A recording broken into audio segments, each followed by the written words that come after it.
Welcome to the Bardic Inspiration Podcast. I'm your host, Brad the Bard, and today it brings me some joy to have an old buddy from my band, Blight of the Bards. Gideon's going to be joining us. Gideon's actually the reason I even know the main guest of the night, which is Eric Schaefer, and he's been so gracious as to let us use his sweet guitar building shop as our location today.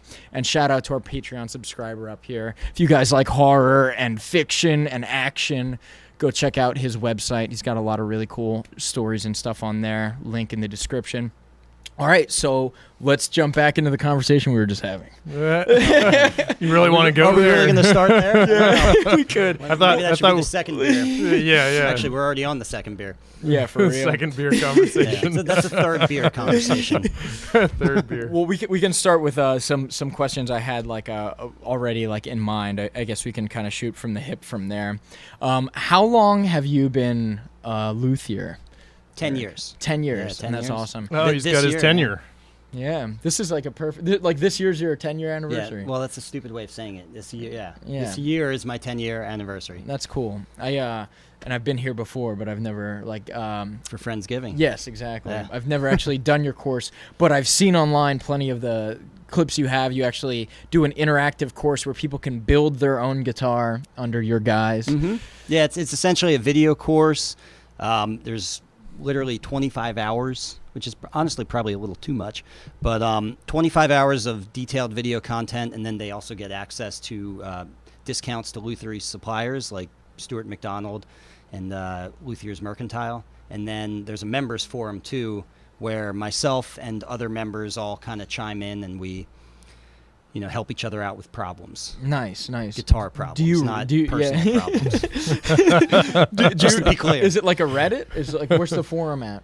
Oh, it's a forum, like old school. They don't make them anymore. Yeah. It's on my website. Oh, forum. nice. It's not on a platform. And it's a members only thing. Yeah. So nice. That's pretty cool. Yeah. You got to be on the it's inside scoop. Yeah, you have to pay for the course, and then you're in the forum. That's pretty as well. cool. It's nice. Yeah. And Psychoanalysis on Eric's Luthier forum. Yeah, psychoanalysis. I could, for an upcharge. For an upcharge. I don't know if I'm up for that. Yeah. So you actually have certainly not qualified. Yeah, I don't know about that. Oh man. Well, this is kind of an interesting thing. We touched on that. You actually went to college for geology, but how the hell did you end up finding being a luthier as your passion project that turned into your sweet, awesome, amazing gig that ended up livelihood? With this, yeah, exactly. Yeah, so that's an interesting story. Well, first of all, I went to school for geology for 5 years and no degree. So I was that guy in college, do your homework, kids. And so basically what happened was sometime was it during college or was it in high school? Let me think about that a little bit. I think it was towards the end of high school, early college. I had picked up a book by Dan Earlywine, actually, who's kind of a Luthery hero of mine. He's he's really like a guitar tech guy. He's not really a builder. But I picked up his book on repairing guitars and how to swap out a nut and do things like that. And so I started getting into repair in that way, which then led me to, at one point, picking up another book by William Cumpiano called Guitar Making, Art and Tradition. And I picked up that book and was in way over my head. It was a guitar building book now. And I remember I bought just a big billet of mahogany because I was going to make a neck out of that. And I bought that thing, and I didn't do anything with it. Oh, man. Because I just realized You still have it? No, I used it. You did use it. All right. Yeah. I used it at some point. I was thinking it was that billet that I saw back here earlier. No. I guess I could have kept it for posterity. That would have kind of been cool. But yeah, the neck that will never be, you could call it. But no, I ended up using it. Desperate times. And so what happened was my dad noticed that I had picked up that book and started. I built a couple jigs to get started in building guitars, and I had purchased some of the parts, like I mentioned, like that neck. that neck billet. And my dad noticed that, and so he looked online and found a guy in Nazareth, PA, named Dale Unger. I remember this story. Yeah. Yeah, and so what happened was I ended up going to see him, and I took a class with him similar to what I do now. Now I teach an 8-day workshop where students come in and they build a flat top acoustic with me. How does that work exactly? Do you kind of want to touch on like how your course works? Yeah, Just so people know. Yeah, sure. So it's an 8-day that's course. a good idea. It's a very intensive course in that it's about 10 hours a day, consecutive 8 days. So, people take off work to do this. It's like a vacation. And they come from all over the world. 80 hours to build a guitar. What's that? 80 hours to build a guitar. Yeah, exactly. Nice. And so there's some things I do ahead of time to prefab out. I bend the sides ahead of time. Yeah. So the sides are pre-bent. Other than that, it's pretty much a from-scratch build. So hence the long, intensive time period that they're in for. Yeah, that's really cool. I remember actually having discussion with you about that first guy in Nazareth. You said that they you wanted to be more like hands-on for. Well, more raw. I think it was starting from the like the raw materials. Yeah, I remember. Yeah, it was a little bit more. It was still a great course. Sure. And in some ways, having things more prefabricated out for you, in some ways, is helpful because you're getting a crash course either way. If you take my course or he still does courses, by the way. So I'm basically selling his course right now. It is great, honestly. I have no problem selling his course. It is a great course, but it was a little easier. Yeah. So there's less to bite off for a first go. More like my course, I still take on. In fact, most people are first time completely green novices, but we're focusing. Yeah, you're giving them the full experience. Right. Do you really recommend to have like more woodworking experience, or is it cool to come in with? Yeah. I would recommend it, I guess, but it works. It works without it. Because I think really does. I think when you were talking about it, like that other course sounded like it wouldn't have been as big of a thing, whereas yours is like like me thinking about it on the outside, it seemed like it'd be good to like have that woodworking experience to just already have some familiarity with all the things. Yeah. But that makes your course like kind of cooler in a sense because you're more attractive to those people. Sure, yeah, exactly. Because like in discussing things with you over the years, like I've looked at it as like if I were to take your course, I would really be the one who built my entire guitar. Yeah, the only work you're doing is like the siding you mentioned. Yeah. Right, and another thing that makes that possible is that I only have 2 people in the class. So I'm literally like hovering over top of you, like, oh, don't do that. You're gonna fuck it up. So which might turn some people off. How often do people make mistakes? And then you're just like, well, that's going to be like one of those, perfect imperfections, or that's going to be another $80. Surprisingly little of that, and honestly, it's because of you're hovering. I'm literally hovering. Yeah. I do like tell them like, hey, you're like, here, give me that, and I will, and I'll. So a lot of steps are we're doing one thing for a long time. Yeah. So let's say we're carving the neck. We're doing that for that's actually one of the longest steps, depending on how you break down the steps procedural wise in your head. We're doing that for a long enough time that I can notice little things like posture and stuff like that, and I can see where that's leading, and I can step in and say like, hey, what you need to be doing is start with your leading hand at the back edge of the heel, and then lead with that hand like this. And I'll show them that a little bit, and then they'll step in and they'll start doing it. Back to them, yeah. And then after I give it back to them, they go for a little while, and then I notice something else that they're doing, which is going to lead to a problem, just a wonky result. When you're talking about neck carving, it can get wonky. Wonky being defined as out of dimension, being defined as not how you want it. Yeah. Like waving around or something. Yeah. So I think the 2-person class limit, jacked up works. The 2-person class limit really makes that possible, I think. Mm-hmm. So that was one of the better decisions. I made a lot of bad decisions, but one of the better decisions when I started this out in the first place.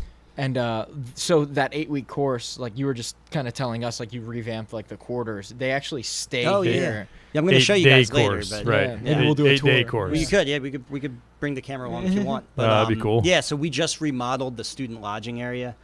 So students have always been lodging here, but we now just gave them like a brand new bathroom, and they have a small kitchenette area with a fridge and everything. Oh, nice, So it's really kind of a nice space now. And one cool thing about that we kind of stumbled upon and discovered about our own house here in the process was when we peel back the veneer, like if you look at this veneer back here, I know the people on the camera can't see it, but when we peel back that veneer, there's actually basically like log cabin structure. Oh, that's cool. Yeah, that's sick. It, Yeah, with, like, chinking. Yeah, you so call you were it, able to between like the logs. So like, we peeled that back, and it was more expensive to deal with, because we had to cut a doorway through it. But we peeled that back, and actually I say we, but it was Allie's stepdad did all the work. Oh yeah. So I did virtually nothing. I did a couple things, but he really figured the whole thing out. That's his thing. That's his thing. Yeah, sure. Got to give credit where credit is due. Yeah, but, give a plug to the stepdad. Right, yeah, right. Yeah. Stuart Chalmers Construction. Nice. Hey, Shout out. Shout out. So yeah, that was just a really cool surprise to find that. So this building, by the way, the reason that's even interesting at all is because this building is from like the 1840s. It's 176 years old. Used to be an old tavern, right? How old Do is the some hen? math, yeah. 176 years ago. The hen's much older. The hen is Like 1746 or something. 17? Oh man. Yeah. So yeah, for anybody who doesn't know, the speckled hen is like the place where a lot of us we've had a lot of time out there. It's a local open mic, pub, hanging out. If you got to watering pick grounds. a day to go, the fourth Thursday. Fourth Thursday of every month. Yeah, when it's not Rona time. Yeah, Right. They don't little doesn't pandemic. happen right now, right? Are they even Yeah. open? No, Are they they're open not now? open right now. Yeah, it's pretty unfortunate. Judy's actually. just opened. We were planning on going there at one point. Yeah, Judy's and, just opened. So hopefully it's going to start, trickling back up as things, stay under control. There's actually a tragic or we story just, with that too, because our best show. Oh of the yeah. Our best show of the year is our St. Patrick's Day show. Yeah. And I've it seen got that. canceled because of the Corona situation. Yeah, that was pretty rough. Literally the week before that the would have gig. been Blight right. of the Bards. That It was right in literally Yeah, like days before the smack dab gig. in the middle. We of were it, we were yeah. practicing up and everything. right we were, on the cusp of Yeah. the whole Just think panic. of one thing I always think about with that whole thing is how much wasted energy. Like, for example, we had a Spain trip planned with 16 other people. Oh, I know of this trip. Yeah, rock climbing. Yeah. Oh so man, much energy, you know what I mean? Like, and suddenly halted. human energy. Yeah, So much human energy. Like, people opening a certain thing. Like, okay, we're going to open on March 22nd, 2020. How has your building business been affected by it? Yeah, that's interesting. So the hands-on classes took a little dive. Like I canceled the April class and the May class, and now people are signing up, and I'm normal again with that. Mm-hmm. But originally, my hands-on workshops, like I had less people signing up for them. But online actually picked up. So that's it's cool. good that They had a whole bunch of time. to be People diversified in that sense. Everyone's Like, working from Yeah. home. which I didn't. I didn't like. taking these increasing calls while they're increasing grinding Eric's their necks. it's increasing Eric's passive income. Yeah, like, exactly. Yeah. which I What didn't- was that book you told me about?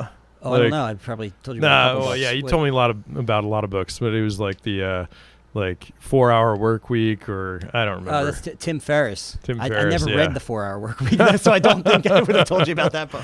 I never read it. You but told me about some book. I listened like to that Tim that- Ferriss has a podcast. Oh, it was a listened to his podcast. All right. So Okay. that could be it. He wrote the 4-Hour Work Week. Yeah. He's Okay. he's an interesting. I remember you character. telling me about that, and that was kind of some of the things that led you to actually start going down that path of creating the the content for your online course and stuff. Well, yeah. So I think what you're talking about is my brother read the 4-Hour Work Week, and then me and my brother actually remember. I can viscerally put myself back in this place. I remember driving with my brother to Colorado, and he was telling me about all this stuff.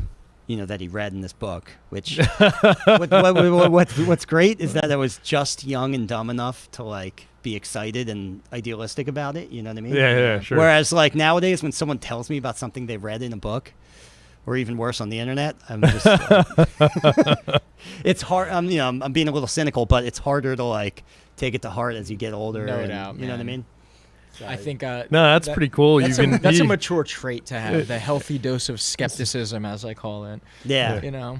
But then also keep a little bit of like, the spark alive. A little bit of the spark of life. Like, I'm like, I think I'm too, just thinking out loud right now, I think I'm way too far on the cynicism side. Oh, man. Like cynical about just what? life. Come on, no, come on. But then, you keep a little bit of that youthful, like, believing in others and in yourself and stuff like that. Yeah. Like, otherwise you stagnate and get depressed. Yeah. Gotta keep on it one fresh. side, I kind of love it fresh. that Eric didn't read the 4-hour work where he even like outsourced that to his brother. Yeah, that's like solid. Like, and then I push that work off on you afterwards.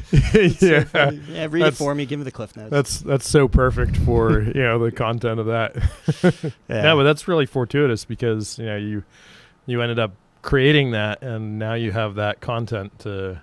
I remember hearing stories of like setting up and like filming stuff and hours of editing. So it's not like it's. Well, you were even saying like all the lighting in here is more for the filming aspect than actually working on originally, at least. Yeah, that's probably good for work. I'm sure it's so well lit in here. Yeah, it's like daytime. It looks like it's daytime. You should see it from outside. Like if my neighbors must hate me because it looks like you're just staring at the surface of the sun. Oh man, staring at the surface and there's so many windows too. So I'm an eyesore on the rest of the neighborhood. This is a really cool like workspace. Like really just the really nice place to work. Yeah, I definitely enjoy it. So how often do you actually do? Oh, we got a lantern flying here. He's gonna eat your guitars, dude. Kill it. Save the world. You see that meme I posted where it's like Americans with lantern flies? It's like I've the big robot communism detected. I'm gonna court like controversy here, and I no longer try to kill them. I figure they're here. I don't try to kill them either. We can't possibly. Seriously though, I don't try to kill them. Like my personal like feeling is we can't possibly control it at this point, so I might as well just live and let live on that. Man. Right. Yeah. It's like something it's a futile menace, and why just murder endless lantern flies? Yeah. Just for your own amusement. Yeah, unless you're into that kind of thing. Right, you're not gonna. I'm not really. Put a dent in their population. I mean, maybe if like we'd have caught it when they first hit like that little like farm, or it was a quarry or something in like kind of south of here. I heard it came in on rock. Yeah, rocks that's what I heard too. Yeah. Was it Ole? Someone Something told me Ole area. Yeah, I don't know. Which is very close to here. Yeah. But if we'd have known about it at the time, if we'd have caught it like we would have immediately, our shoes would have been out there stomping. Yeah. Maybe you could have controlled it at that point. Probably couldn't have. There's no way. Have you guys seen Jurassic Park? Like, come on. I actually just watched it like 2 days ago. It's been a little bit. It's on Netflix now, right? That's why I watched it. Jeff Goldblum and Oh, there's some bangers on right now. They have a bunch of the James Bond movies on there. Quantum of Solace, Casino Royale. I haven't seen like the early. I think I saw like one of those. I've been getting into like all the I streamed binged. I should say I binged. Cobra Kai. You know what Cobra Kai is? I know. I've watched Karate Kid, but I haven't watched Cobra Kai, which is weird because like everyone assumes I have because I'm in the martial arts. Yeah. No, it was pretty good. It was fun. I'm sure it's good. I'll get to it. Get to it. I'd try not to really watch too much, but I binged that. That was fun. Yeah. That's sweet. Yo, so can you kind of give me like the background on like we kind of I made you go off on a tangent and talk about your course. We didn't really finish like how you ended up like deciding like this is gonna be what I do with my life. Like, did you have carpentry background before this? No, That's crazy. I had no woodworking, carpentry background, nothing like that. I played guitar. That was the big thing. Yeah. And I guess, I don't know if this isn't any official background. Again, this is just my origins, I guess, was I got really into repairing guitars and instruments. It was mostly guitars, but Yeah. mandolins and other stringed instruments. And I had a bad experiment with trying to repair tube amps too. I don't recommend that.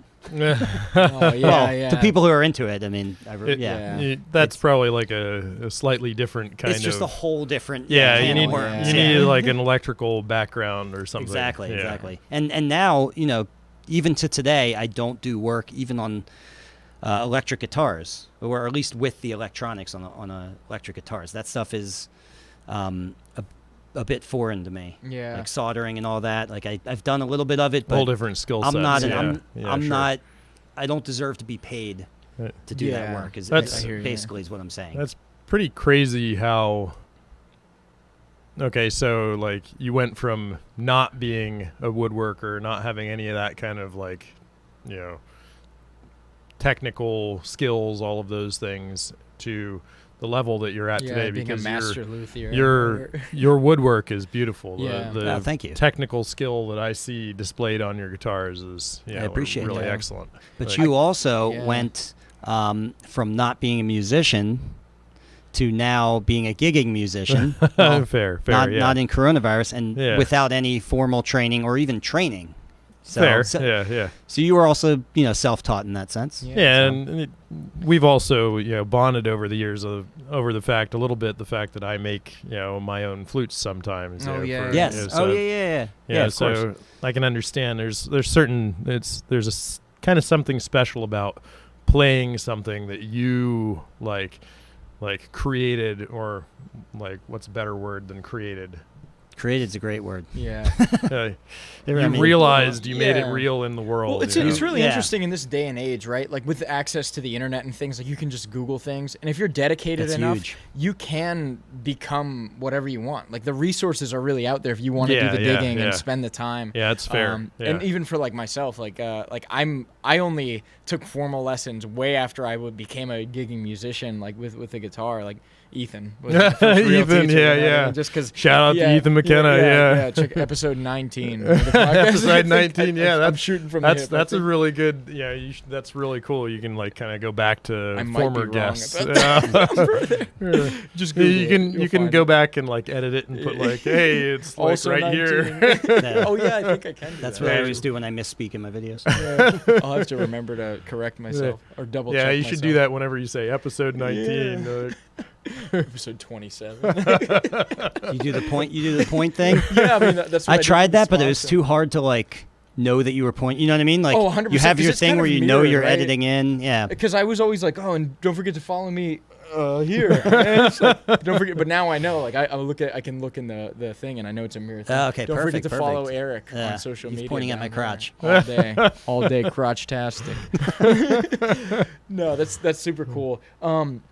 I remember the first time I was in your shop, you actually had a kind of gutted guitar. I don't think we have one here, but I wanted to kind of talk about like just kind of touching back on. He's got that one. Like, Gutted in what sense? Cut in half one over there. Like Yeah, that I guess sectioned that is a Yeah. good example. Yeah, why don't you group that up? Well, that's literally a like a cheap Ibanez, junker guitar that I cut. nice. I literally just as an example Yeah, to show people. I cut it open on the bandsaw. Oh no, I didn't Yeah. use the bandsaw. I used just a speed saw over there. Nice. But that's just an example. Yeah. During the class, I sometimes pull that out, and it's just a demonstration. Thank you. Yeah. Of what commercial bracing is like. Yeah, and I was gonna say that like when I first came to your shop, you were massively explaining. large. Yeah, you were explaining Oh, how you you're actually saying use that the- different cross members and stuff because it gives more structural integrity and stuff these like are- that. So this is a bit more experimental. the X bracing. Yeah. Yeah, that's Then, cool. Ladder. the regular. Yep, you got it. Ladder bracing that you see on the back. So I'll speak a little bit to that, I guess. Camera. I'm actually gonna try to just show the Yeah, camera go the for best it. I can here. Just It's to kinda give it's kind of fun since knowing Eric. I've picked up certain little bits of like luthier terms from just our conversations. Right. Yeah.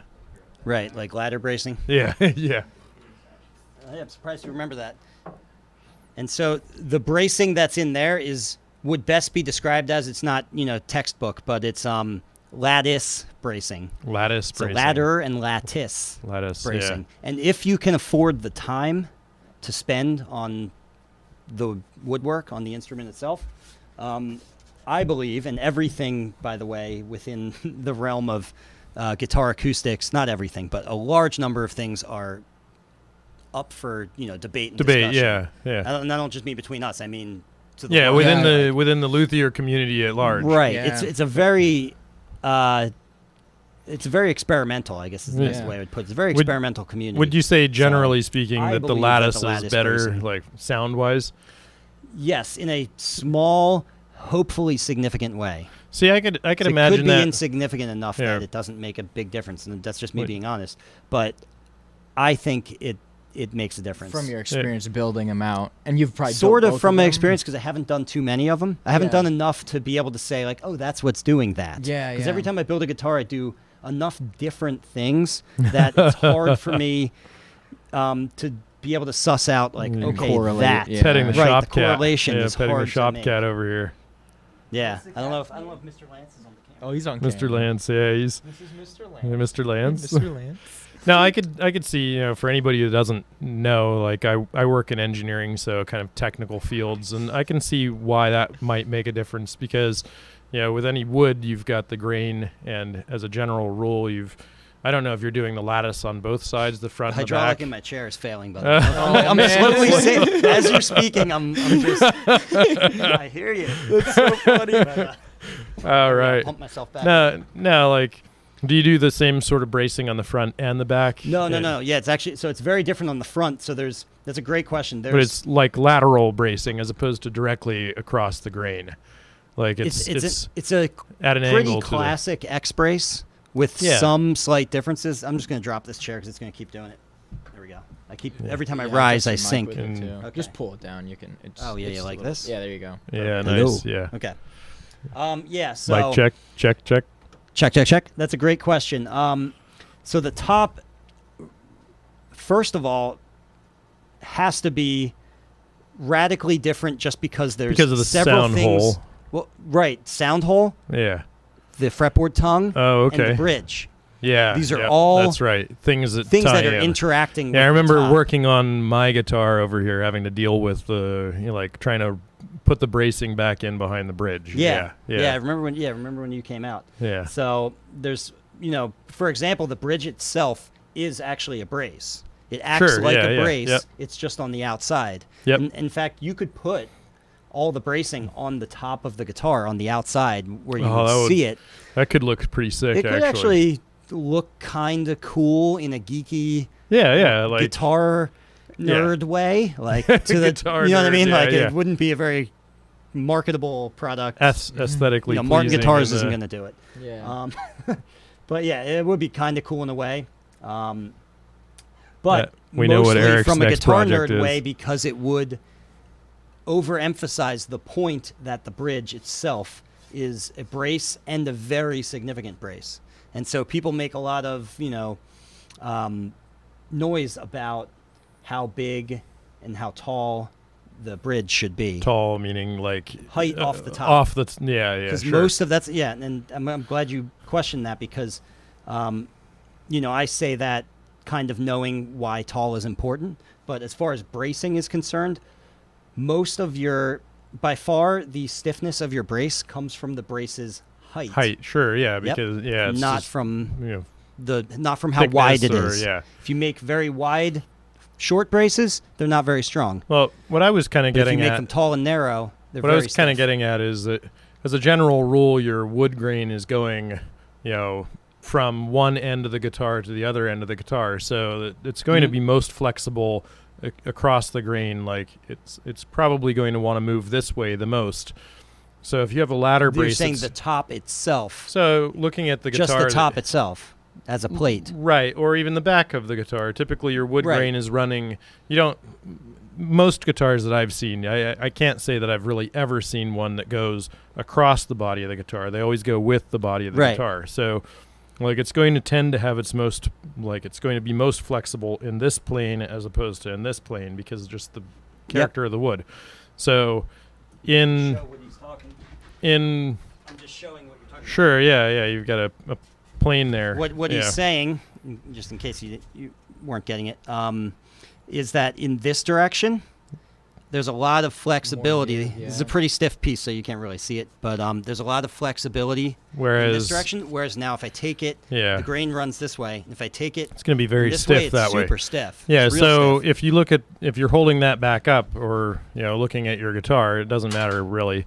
Like if you had ladder bracing, the conventional ladder bracing that you're talking about, you're really applying your brace in such a way that it's directly perpendicular to the most flexible direction plane. Yep. So by moving your brace down in an angle to this way, the brace will tend to not work against that quite as much. So you might have a little bit more.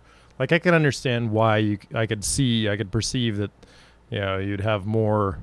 Like a little bit brighter sound or like more response or something from that. Is there significance to what type of species of the wood it is, with reference to, like you were saying, the sound, the grain, but like the rings, right? Like does it, like the thickness of like how that tree like grows and stuff? Yeah, play anything in there? That's a really deep topic and a great one.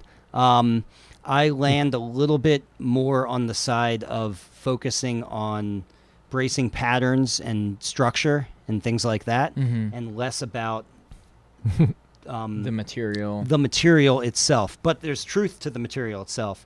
Definitely, like let's say factories, for example, they tend to hype up the material itself a lot more because that's just, if you're a factory, that's the best way of selling a premium product over a less premium product is to this is mahogany from Super Fancy Land. Right, and there's truth to that. Super Fancy Land is real, but but no, there's some truth to. I mean, there's definitely truth to different materials. Different materials have different effects. Yeah, I'll talk about that actually with my Kiesel for a moment. I was concerned that this wasn't going to be heavy enough for me to be comfortable with it. Like I don't want a flimsy feeling guitar, like especially without the headstock. I knew like the scale length was going to be a little shorter and everything like that.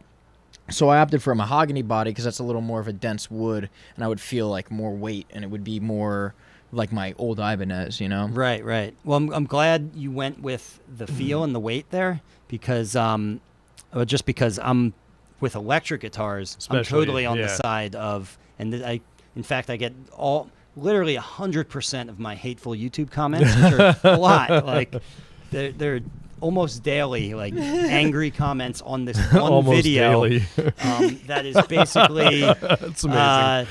Basically saying that the concept of tone wood in the electric guitar community is a bit of a it doesn't myth. Yeah, sure. Yeah, he said I'm calling bullshit. Again, that's within the within electric guitars. Yeah, of course, it doesn't make anyone want to send me nice comments, but still, it's just true. Well, you don't have anything like.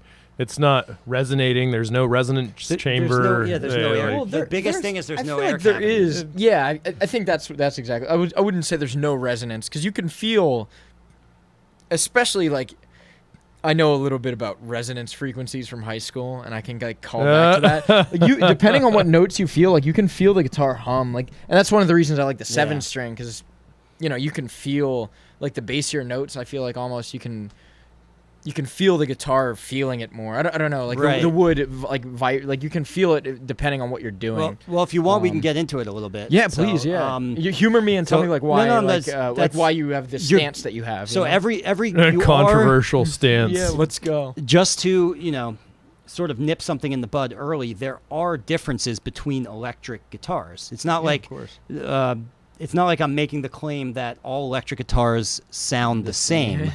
There's things beyond the wood choice for the body that makes the electric guitar sound the way it sounds. One of them, the big one being scale length, which a lot of people just ignore. Scale length really affects where you're going to get like those really great notes and the bad notes as well, the wolf notes and the ones that aren't really there. Like it's kind of like a Fender quality versus like, you know, like a lot of like genty music like that I'm kind of into, like that genre of metal. Like you want a lot of strings and a lot of, you know, options to play the full scale length. But like there's different flavors you get. Like I know, like from my personal experience, you can probably explain why.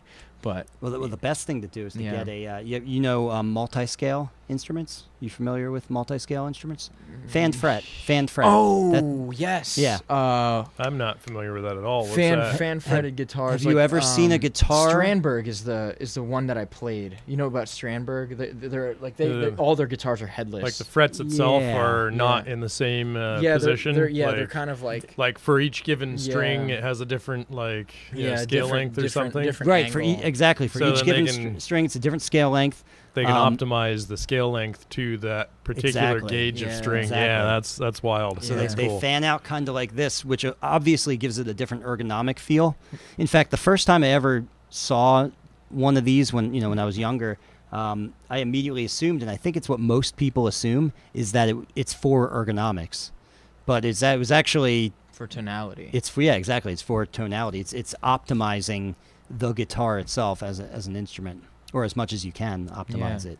Man, that's pretty interesting. There's still intonation problems. Which you ever see a true temperament guitar? No. Oh man, so you want to see really weird fret wire? Look up a true temperament guitar. So rather than a fan fret where they're kind of in this, I guess you could say like logarithmic way, it's fanning out slowly.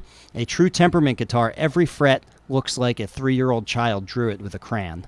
So they're just Oh, yeah. they're squiggly. Yeah. They're weird squiggly frets. And like microtonal guitars just have like Little tiny bits, chunks, cut out. So what does that do? So It's the like- true temperament guitar is hyper focusing on and solving the problem of equal temperament within a guitar. So when normally you're saying that, like for somebody who's I'll like- explain equal temperament. Okay, Yeah. So equal temperament. I mean, explain it like somebody like I'm asking for a friend. No, the friend is me. The way you said it, I didn't know. Yeah, I'm sure you are. Yeah, sure. So equal temperament is the idea that I'm just going to explain within guitar rather than getting too deep into it. So with a guitar cannot play perfectly in tune every note all across the fretboard, even the best guitars, unless they're true temperament. And that's because It's a bomb. sorry. It's about to. Is There's a bomb about to is go that off. going to be quiet? that Or should means we my unplug it? humidifier bucket Ran out of juice. just filled. Filled, Oh, yeah. If I Filled up empty with that juice. bucket, it'll start going again. It's all good. Anyway, so equal temperament is just the idea that you cannot play the guitar in true tuning in every single key. So what people do is rather than setting the guitar up so that it plays phenomenal, just perfect intonation within the key of E, say for example, we'll compromise it so that every key, so that when you play in E, it just sounds a little bit off. Then when you play in C, it sounds a little bit off.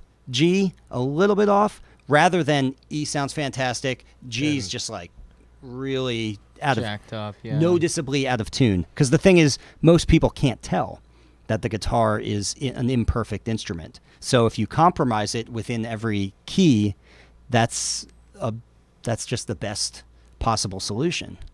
Except for true temperament. But true temperament, you might think, why don't we just do everything true temperament? But true temperament has its problems, but it solves the intonation problem. So true temperament has squiggly frets. That would be really, really difficult with playing because then Yes, you know, can't where do bends.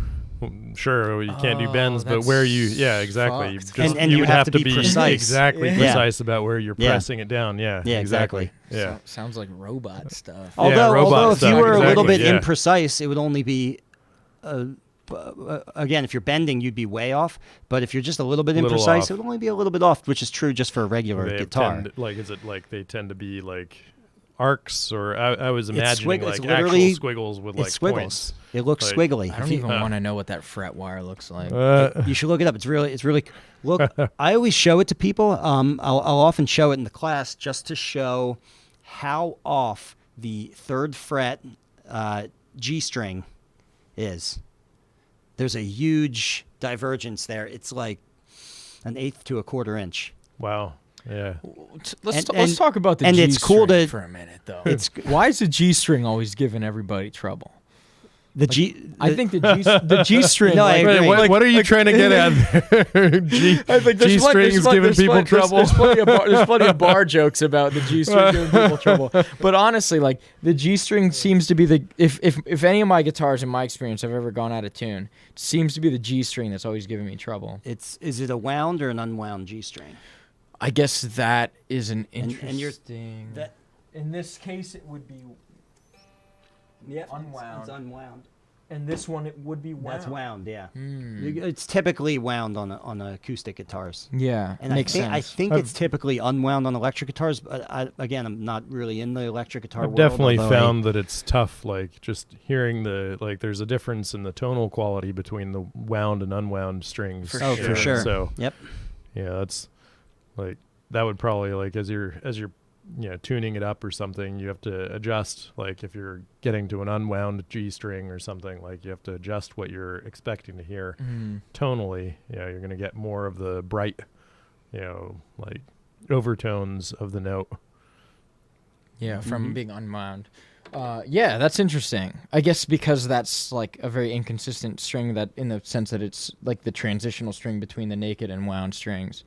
What you were just saying exactly. about you were just saying though on that particular fret might be the most obvious example of like going it has the largest divergence on that particular string. Yeah. Yeah, there's the sure. largest, So tonal problem. divergence there. Yeah. from a straight fret, like Yeah. they've moved that one the most. So maybe it really is just that has it is the furthest out of effectively whack. out of tune. Yeah. Like it's And it's just cool to see that visually, even from just to understand, because a lot of people.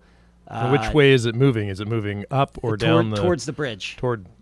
So down Towards the bridge. toward the hole. Yeah. toward the sound hole? Yeah, sure. So, I always think that's interesting, just because you can get really anal with setting up the intonation at the 12th fret to get it as spot on as you can. And I still try to get it within 3 cents, but I always tell people, rest assured that there are other things that are way more wrong with your guitar. Then that. Like, you know what I mean? Like you're in this sort of sea of out of tuneness. You know what I mean? So like, yes, the fact, the sort of like engineer brain part of you that wants to know that you got, the open string and the 12th fretted string perfect. equalized. Perfect. Yeah, sure. That's great, but I think it just makes you feel a little bit better about how you intonate a guitar. So Because a lot of it's within things the that 12th fret really musicians where they can't even start hear to themselves. like you get that like fall away there. Is that or fall away on the fretboard. yeah? Is that kind of like Well, yeah, where the aggressively fretboard begins? starts to meet the body. But you're talking about an action. Yeah. You're talking about the action of the guitar at that point. Yeah, I have some questions, right? So let's talk about the actual components. Like, this is actually one of Eric's guitars. Beautiful guitar. The dressing around the sound hole, like you do a pretty Rosette? unique thing. Yes, Yeah. a rosette. I feel like I knew that. No, term that's at one time. most pretty much like. Correct me if I'm wrong. That's pretty much just decorative, right? Like that's. Oh no, it's 100% just decorative. 100% Yes. just decorative. Yeah. Yeah. So some things on the guitar are decorative, like the rosette or the inlay up, Inlay, Yep. that kind of thing. End wedge on the back Yeah. there. Yeah. But others have functional. Yeah. So, like, for example, like a question I have now. What is the significance of having different materials make up your the bridge that's contacting the strings and the nut that's contacting the strings, right? Because I've seen bone, I've seen metal, I've seen, I think here you have wood. Metal. Yeah, it's wood. That's actually wood. Yeah. That's ebony. Do you want So to it's- talk about that Yeah, a little bit? so it's density. Density is really You'd want all it to. you, not all. Well, yeah, maybe I could say all. All you care about when you're determining a material You probably don't want for your contact points. You don't want those things and to. you don't want them to wear either. So Well, hardness I was would thinking matter, wear, which is but different from density. I was thinking rather than wear, even it's like you don't want those things to be very flexible. You want them to be truly Yes. like transmitting the vibration from an Yep. Yeah, you exactly. got it. Yeah. So the harder the material, basically a hard like Rockwell, brittle Brunel. material. Sure. There's actually a word for it. Vitriolic, like glass. Oh yeah, vitriolic. Yeah, sure. And there's even within like acousticians, I think, is that what those people call them? People who study acoustics. Yeah, sure. There's also something called Q, which is it's like Q value, or I'm sort of getting the term wrong, but it's a way that they've found to describe that what I consider a brittle nature of a material. Is it really like measuring? That's a measurable of how much of the energy it's going to truly transmit through. So, the string itself is of course vibrating, and there's that energy, and you want to transmit that energy directly back onto the front. You want as much of it to go into the vibrational footprint of the body. Sure. Yeah. You don't want it to be lost, say for example, up on this end. Yeah, you want it down on an acoustic. So actually, a dense neck is generally considered a good choice, but it's not always used. Like mahogany's not that dense. This Port Orford cedar is actually very light. It's very light and very stiff, so more so than mahogany. Can you kind of touch on the different materials that like a nut might be made of, and like kind of rate them? Like you have metal, and then bone, and then like you're using wood here, but like I think that's plastic there. Yeah, so I'd say bone is generally considered to be the best, and I think I agree. I used wood here and on a couple different guitars just to do something different. And it turned out fine. I actually really was pleased with the sound of it, and I'm still pleased with the sound of all the guitars that have the wood nuts and the bone nuts. And can you kind of touch on the sure specific type of wood? Is that the same wood that the fretboard's made of? Yeah. Actually, what is that fretboard? Yeah, so what I do, this fretboard is Macassar ebony, and so what I do is whenever I do these wood nuts, which I've been doing bone lately, but for a brief period I was doing the wood nuts, and I might do them again. They're cool, and they come from violins, by the way. They always have an ebony nut, so there is some precedent there. Yeah. You're not the one that came up. I'm not completely off the wall here. So this nut comes right off of when I cut the fret slots. I cut a slot for the front face of the nut as well. And that whole piece then comes out and gets turned up so the end grain is up on its side, because the end grain that makes sense. is a harder wear surface for the strings to bear against. So it's not that way every time you tune up the strings, it doesn't just chew away a little bit of wood. Again, it would also more truly like transmit that energy. Hopefully, yeah. I would. Yeah, you'd have less theoretically, but yeah, sure. Yeah, it might not make a difference. It's just that's going into but the wear compression, surface. Like wood's really good under compression. Like, yeah. From I see what you're saying. Materials property kind of perspective. Yeah. I think I agree with that. So this comes straight from this piece. And then the bridge is plastic also is pretty low end kind of stuff. But yeah, plastic. Yeah, plastic is a big tone sink.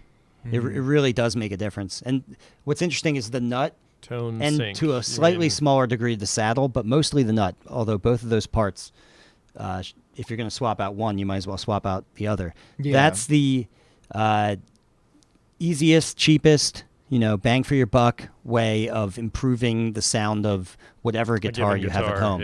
Even a cheap $200 guitar that you got. Swap out the plastic nut for a bone one, and you'll notice the difference. Yeah. Nice. That's pretty interesting stuff. Do you kind of like, while you're holding your guitar here, better you hold it than us to describe what are some of the things that kind of stand out as like your design. Like I noticed right here, like your machine heads are coming up with this like rock and roll kind of situation metal off the top. Really love it. Like so this is actually one of your demonic. Actually, I did talk to a guy who is well respected, Paul Hugh Miller, who of Dream Guitars, who is like the go-to guy for. He's the guy who is the go-between between the high-end acoustic guitar market and the guitar builders themselves. So he has a shop in North Carolina called Dream Guitars, and I went and visited him, and just so he could check out some of my guitars and basically shit on them for me, critique them. Yeah. For sure. And one of the things he said, which I sort of stuck with me, is that people tend to anthropomorphize sort of shapes and things that they see in, Please. in in furniture and in just the objects they own, Yeah. and so that this tends to, I guess, might turn people off because it looks a little bit like Off, ears yeah. or Mhm. like demon horns. Yeah. Demon horns. Yeah. And I tend to agree. I guess it kind of does. So this is your your death metal acoustic Yeah. guitar. What was his opinion of your design? Well, that was it actually. Mm. He's a very straightforward guy, which is actually why I sought him out. Yeah. And so that was his opinion of this. He had a positive opinion of, I interpreted it as a positive opinion of Your, like rosette and stuff. of the body shape. Yeah. Well, the rosette is interesting because the rosette can, I think this, I'm even critiquing my own work here. I think this rosette can be a little bit loud. A little bit. Yeah, like I understand. You know what I'm mean. saying? Like it jumps out at you in a little bit more than the rest of the guitar. If I had equally ornate things in another place, maybe it would balance it out a little bit more. Yeah. But this is actually an example of one of your boutique guitars that you've designed yourself and like you sell on your website, right? Yeah. Yeah. Okay. Just Yeah. wanted to confirm that. And I say that about the rosette, but then you look at the next two guitars here of the exact same rosette. So I haven't stopped using it Yeah. despite it being loud. Yeah, Yeah, I'm a fan of it, to be honest, but I like loud stuff, you know what I mean? My fucking Kiesel's like, look and get what attention, look Yeah, how neat yeah. this looks. I think it may be just going to material selection, like that one, the one that you're holding happens to like pop because of the particular materials that you have. You have these certain Right. areas that are like really light, and you have the really deep reds coming out in it. Whereas It's true. This one blends that a one's- little more with the rest of it. Sure, yeah, but Yeah. Actually, I think it works better here, I think. I think I it looks do- really I do nice. You guys, really- you tell yeah, me. if- I think if it it- works better Yeah. here. I do like it here more than here. this, Uh, and I think Right. it's because this is kind of like this is a vibrant looking guitar, and this one's a little more dull, but it has Yeah. more like features. You know what I mean? And what I mean is like just the design, like exactly. Honestly, Yeah, that's back. Yeah, that's a pretty- real it's like. just the features of the wood are more the showcased. focal point. Yeah. you know. I don't know. You've got the like what is that called? Figuring on the side, like curly. Yeah, so this is Tasmanian blackwood, I'm but I talking still about take on your the- point that the And what the is this? sapwood here. So this is Zeracoat, and this is just much more dramatic. It has really a landscape. I always call it a landscape sort of look here yeah. because these billowing clouds give the impression of dimensionality, like they're layered on top of each other. You know what I see mean? that, yeah. And this, while it has a little bit of figure in it and looks kind of nice, Yeah, the side. it doesn't have the dimensionality, the craziness of that. And sure. this is no yeah, but the finish figuring on on the it. sides. So of this that would guitar pop are more beautiful. too. You would actually see that more once it had a finish on it.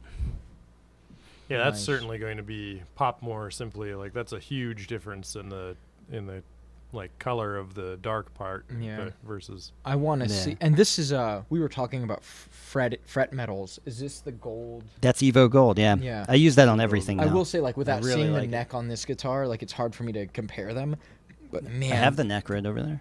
oh, we'll cop that bad boy. Because I will say, like, this one, with your like the design that you have like on the headstock, with the tuning machines kind of matching like the whole theme, like the gold like sets up the other colors, like the just bronzish of the wood. Tuning machines, I don't know. I mean, I understand from the aesthetic point of view, but like especially if you had canted the second set a little bit, like like you have the first two kind of conventionally placed, and then you have this, but fairly frequently, like I've got kind of bigger hands, and fairly frequently, like when I'm tuning my guitars, like they get in the way. So to me, I could understand that being as like kind of a value-added thing. Like I have more space to up at the top. Sure, yeah. And I didn't necessarily plan it that way. And also another thing that I didn't plan it this way, but like, and this is kind of a weird thing, and maybe you can relate to it or maybe you can't.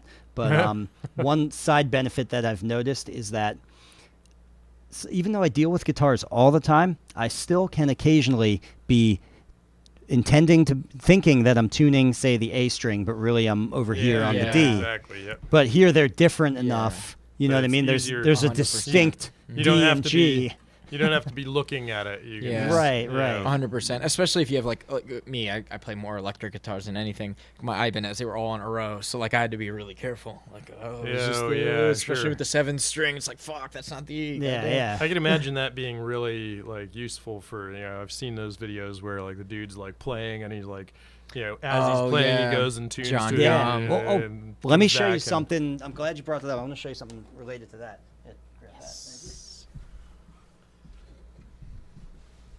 I'm gonna play this for everybody at home here.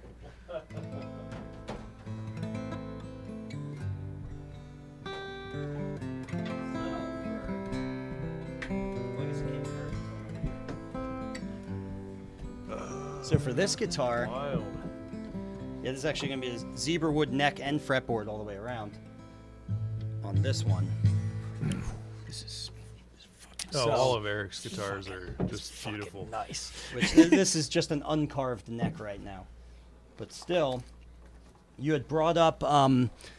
So there's some of those crazy fingerstyle players, and I can't do this, but they will play in odd tunings, like Dad Gad or something, or some reduced tuning, and they will repeatedly while they're playing reach up and tweak a string, sometimes to get basically like almost like a bend, but from the tuners. Other times just to adjust their tuning to literally a different tuning as they play, which is insane. So I'm designing this guitar. First thing you'll notice is that the tuner holes are not on the edge like those are, so it won't have those standard tuners. It's going to have banjo tuners. Oh wow. That's so interesting. Do you finish what you're saying? Like I was going to ask you like what kind of musicians you listen to that kind of inspire you to do this stuff. Like, do you know who John Gomm is? Yes, I love John Gomm. Love John Gomm. He's one of my favorites because one thing I love about him is that he, there's so many percussive fingerstyle players, and he's one of the few, or really the only that I know that sings and sings well. You like Andy with McKee it. too? I love Andy McKee. Man, but I really like John Gomm though.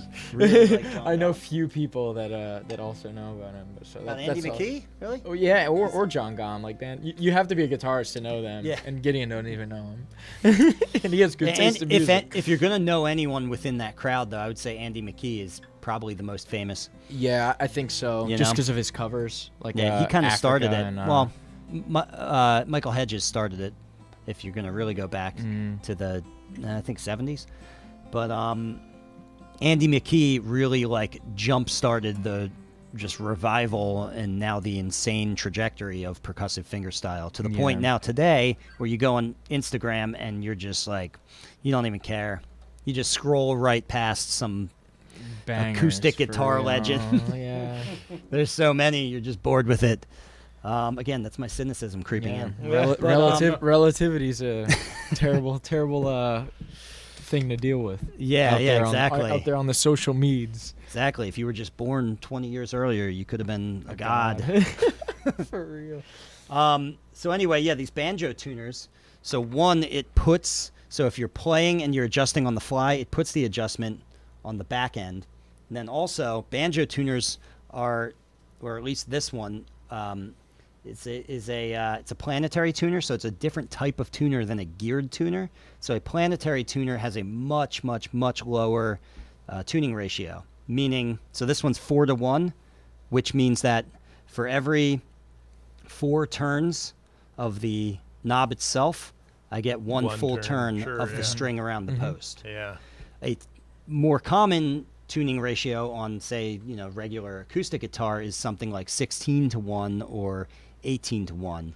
Oh, Or so is it that one's really backwards one? going to Yeah. be drastic when you give it a cut. Right. So the idea being that most of the time when you're shopping for tuners, the higher the better, and they actually get more expensive It's as more they get fine-tuned finer. because you're Exactly. fine-tuning it, yeah. Most of the time, people value fine tuning, but in this case, if you are trying to intentionally do the opposite effect, which is what I'm trying to do, I'm trying to value speed, Yeah. quick adjustability. Makes 100% sense. It kind of, I kind of want to bring up like my Kiesel at this point, just because the tuners are, vastly different than what Yeah, you guys they're are down probably on the- used Yeah. to. Oh yeah. So Certainly than what I'm used to. I'm just gonna pass Yeah, it it's to very you. different, yeah. So can you kind of like explain like what are like from your perspective, like as a luthier, I'm curious, what's your opinion on the advantages and disadvantages of a headless guitar? You're asking the wrong guy. I mean, like I said, like I'm definitely like bringing you into a completely different realm. But Yeah, no, that's fine. You're informed enough that you can walk, with confidence over here. Yeah, so I should just mention that I don't build or even really play electric guitars just from the outset. So so the person screaming at their computer screen or whatever, like, you fucking idiot, it's for this. Like, yeah. So I build acoustic guitars, but knowing what I know about acoustic guitars, these are locking. Yes. Yeah. Of course. Yeah. Yeah, because they're not tied around anything. So Yeah, you literally take an Allen wrench and just screw that bad boy down. Screw them in down there. tight and Yeah. crush the windings on the string. Precisely. So you lose the head. It looks cool that way. I think it looks cool. So you also lose a little weight on the top end here, Yeah. which we're kind of we might be splitting hairs here as far as the significance of this, but I actually think, just theoretically at least, it's generally a bad thing to lose weight on the neck. The neck being kind of dense and heavy actually just helps transmit more energy to the soundboard, which there is no soundboard on here because it's an electric guitar. Yeah, it makes so sense. again, I'm speaking in Yeah. Totally different. a totally different world. Yeah. The thing with electric guitars is, what the electric guitar does is it reproduces the signal of the string. That's another reason, aside from it not having that air chamber, another reason why the wood choice for the body is not that important is because it's literally taking the vibration of the string and creating it anew elsewhere in the amp, right? Yeah, and you have it's like Yeah, you're and the just pickups are picking, like it's the pickup location. The and- significance of the sound hole and the wood choice on an acoustic guitar is retranslated into the significance of the pickups on an electric. Yeah, where the location is and precision Yeah. of the pickup location and the quality of the pickup, all of that. Yeah, I think exactly. that would be. And just to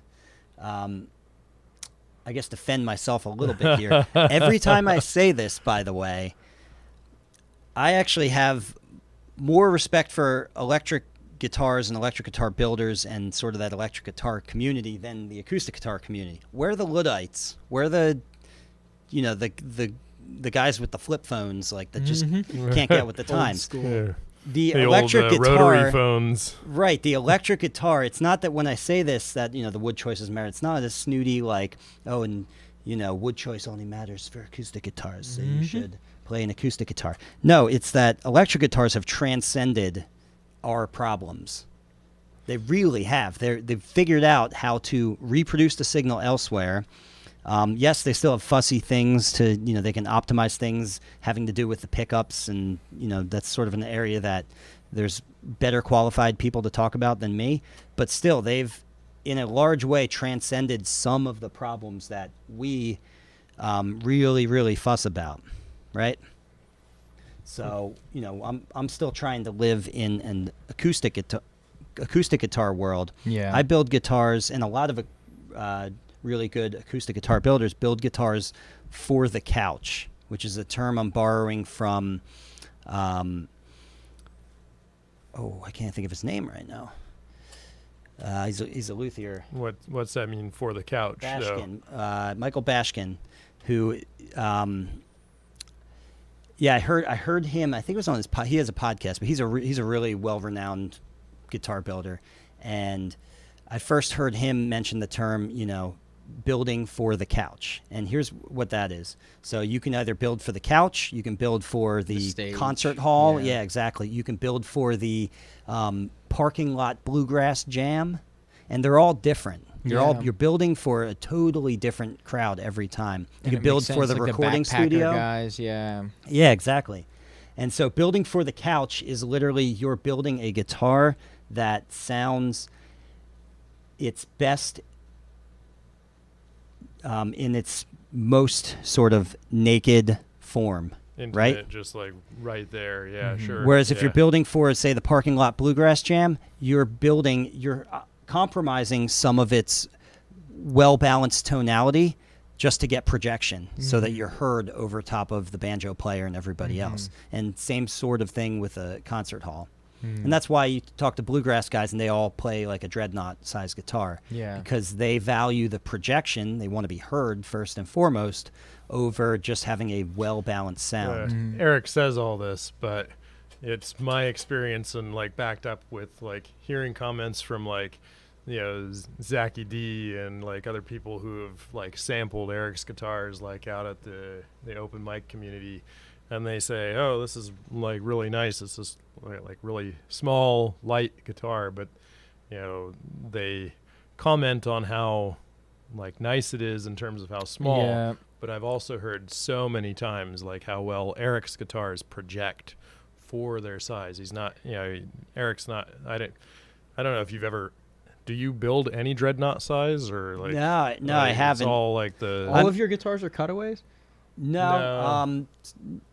So the student guitars are all non-cutaways, and then a couple of mine earlier on I was building non-cutaways. I can't come to your studio and build a cutaway. I've had a couple people do it, and I might continue. I charge more, but it causes enough difficulty that I'm just kind of making decisions out loud right now. But I don't think I'm going to keep.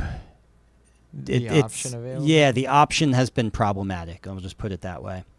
It just means you got to charge more. Or charge more, honestly. But, at some point, you charge so much that it's just like a hilarious, you know what I mean? It would be like, when then it would so high that no one would do it. Why even put it up there kind of thing? Then it self-corrects.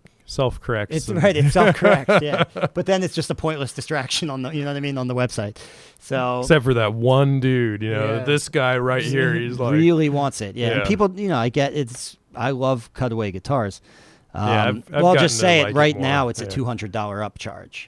So to make it make sense, make it worth the extra amount of effort that say I have to do to get it prepped, and then. Well, it's not even just that. It's that it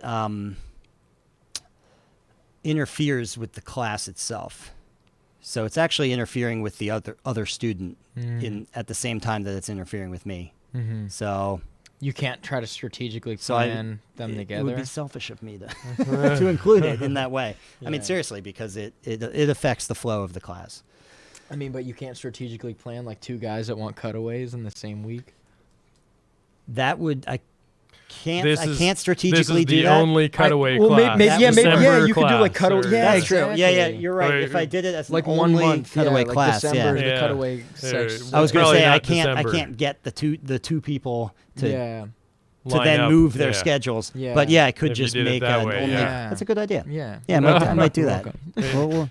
I want a royalty on that idea. I like shopping things out like this in real time. Yeah, it's no good. doubt, no doubt. But yeah, like let's kind of finish what I was asking about the Kiesel. So the tuning machines are in the bottom there, and you can put it out of tune if you want to just kind of finagle with them if you've never touched it before, because it really is an interesting experience tuning like that. And I will say, for me, when you tune a guitar, like you're looking up here and you're playing and you're kind of like looking at the tuning, the tuner, and you're like, oh, all right, I'm in tune. Here it's like you put the tuning thing on the top, and then you press it. You hit a string, and you got to tune with the same hand. Like, or you got to like pick with this hand, and it just be awkward while you're doing it. That is one drawback that I've experienced with it. Oh, right. But with that said, because it's behind your picking. exactly. I didn't even think of that before. So that's kind of a pain in the ass. Otherwise, I'm a fan of the design. There's a lot less chance of it actually getting like knocked on out crap. of tune. Yeah, Like, I know it definitely Yeah, it retains. Like I hate to admit this. Like, this is embarrassing for me to admit. Go ahead. But there are weeks that I go without touching that guitar. Believe it or and not. and It maintains its tune. Like yeah, even if it's yeah. like a rainy day, really like crappy, hot, humid day, the next, a week later I pick the thing up and it's like, wow, it's like perfect, Yeah. Maybe like, That's quality. the G string gives me a little bit of trouble. That's it, Dreaded G string. It also, when you first brought up the G string, I thought you were going to the point that, and I'm asking you, do you notice this, that if you're either lowering the action, which I don't know if you lower your own action. I do, yeah. I adjust my play it truss with The rods G string constantly tends to be the first one to get mad. Yeah, to get mad, exactly. So I always leave it, when I'm, say, making a new nut, I leave the G string just a hair high. So that Interesting. everything else is, well, not in a line, but following the radius of the fretboard. And the G string just sits like Just a little bit up. 0.02 of an inch Yeah. up above that. And That's then, all right. then you That's can a lower good it without that's a good like little topic of conversation. Like Eric G-strings? just said, G strings. Yeah. No, Eric just said 0.02 of an inch. He's leaving it 0.02 of an inch. Like, I know that That's some measure like, of precision right there. Yeah, I went to school for actual machining years and years ago, so like lathes and milling machines and all of that kind of thing, which like that's you can hold those kind of tolerances pretty easily, like 0.02 of an inches like in your sleep.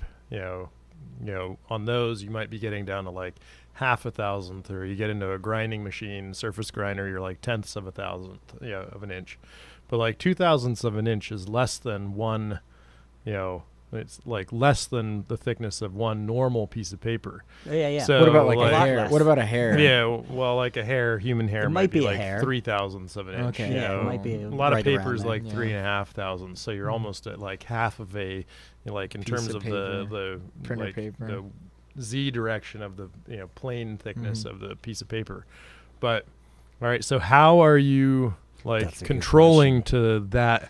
Like you're doing work in a wood shop with like literally like Hundreds of Yeah, precision well, tools. grab the They're coarsest tool on they're there. they're like hand tools, like Yeah. saws and Not a So table. I use a file. I use a file to cut those. But yeah, to answer your like question, a little tiny it's easier than you might think to be that precise okay because I'm that's- using feeler gauges as a depth stop. I'm actually placing the feeler gauge up against the nut between where I want to go and the file itself. Oh, And then okay, I run and the so file once you- right up to that feeler gauge when I get to the G string. So I have a set of feeler gauges. Then you have a little bit. I just add the 0.02 of an inch feeler gauge into the set, That's cool. bumps it up That's- just a hair, and then cut to that. Sure. Yeah. You know? That makes sense. I was wondering like how the heck That's is gangster. Yeah, I Eric- can't. Yeah, like Under normal conditions, like I'm doing other parts of the guitar, the neck or something. I'm looking not around thinking and you're to- talking about like terms these of little tiny 0.02 of an files inch. back here.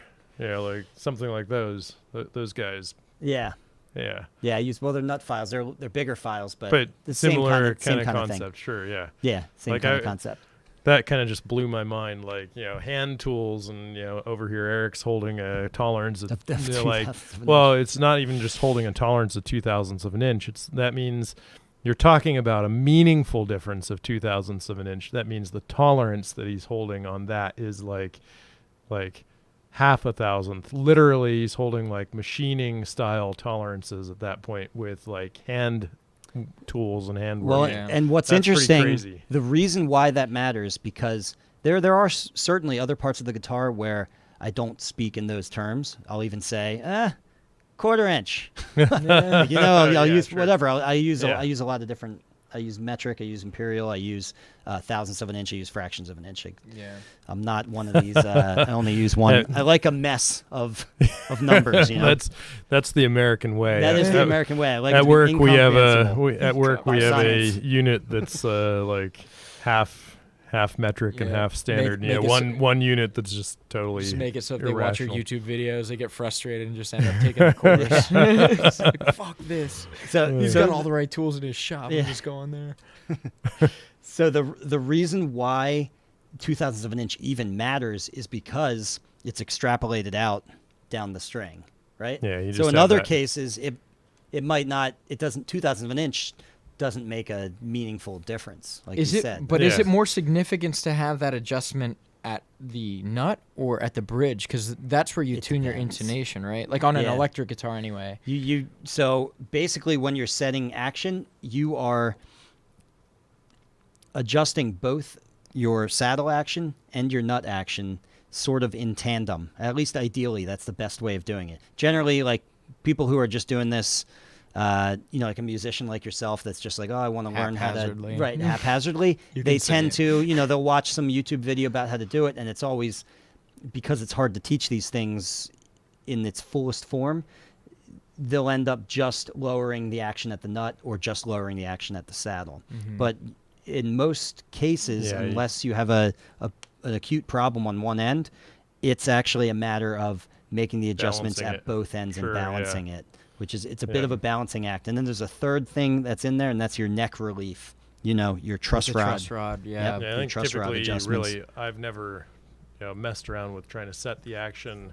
I mean, I guess on like an electric guitar, you have like on Yeah, the, there's Allen. the hollow body keys, that yeah. you Oh yeah, that thing can you be traded- fine-tuned. yeah, all like over that the one place. you- Oh, I've you can played tell a around with story. that. How did you get that guitar from? How'd I get video? that guitar? When I traded a like whack car for a guitar. Ford Escort. Yeah, 95 Ford Escort. Yeah, so I traded a hollow body Ibanez. I wish I could I wish we had it here because it's really, it's a good guitar. It's a a good pretty guitar. It's really pretty. Yeah, It's very nice. Plays great. Yeah. Zach DeSantis has made it sound better than me and Gideon. yeah. ever have. yeah, no doubt. But yeah, and then Zachy he D. gave me a car when my other one took a dump because Hey, Oh wow! yeah, You well, traded a guitar guitar for a car. Yeah. Wow. Well, I had the car like sitting around. It and- was a really shitty car and a really nice guitar. But- Yeah. it but- was a really but it was good probably trade. like a pretty fair Appropriate trade. And, trade. yeah, like actually, and Yeah. you ran that car for what, like a year and a half? It was good. Like it. Yeah, It put a little money into it here and there. But Yeah. No. It, you it pretty was. much It was. didn't put It too was. much- It was a great deal. Like you didn't I put needed too- it at the time. Like I Yeah, have no yeah. regrets. Yeah, no regrets. No regrets. No, I mean it was like you didn't put too much money into it. I mean No, you yeah, had yeah. what Whatever was, maintenance what was the dude costs that I would do like on right any next to vehicle. you. Yeah. Yeah, yeah, What and was that he- guy's name? I can't. Leno. Leno. from Yeah, the yeah, warehouse yeah. days. You had We're him. going off on a tangent. Let's go back to Eric here. Yo, so I'm no stranger to cheap cars, though. yeah, I'll drink to that, brother. I'll drink to that, Cheers. brother. So Eric's had some really fun ones. Oh, I think. oh yeah, I The, bet. I think the Nick Puff- 1993 Ford Ranger. Yeah, that I the had, puff like, truck. that Yeah, was, yeah. That was sounds that was a dope. mistake. What? That sounds like an That was amazing a endeavor. mistake. It was an amazing endeavor for like the couple months that it lasted, and then it was gone. That's crazy. I went through 4 cars in 1 year. Jesus, Yeah. dude, you made some bad Four decisions. bad decisions. Yeah. Too much Tokyo Well, actually, drifting one over was a here. great decision. $1,600 for a Scion that I loved, and it was no problem. I It was from remember that, the Jake. little Jake tiny- Pine. yeah. We called it the Brave Little Toaster. I loved that thing until I hit I'm not even gonna call it a deer. It was really like a baby fawn, and it totaled the car. Wow. Fun. Yeah. Did you eat it? Yes. No. My man. Yeah. Oh, I would. I've been dreading that. I've been like a lot of my friends, like where my bus is parked right now, for instance. I won't go on too much of a I tangent. should have though, honestly. Yeah, But I'm I don't waiting for know the day enough. that I'm gonna hit a deer. Like Did you- statistically, yeah, it's gonna it's gonna happen with happen, how yeah. often I'm going. Did you into ever rural eat counties. like roadkill? I mean, No. that's got to be like If I was a if you real grow man, up in I the would. sticks. If you grow up in the sticks, everybody in the sticks has at some point eaten roadkill. Well, I Yeah, think- I I'm think not that- opposed to it, honestly. No, I mean, just like, don't. I don't know fresh, enough. yeah, I sure. feel like Like I there- don't know enough. I feel like about how to do it depends, right? So like mean, I ate duck roadkill that once. like you Yeah. hit, that's different Fresh. than like roadkill that well, you no, found. you can have found roadkill, but you like in the case of the duck that we ate, me and my buddy, like it's situational. Like we walked this stretch of road, like going to the gas station, and like there was no dead duck there, and we walked back like 10 minutes later, and there was a dead duck there. It's like, all right, this I don't know, we know man. this is I don't know. fresh. I don't know. Somebody where he's moved that been. duck. I don't know where he's been. Yeah, somebody moved the duck. Yeah. Somebody moved the duck. Or maybe some like hawk dropped it there. You know what I mean? I don't know. Yeah. If I killed it, I'll eat it. But you know what I mean? Yeah. That's kind of. I'm sure there's a way to vary. Yeah, I mean, if you're smart enough, you know a lot about meat, like to Fair enough. look at it and assess. It was the, still warm. Yeah, well, there you go. Heart's still kind of beating a little bit. Yeah. Yeah. Yeah, that's so meta. Uh, All right, so let me get back to Eric. How'd we here. get off on that tangent? And So me and Gideon, obviously, maybe not so obviously, we met through open mics and stuff, and I think one of the first I times. met you guys climbing. Yeah. yeah. But the first time I realized you were a musician was at an open mic. I was like, oh shit, he plays guitar too? And then I found out you're an actual like legit luthier, which is like a crazy thing that you don't look like from, the top. But What's a luthier look like? you know what I From mean? the Like when you just first meet I just somebody. take it to be like you got to look like like some like Like a old carpet, Swiss, an old like white old guy, Swiss like guy, an old, like a big you know what I beard mean? or Exactly, something, with like like some spectacles. Morpheus glasses. Yeah, Give you know it what I mean? time. I know what a luthier looks like in my head. You know what I mean? It's not It's far not- from not what, this yeah. guy. I got the No. white guy part down, but just give it time. Just Give it time. Eric will it's mature into the Yeah. like It's got like a sophisticated carpenter. like almost You know what I like mean? Santa Claus-ish a little bit. Like, Nah, no. I mean, I don't know. I like the beard. Yeah, and the, there's something to like, what's it called? Like the special breads, artisanal, right? Like to have an artisanal, like Artisanal, yeah, like sure. specialty Yeah. craft in a bigger field. Like there's a specific look to those guys. I feel like. Right. In the movies, anyway. Like I you should know have what I like mean? kind of small round glasses. Yeah, Yes, exactly, for sure. you know what I Yeah, exactly. Live in Portland or something, What? Alps, yeah. Or yeah, or The Alps, Yeah. yeah, like I was learn thinking German, speak, I was like, thinking of like the Portland the hipster accent. artist, but yeah, also the you're thinking of like the hermit in the woods. yes, Kinda, yeah. the Hermit in the That's Woods. I think I'd rather be that. I don't think I'm I not sure Be, Allie's gonna be down with the Hermit in the Woods thing like I that. don't know. I will man. drag her kicking and screaming Nice. to my mountain home. Mountain home. But I just think it's pretty crazy how you went from like because you were pretty much just like a casual guitarist that had a need for like Yeah. a repair, And and then it kind of grew to this. I Like emphasize can casual. yeah, I'm not but like do you I'm wanna, not like, a gigging. yeah. Never was a gigging musician.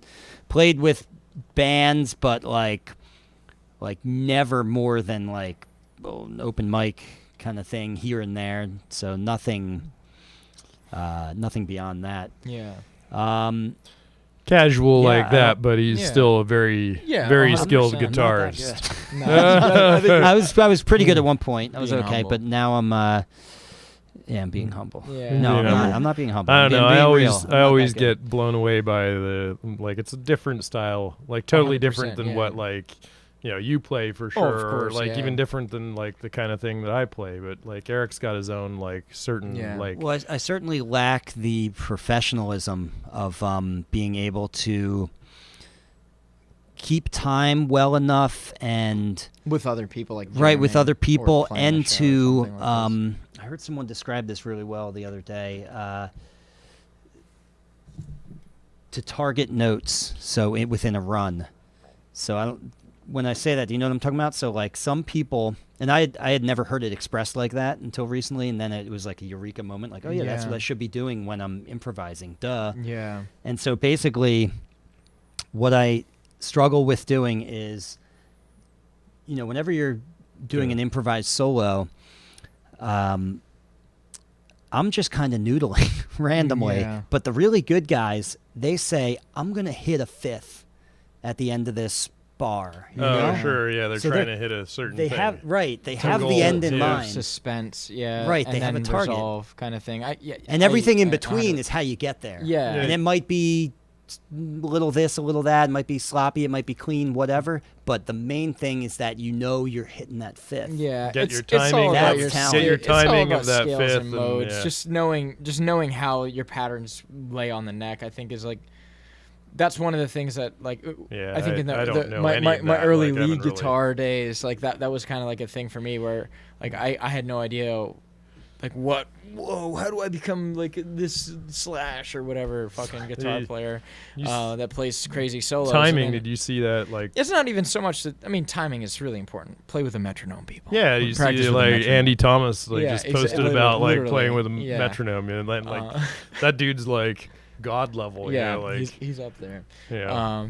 But I want to have him on too. But that's a tale for another time. And Andy Thomas is that metal band. Yeah, Black Crown Initiate. He's got like the big beard. Yeah. Yeah, you have to like fly out to like Arizona or something, or catch him on That's a where he tour. is, Yeah, but Oh, did he move? he moved a yeah. while Oh, back. that's a bummer. Yeah, He was cool. Yeah, And he was a good- fantastic, yeah, he's a good dude. fantastic Yeah. guitar player. Oh yeah, Yeah. way It's better than I unbelievable. will ever dream of Yeah. even being.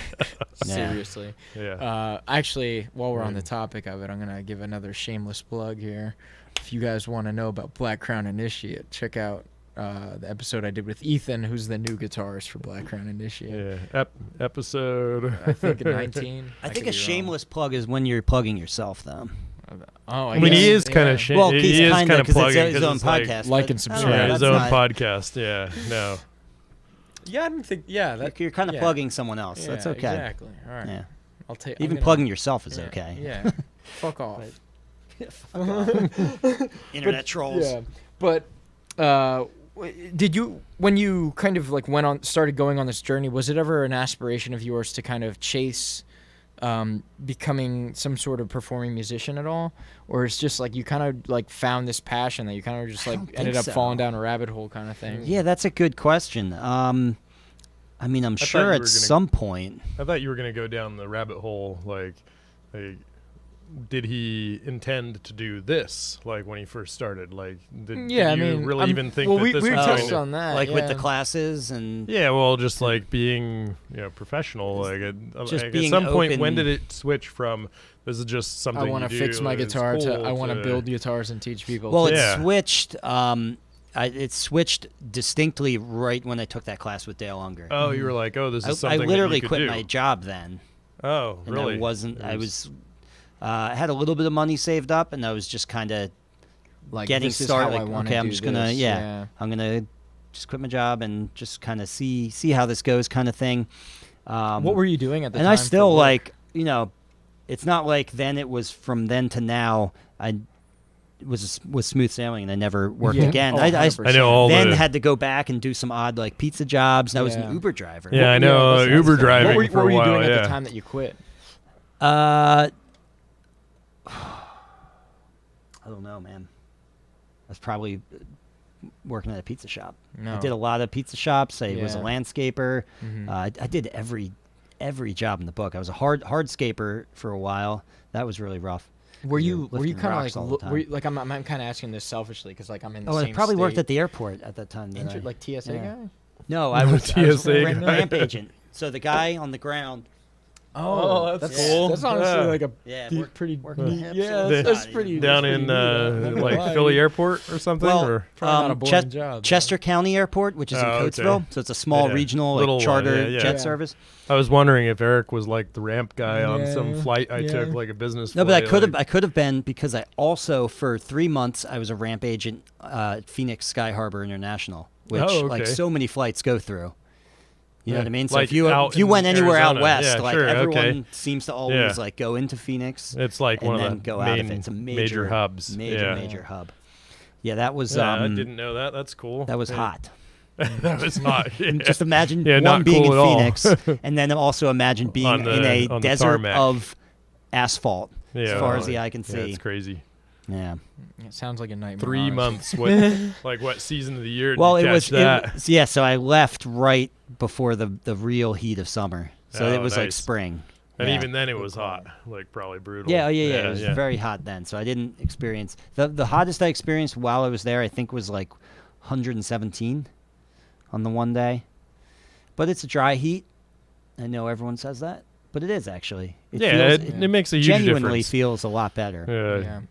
I would go on bike rides in 100+ weather, Sure. and it was not pleasant, but it was fine. Yeah. Like, And I grew you up can get out through. west. I grew up in New Mexico, and it's a huge difference. It's like the humidity that we have here is like just a killer. Yeah, 85 can be really harsh. Yeah, yeah. Yeah. With the humidity Feel really being harsh, high. yeah. But yeah, let me kind of touch back where because I'm kind of in like a transitional phase right now myself, like with my old job. So were you kind of in a phase where you were like, hey, like I'm just looking for like the next thing because I'm miserable like doing this, or was it just kind of like a thing that kind of fell in your lap, like, oh, this is what I belong doing? The real thing that I think I realized that I didn't belong doing was just working with other people at all. Working with other was people just- at all. Yeah, it's the most antisocial thing I could probably say. But I was very bad at. You could almost say like the more people that I was working with, the worse I was at my job. The worst job I had, I mean, the worst I was at my job was a server. And that's, it's a very social job. Yeah. That's really I was so surprising. That bad. I find that because as I've known Eric, just several years of like being friends and stuff, like I've never taken you to be like an antisocial or. Well, I'm social. Yeah. I'm just, it's the difference between single focus and multitasking. I Oh, just can't, can't I really multitask, can't yeah. multitask. I mean, Yeah, seriously. I struggle with that. Yeah, dude, that's like dudes, I like knew all that. dudes. I can totally Yeah. vibe that off him, that he's just like an introvert. They're like, oh yeah, I'll dive deep on any like deep I go conversation, but I'm not. go deep. You just hate being like fake. And Oh, just yeah, being like yeah. an extroverted. Hi, welcome to Costco. But it's not just that I don't like doing that. Yeah, and if you watch my YouTube videos, I'm not like, yeah, it's like, like I all right, can't- This is legitimate. do that guy. This is what we're about. yeah, I'm just monotone. Mhm. I kind of am. And yeah, it's more so though that I literally suck at. Like I can't multitask. I'm really bad at it. Obviously, I can see that with obviously like everyone can do it being to some extent. a waiter or wait staff, Yeah. that would be Right, it's the worst kind of job for you. Yeah, that would be tough because it's like literally all you're doing the whole It time. was like this. Like if I was walking back to the kitchen to get someone's steak or something, and one of my other tables stopped me and said, "Oh, hey, can I get some more mustard?" I'd be like, "Fuck, I just forgot what I was going to the kitchen for." Like I could only handle one thing at a time. I'd be like, Yeah. "Okay, I'm going to get you your mustard. I'm going to come back, and then I'm going to stop and think about what I need to do next." That doesn't work. no, Yeah. no. That I works can't. in a workshop. Yeah, Yeah. yeah, Works it in does. this Yeah, environment. yeah, exactly. Yeah, because you sure. accomplish a task Yeah. and then you figure out what the next one Yeah. is. I And- like and that. There's only really two with dudes this that kind of- you have to wait on. You Right, know? yeah, right. I am waiting on, yeah. Well, and then with this kind of thing, when you're doing the thing, like going back to like the earlier comment about like filing the nut or whatever, like all of that, like, during those tasks, you really, it's all about that singular focus in that moment, making sure that he's not filing away that 2,000th of an inch like margin that he's giving himself. Like, Yeah, it's actually a plus in that yeah, exactly. I'm not thinking singular about focus on that. about the text message I need to respond to, which you probably have noticed I don't respond to Oh, your text messages. It was a pain in the ass to get a hold of Eric, dude. I'm like texting him at like Every 2 other p.m. day. He gets Yeah. back to me at like 10 p.m. I respond to him at 5 a.m. Like this, or whatever time I'm responding to him at. I don't know. He's He just getting back can't at be weird worse than intervals. I am. No, I don't know, man. Like, Just so you know, I feel like you just don't respond. He at least gets back to me. They're I do just eventually. spotty, I yeah. treat it like a homework assignment. Like Yeah. it, I respond. sometimes I literally put it on my to-do list. Yeah. I respond at get like back to 3 this. days or 4 days later with the meme that's Yeah. like I'm It's a like, terrible bro, you person. You didn't answer the question at all. Oh yeah, you sent me that. Yeah, I remember that meme. I've gotten so much mileage out of that But one. Yeah, if it's out of control. you guys ever need to reach me, just give me a call. Yeah, I'm really good with calls. Yeah. I Phone really am. call, okay, And even yeah, like cool, yeah, yeah. if I don't pick up, I'll usually call you back. yeah. Because Word. there was a phone call. Yeah. And I like phone calls because they happen in real time, Eric really is quick. the and they're done. anti-millennial. I am such the anti-millennial. Oh man! wow. I'm kind Didn't of. know I'm this. considering a flip phone right now. I really am. I don't blame you, man. I'm almost there. I'm almost there. Allie's so pissed, We're not but diving He into could- the he cybersecurity thing. he could but get that's, the that's- he could that's get the the thing. new Razor and he's Yeah, still that flip is a phone. thing, right? But oh yeah, no, Out of no, no, no, control. no. Not that I kind of want flip the phone. lack of connectivity, not the actual flipping. That's funny. But yeah, let's kind of go back to the topic I was asking about. So like you're like obviously everything came to fruition and it worked out. We're fruition implies an end. well, I mean like you're it's- your own it's- boss. I yeah, guess, it's is, good. Is the I like it. fruition Yeah, kinda yeah. thing. And I was just like, because like I said, I'm in my own kind of transitional phase. What, how long did it take you to maybe like figure out your game plan and kind of get on your feet where, you know, you didn't need to do the pizza gigs That's a good question. anymore, you know? That's a really good question. So to answer it, I guess the most bluntly, the last time I worked, which would have been for Uber. So the last time I Ubered was not the last one that happened, but the one before New Year's. But then before then, I hadn't done anything until like basically the New Year's before that. Mm-hmm. So I did 2 years ago, and then I guess So it really took, like, three years ago. Yeah, so like So several if this years is then. if this Yeah, is several years. well, if this is Yeah. 10 years, it took him Yeah. 7 years Yeah. of like Yeah. concerted effort on That like, sounds in about this, right. Just in this building path. up and Yeah, building taking the it, Yeah. like you know, you're doing like your freelance landscaping stuff. And if I some hit pizza well, it gigs. was for a while, it was basically Uber. Once Mhm. Uber happened to the world, I was like, I want this because the Uber and all the gig economy. Like Uber this- is still like it almost is the gig economy. You know what I mean? Yeah, Most there's people some who are more in the gig now with, economy like- are on Uber. well, there's or- some or more Lyft. now with like the like grocery getters or that kind of thing, or That's like true. or like the dudes that go around. What are they? Delivery Yeah. dudes. Yeah. Like, It's still a big- driver, Amazon though, even I guess has is what I'm saying. like a kind of gigging service like that. Yeah, Like, sure. Amazon yeah. Flex, right? Is that what it's called? I don't know. I never actually went through it, but I did some research on it, kind of like trying to figure my own thing out. And Yeah.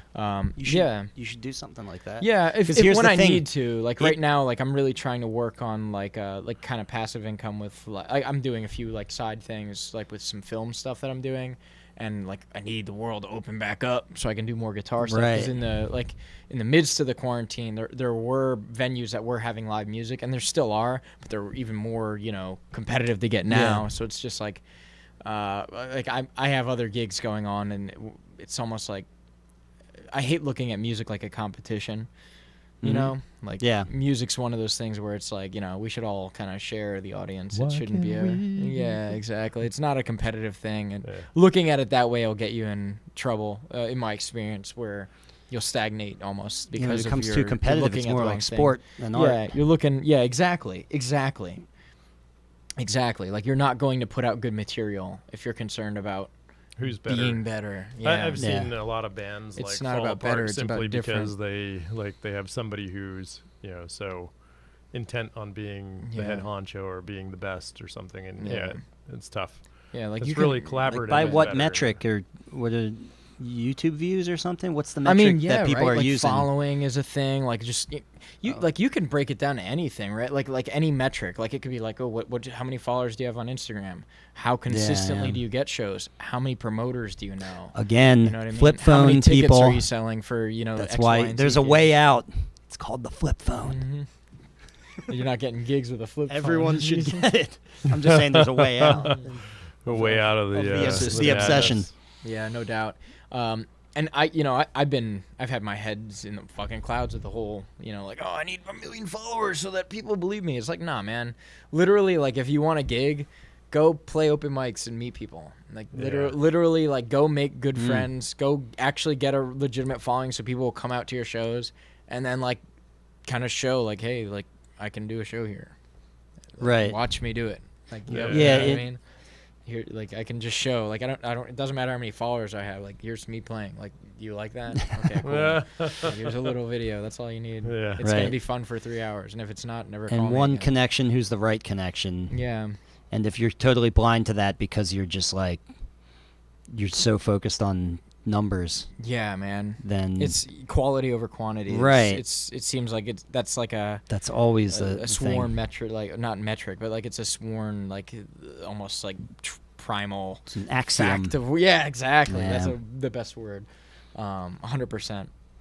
That's so cool though. Like like your path to get where you are. It's like It's a long it's time, an man. aspiring thing. Like I mean, it's not a Never- long time. well, Look no, I how was handsome thinking- he is right now. He has no yeah, gray yeah, no, hairs. he's a man in the prime of his life at this point. Like no, that's not what I was saying. It's just like that's a long, like concerted effort toward a given goal for a year is a fairly long time for 2-3 years, that's becoming more of a long time. And Yeah, so it's definitely.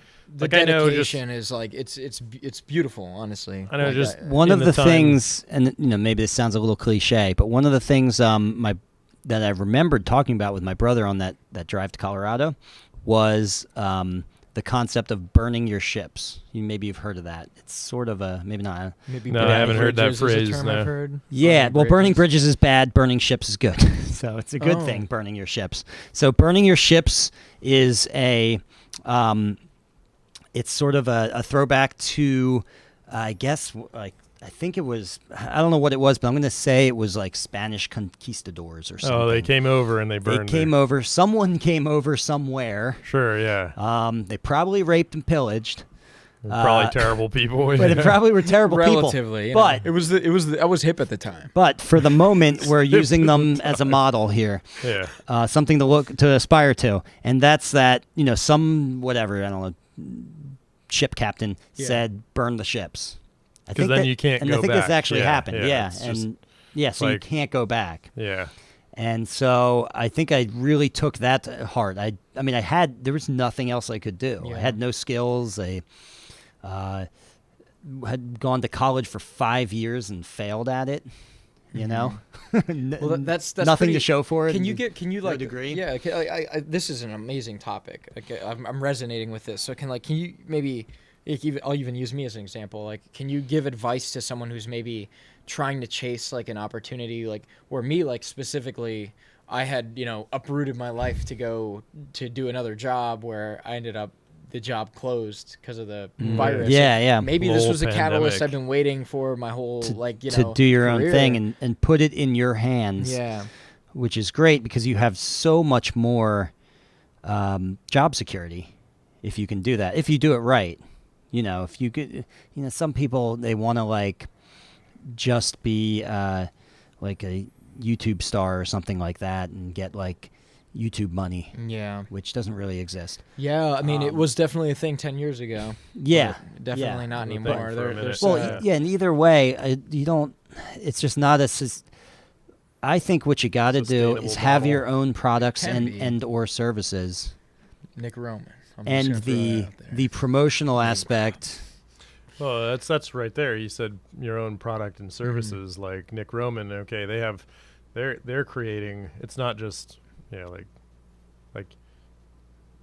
I don't know. I think they have like a product that they're putting out that's more than just like a personality. Like if you're Yeah, like, I think a lot of it's not a YouTube product, right? It's they're putting out content that's related. Sure, yeah. This is specifically what he mentioned to me, and maybe I'm butchering this information. Did you have Nick on as a I haven't. guest? I'm You not going to haven't? go Okay. too deep into this because I want to have him on. But it's like a nice ode to get people ready. Like foreshadowing. Yeah, so like YouTube Right. money was popping back in the day. Then they kind of screwed creators with the ratio of like what the views get you per like penny or whatever. I don't know like how that used to be Yeah. because I've never had that. But what he was saying is it's all dependent on ads. And because he has a car relevant channel, there's a lot of money in cars. Like people, Yeah, sure, people there's need to buy people- cars yeah. frequently. Parts are expensive, So- especially performance things, So the ads that pay to get on his channel pay more maybe than like, for example, the great example right now actually is like gun stuff, right? Because YouTube like removed a lot of like gun oriented things. They don't want gun ads. They don't want gun content on their platform. So it's actually kind of harder for them. Some content is just harder to monetize. Right.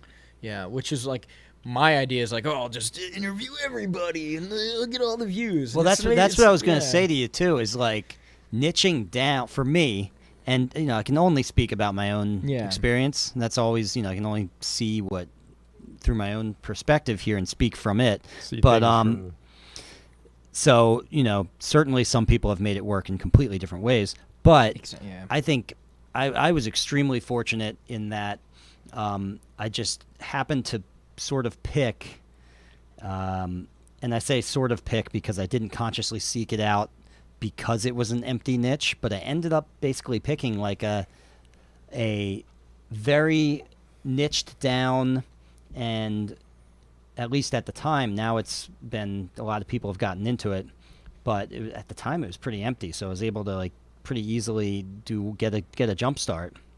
And once you get that jump start, it's a little easier to maintain it. You know what I mean? Mm-hmm.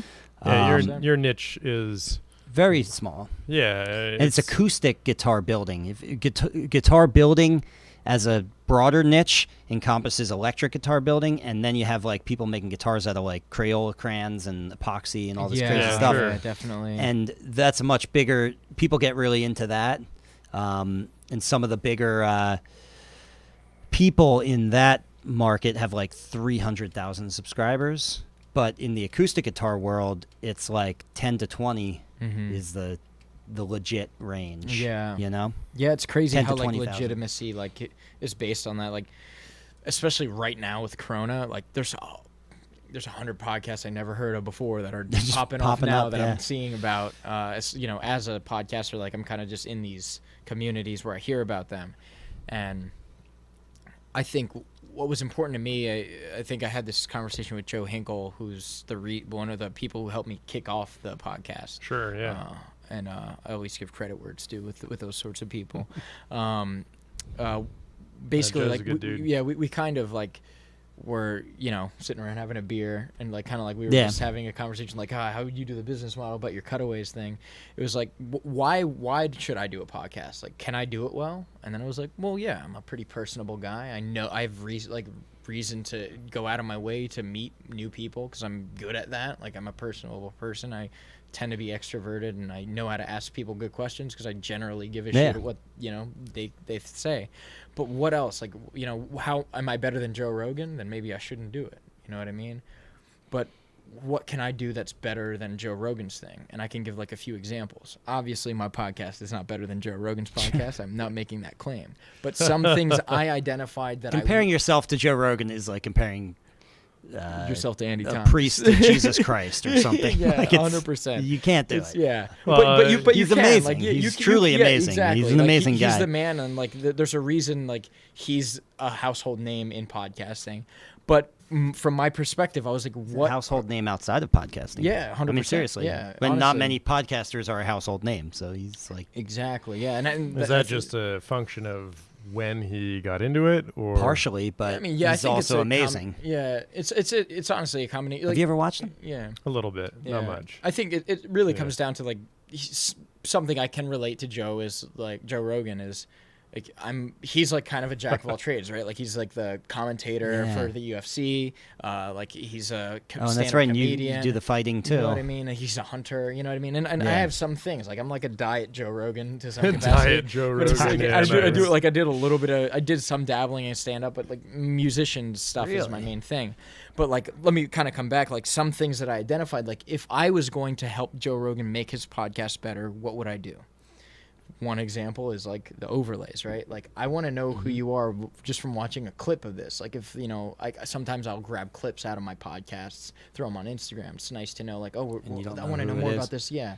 You know what I mean? Like, and sometimes in Joe Rogan's descriptions on his YouTube videos, he mentions like the person's name, but I don't know what episode this is from. Like there were problems in that. So I was like, like having better information in the description's another example of something like that would be a good idea. And those are kind of just things where I was grabbing a few things here and there, like what can I do better now that I know that's not going to take too much effort, right? Because there's a lot of other things I would like to do better, like have better quality, like I'd have my own fucking studio for one, and the video component's great. Like having an interactive content was another thing, because like this is not a good example because I'm in your space and I don't have the TV that has the comments, but normally I allow like the live comments to be like if someone has a question, I'll grab it and say, hey, so like this person asked like, why does acoustic guitar break when you smash it on someone's head? And then you can touch on that kind of thing, you know? Yeah.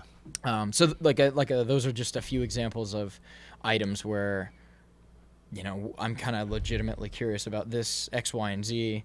Like, how can I make it better? And then can I do it myself? Yeah. Yeah. So that's great, because I remember when I first started doing the YouTube videos so basically I made the online course first, and then I was just making YouTube videos that were more just, consistent for people interested in Lutherie related things.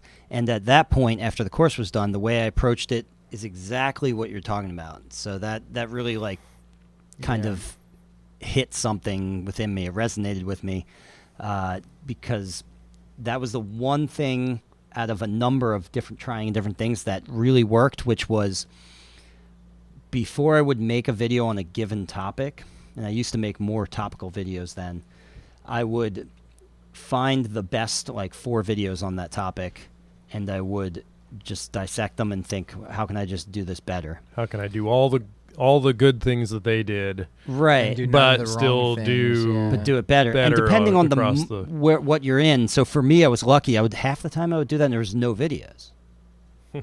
Like no competition. There was not. Yeah. There was nobody had asked that, answered, not asked, and nobody Yeah. had answered that question. Nobody had done a video on, on this specific thing Yeah. within acoustic guitar making. Yeah, Niche it was just space, there was one guy, and he'd been doing it like he's been 10 years longer than me, but he was super early for any. I probably watched all of his videos when like Oh, my videos. no Or when- that guy.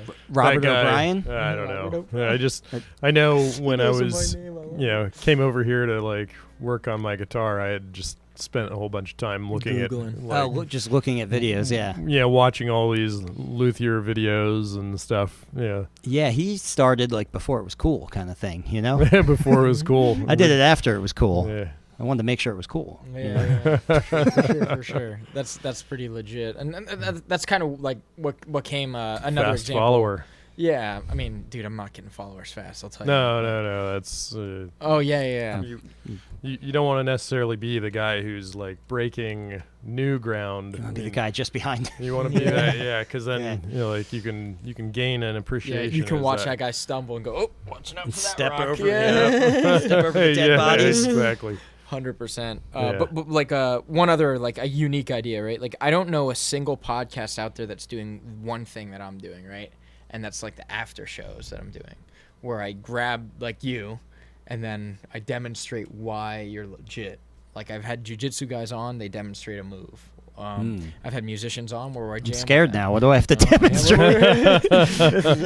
This is this is not discussed beforehand. I Yeah. don't- Well, I have some speculative ideas on what we can do, like the inlays on my Kiesel, which I'm not going to spoil exactly yet. But we have some ideas of like some things we could do, and we'll pick something to show like why he is the shit, and you should definitely take his course, which is linked in the description.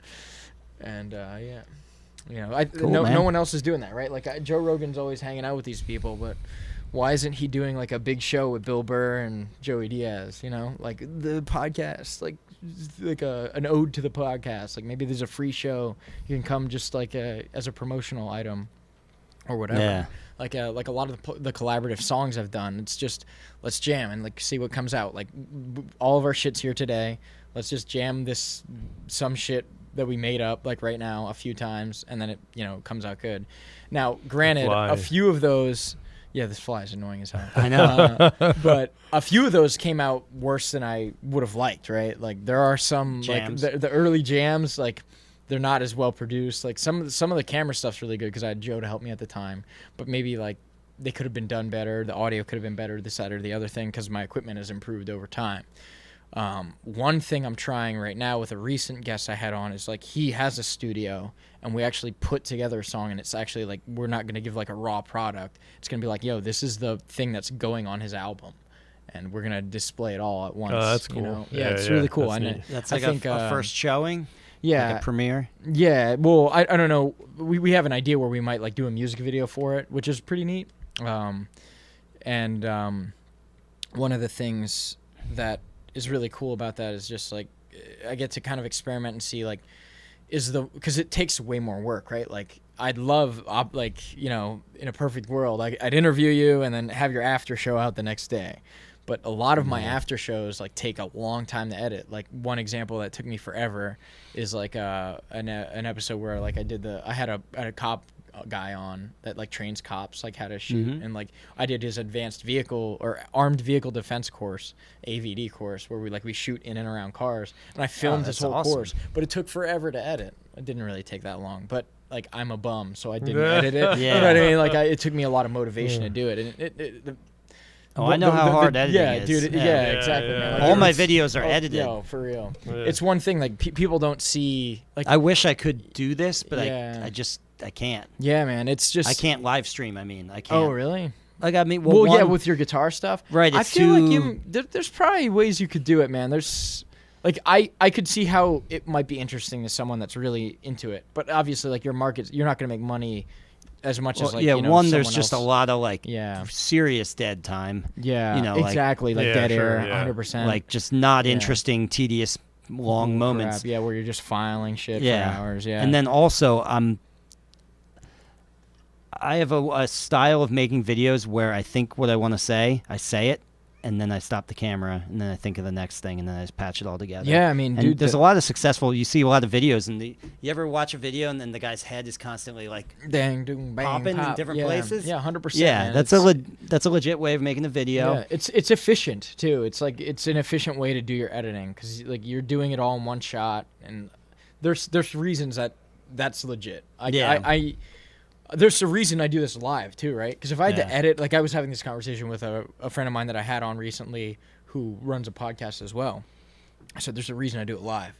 I don't want to have to edit this because then none of the content will come out because I'm gonna listen to it and go, this is shit." Right, You know right. what I mean, it's like if this But is because it's bad, live, if this is you- bad, whatever, man. Yeah. It's bad, It's yeah. out there. No, I really appreciate that, and I Yeah. even enjoy that. Like I Resonate love with it that, as like yeah. an art form, basically. Yeah. Be- I think- especially because yeah. I can't do it, and I also mean that I can't do it in the sense that I say a lot of wrong words.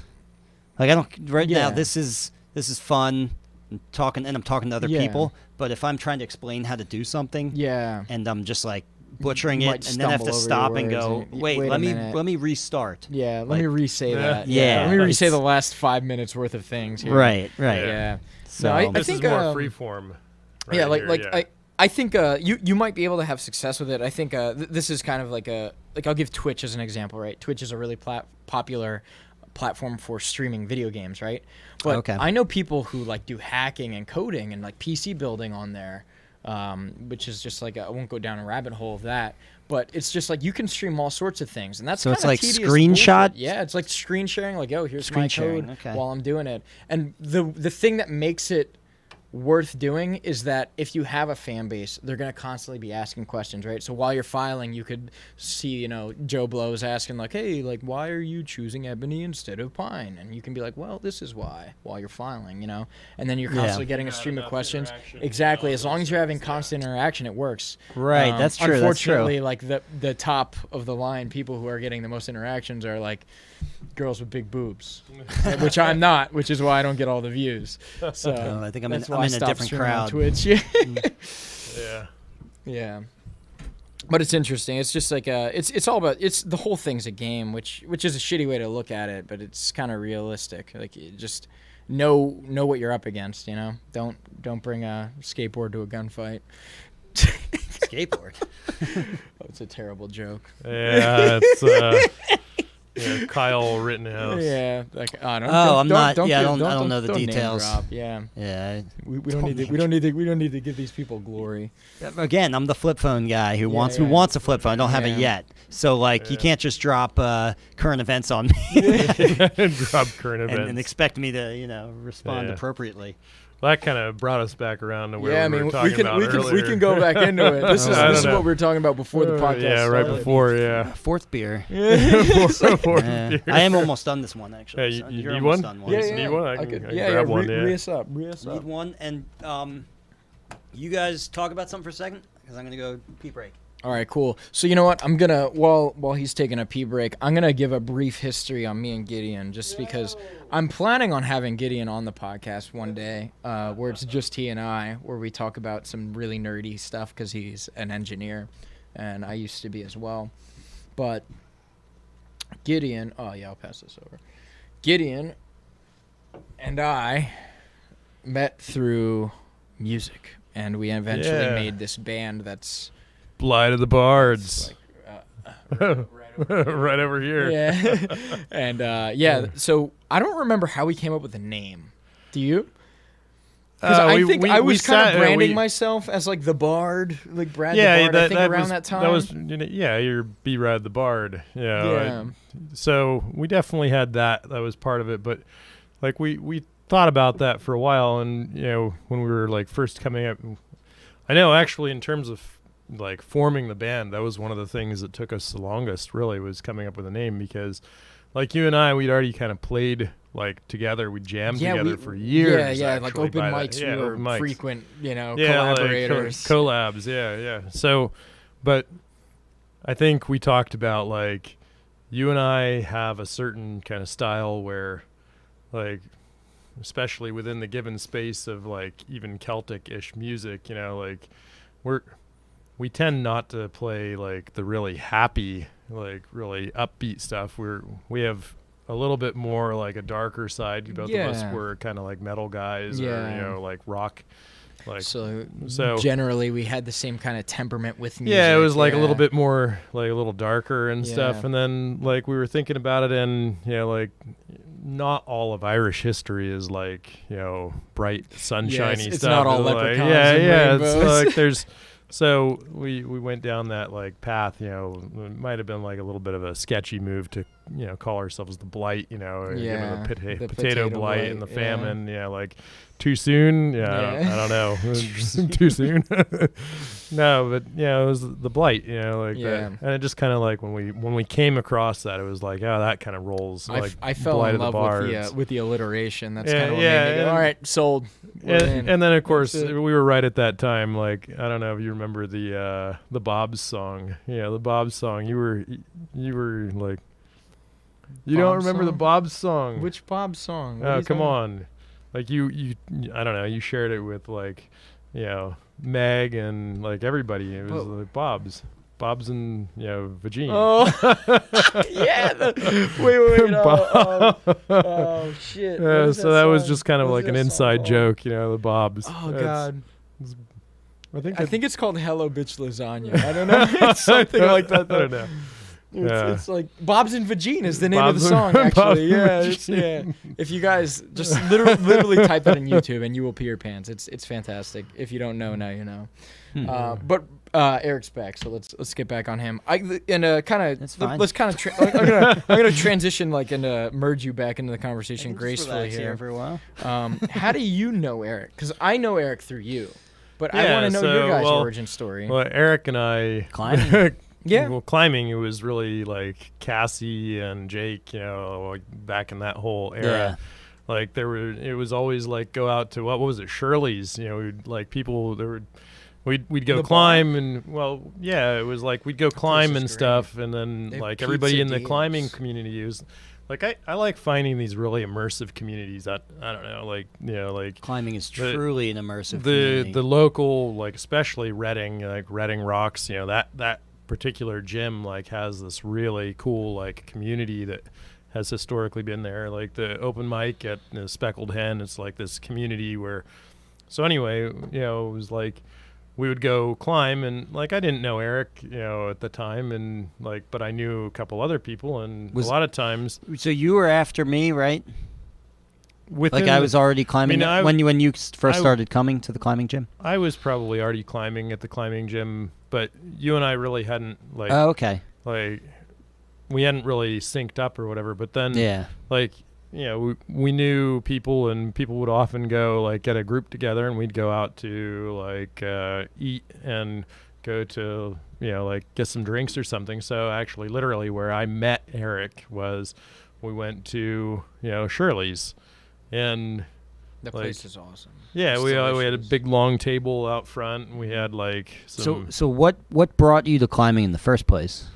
Oh, that's quite the story, man. Like years and years and years ago, in between two trips to Ecuador that I took for a couple months each, like I had worked, like I was after my first trip to Ecuador, and like I got a job, and I needed, like I was trying to just build some cash to go back. I loved it down there. It was cool. And like I'd played around. There was like this like kind of outdoor kind of like man-made gym thing that I found in Ecuador. So I'd messed around, but that wasn't like serious rock climbing. I mean, I guess you could have been, but it wasn't like.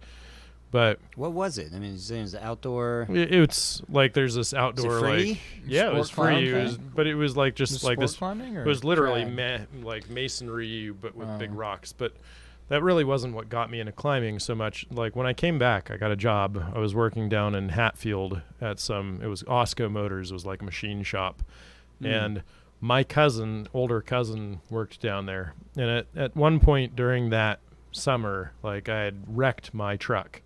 And so like I went through this yellow light, rear-ended this lady. Everybody was cool, everybody was fine. But I didn't have a car. And so my cousin, who worked at the same place, he's like, well, dude, you can ride with me. So I carpooled with him for like the rest of the summer, pretty much, but during that time, like my cousin's like, well, just so you know, I go rock climbing. Rich was his name, or is his name.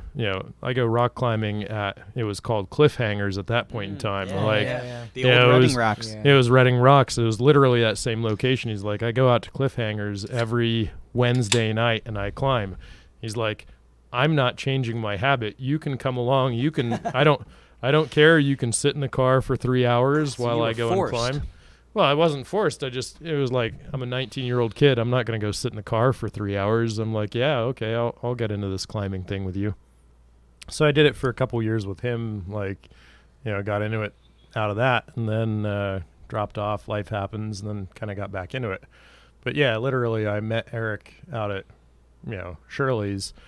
And yeah, I don't know, we kind of hit it off, and I learned some things about him, like, aside from being a cool, like really excellent rock climber within the scope at the gym, I learned that he was like a luthier, and like, we kind of had some more topics of conversation that we could like broach, like we could talk about the like. And you were just starting to play guitar then, right? Oh no, No? I've played guitar for, like I picked up a guitar in like, I don't know, like 05. Well, okay. I'm nowhere near as good as I should be for the like sheer cubic hours that I've played. Sheer Like- cubic. Yeah. Intentional practice. Yeah, I've not done any like actual intentional practice. I like to. For me, it's a diversion. Yeah, but Let me, Oh, let me, yeah, ask, me- let me me ask you too. a question, just because we're on the topic of climbing, and like, because I know how good he is as well at climbing, but Yeah. like maybe Not the that audience good. might not.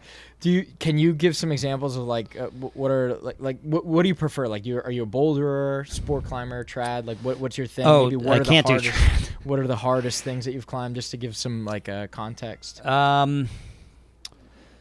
So I'm pretty much a sport climber. Mm-hmm. yeah, I think that Now, would apply for pretty much all of us. Yeah. the There three was of a us. I point. like bouldering, but I think There was a point where I was really into bouldering climber the most. when I was younger. But yeah, I definitely appreciate sport climbing. I mean, you get more of the essence of climbing when you climb, I think, longer routes. You Yeah. know what I mean? And even more so if you're doing it trad. Pulls in that, But I just like, can't do trad. endurance. It's too scary. Like It's just too much. Dude, I'm with you. I've never too tried committing. it. like bouldering I've is never all tried about it. like this like explosive power for like 3 moves, and 3 like moves. that's- Come on, it's like 8 moves. Which I think, you know, All and I right, think 8 that's moves. why I liked it when I was younger. I think it's almost like caters to young people more. yeah. You know what I mean? That Yeah. like explosive energy, But- which you just don't have as much of. but you in your don't- 30s. I mean, So you you're not favor getting the into longer any of routes that then. like endurance, like sport climbing on the longer routes. Like you start getting into where it's like it's different. Like it's different climbing like a 510 that's like 10-15 feet long versus climbing a 510 that's like 30, 40. 100 feet long or Oh, something. yeah. Like that's Yeah. you're getting into like when you get to the top, it's like a totally different. You have to be in a different level of fitness for the top than Right. like. If you're gonna do it all in I- one, if you're gonna do it Yeah, clean. exactly. Yeah. Clean. Yeah, and I know for sure for me, like, that was always something that I could like. I just tended to have when I was climbing all the time. I had way more endurance than a lot of you younger guys. Mm. I would- Yeah, Yeah, you I did want to have really talk good shit endurance. back, but like, you're pretty on. I think Gideon is a pretty unique individual in the fact that like he's so big. Like you guys can see, he's just a big man. But like you can Big stick hunk to of the a man. you can stick to the wall like a fucking goat. I don't Yeah. get it. I don't understand how Gideon works. But like to Graceful kinda go, bear. Yeah, exactly. Graceful No, bear. it helped because I climbed with Eric for a Yeah. while, and like Eric was really good at talking about some of the things, like getting real intimate I with the told you wall. to get intimate. Intimate to with get the sexy wall, with yeah. the wall. Get sexy with the Yeah. wall, Good yeah. advice, man. Yeah. There's a lot of jujitsu stuff like that, but I won't go Yeah. into it. But can you give like some examples? Can you name some routes? Can we name drop some routes? Like some of your favorite routes? What are I mean, what's the just hardest honestly, thing you've cleaned that you there's can nothing think to of? name drop really. Maybe the hardest route that you've tried and like succeeded.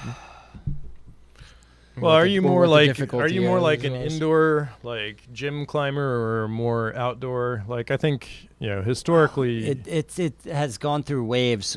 The most recent iteration has been leading in the gym in the lead up to this Spain trip the that Spain never trip happened. that didn't happen because of the And pandemic. do you yeah. remember the vibe in the gym leading up to that? Were you were around? Well, I was climbing, yeah, but yeah, you guys were all pretty pumped and like Yeah. climbing. taking it was it all pretty about like seriously. seriously Clip it or, about the phrase was clip it or whip it.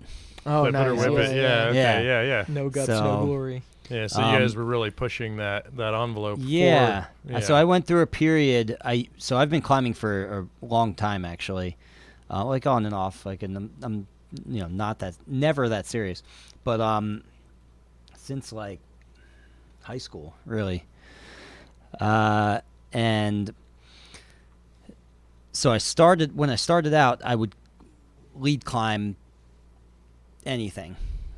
Like I was fine with it, you know what I mean? Like I wasn't scared you of it. had like a really bad.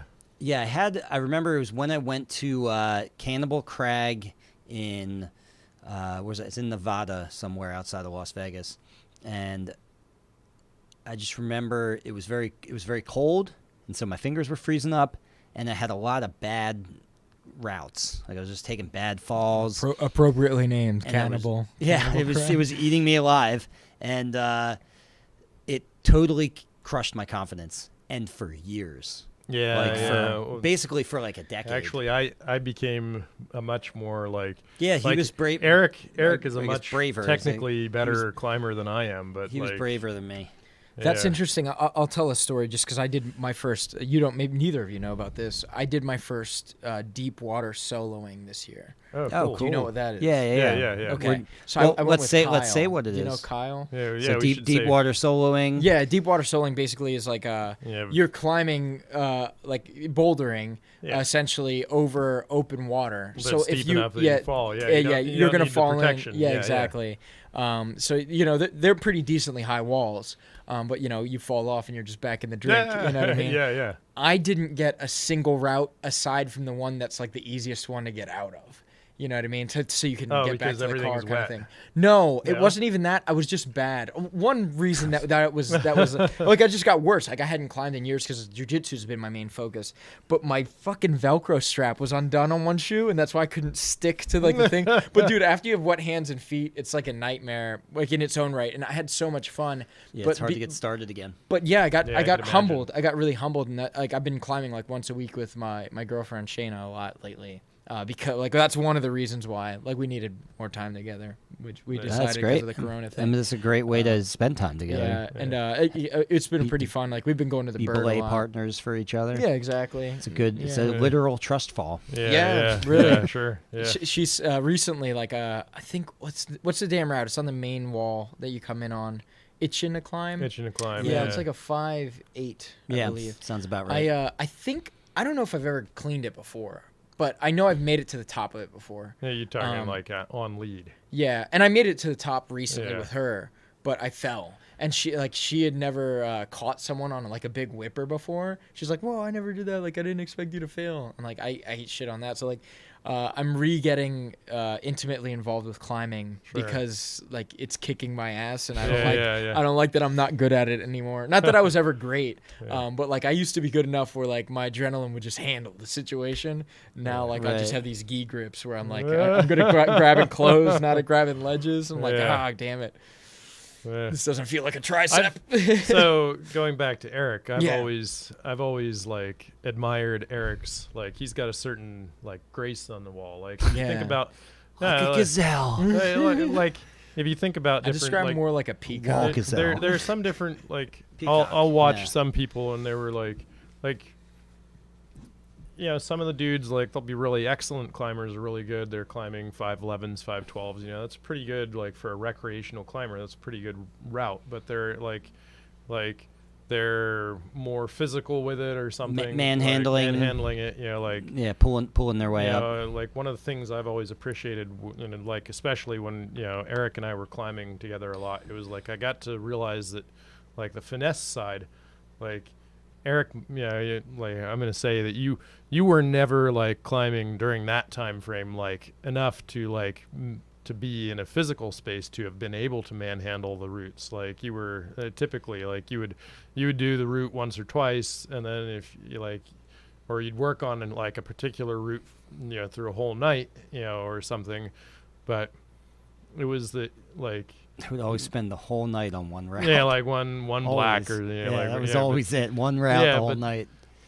That's so interesting. It kind of pays homage to like what we were saying with your like your guitar building, where like you get the one track mind, and that's why Single you can be focus. so But Yeah, I don't like to jump around on the wall. But I that really much. liked, except for I like when to we go to did the Around the project. World with Eric. That was You know, fun. That Yeah, was a good fun. time. That was a classic. Yeah, that was super fun. Yeah, but it was really that you were like technically like you were really good at being mindful of being up against the thank you, man. wall and like balance, and I just really appreciated that, and it was like cool for me to like That's cool to climb hear. with you. You know, I like can- it I- increased, yeah. it improved my game pretty I I substantially. can owe say that- similar things to you, where like I've Yeah. seen how gracefully you move for your size, and Yeah. it like made me respect you more as a climber and an athlete. Because like I looked at you, I'm like, man, you're not a fucking athlete, bro. Like I was like back in the day when I first started like really taking Yeah. climbing seriously, I was like in the gym, so I was like Yeah. very Brotato-esque. I was probably like another 20 pounds heavier at the time. yeah, too, man, and just the way I saw Yeah, you you move, lost it a just lot made of me weight, respect dude. it, man. Yeah. Yeah, you're looking good. Yeah, thanks. It's eating at home now. You know, Yeah. coronavirus. I'm on that COVID diet. Yeah, no more Taco Bell. Yeah. Yeah, you like Taco Bell too. I like Taco You Bell. like Yeah, Taco Bell. Yeah, yeah. And Chimmy. We'll yeah. talk about Oh, Taco that's Bell good. later. Yo, shout out. Oh, you don't even Nah, have a. I'm oh, out. man. I'm So good yeah, though I think for now. Casa del But I Chimney. think I owe all of that though to my girlish figure. Like, so like I'm not the kind of person who could just go in there and be like, oh, let me just monster my Muscle, way up yeah. this. Sure, yeah, I've muscle seen my way some- up it. So which is the lesson. I'm kind of joking about the girlish figure, but it is the lesson that a lot of girls learn climbing, and they get better than men. Yeah, At least Yeah, I've been I f- humbled yeah. plenty of times. I Right, feel- because yeah, they it's- can't manhandle their way up, so Yeah. they're like, well, I guess I Technique, have it's all to about, like, take some delicate- extra yoga yeah. classes and learn. Yeah, flexibility. Sure, yeah, Flexibility is just huge. as yeah. important as strength. Yeah. I would say, yeah, man. Actually, I used to at my best, at my peak of like technical climbing, I was regularly doing yoga at home. What was like the Yoga what- and what would you say climbing is, pair like, together so well. What would you say is like what's the hardest route you've ever cleaned? Oh, I mean, Like, it's probably like a difficulty-wise. 5'11". Word. Yeah, That's more that's better So than you me. mean like clean, like Like first time sport, through? yeah. I mean, Yeah, maybe and not barely. maybe not even first time through, but like you But, can. like- I think that counts if you lab it. I'm not. What's it called when you first time something? Well, it's on-siting. On-site, Are you yeah. saying Yeah. what's Just the like first? a project. Yeah. like you- what's yeah. yeah. I mean, you're talking about on lead. Yeah, lead. Like Yeah, for on- sure, it's got to count lead. On lead, probably like a 5'11". Mm-hmm. Yeah. Yeah. Yeah, better than me. Fucking But I'm A. not. But I'm not even. I'm Yeah. not I think a doing that 5'9" is my today. best. Yeah. I'm not Yeah. even doing that today. I'm way, and a lot of it has to do with it's just confidence. Yeah. I mean, it's Technique. it's is a hard to huge be thing, but confident yeah. on the sharp end of the rope. Yeah. I'll But drink to that, bro. but going back to what we were talking about earlier, when we were doing the clip it or whip it thing with the Spain trip. I mean, so the rule that we made was me and Thomas made this rule for ourselves, which was we're only allowed to lead climb.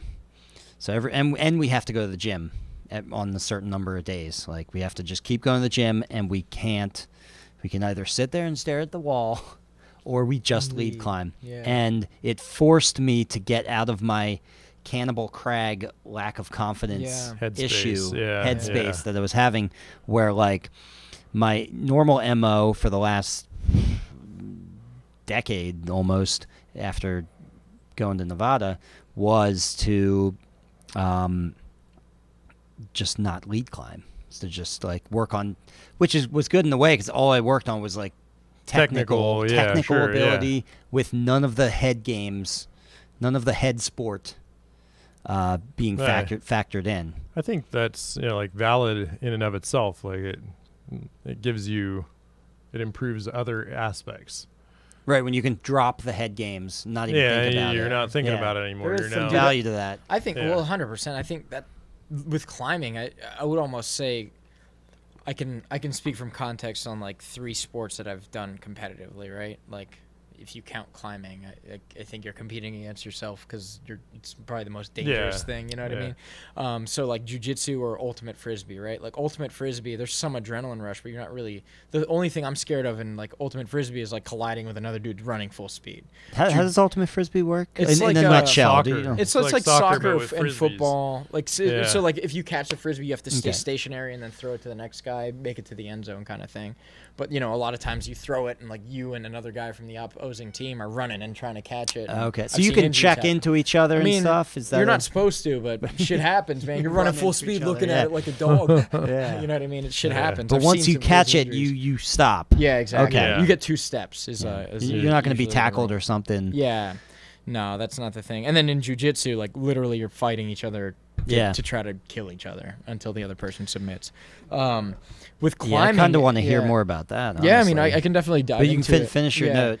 What I was saying about jiu-jitsu. Yeah, with climbing, I think climbing is such an intimate mental battle. Jiu-jitsu, once you're into it and you've done it a few times, you're comfortable with your techniques enough where like you can go to any gym, and as long as there's no complete assholes, like you kind of know like, hey, there's like a code of ethics here where we're not gonna like, break somebody's arm. Yeah, well, not just that, but we're not gonna be complete dicks and grind, each other's jaws to get neck exposure for a choke. We're gonna, there's gyms like that, of course. You know what I mean? In fact, I have a friend that does MMA who says like, if you can't find a training partner that's going to meet your energy and you always have the assholes hitting, like no one's going to grow in that environment because there's no experimentation. You're always at the edge of your ability and you're not testing new things. In jiu-jitsu, it's I'd say in my personal experience in Pennsylvania and in the East Coast in general, I've been to a few states and done jiu-jitsu at different gyms. Everyone pretty much matches each other's energy. Like if like this guy's about to get ready to compete, we're going to go a little hard. But if it's the first time I'm rolling with you, we're probably going to go like, we're going to match each other's energy, try to, submit each other, of course. But we're not being assholes to each other for the most part, especially the higher you get on the like skill level, you'll find that the nicer the guy is. Like noobs need to be confident in their strength, but like experts are just dancing on top of you. You know what I mean? It's crazy. But with like I was saying, jiu-jitsu, like going to a gym and hanging out and sparring, it's not a big deal. In competition, that mental game, it's like I'm literally here to fight people to death until they submit or I do.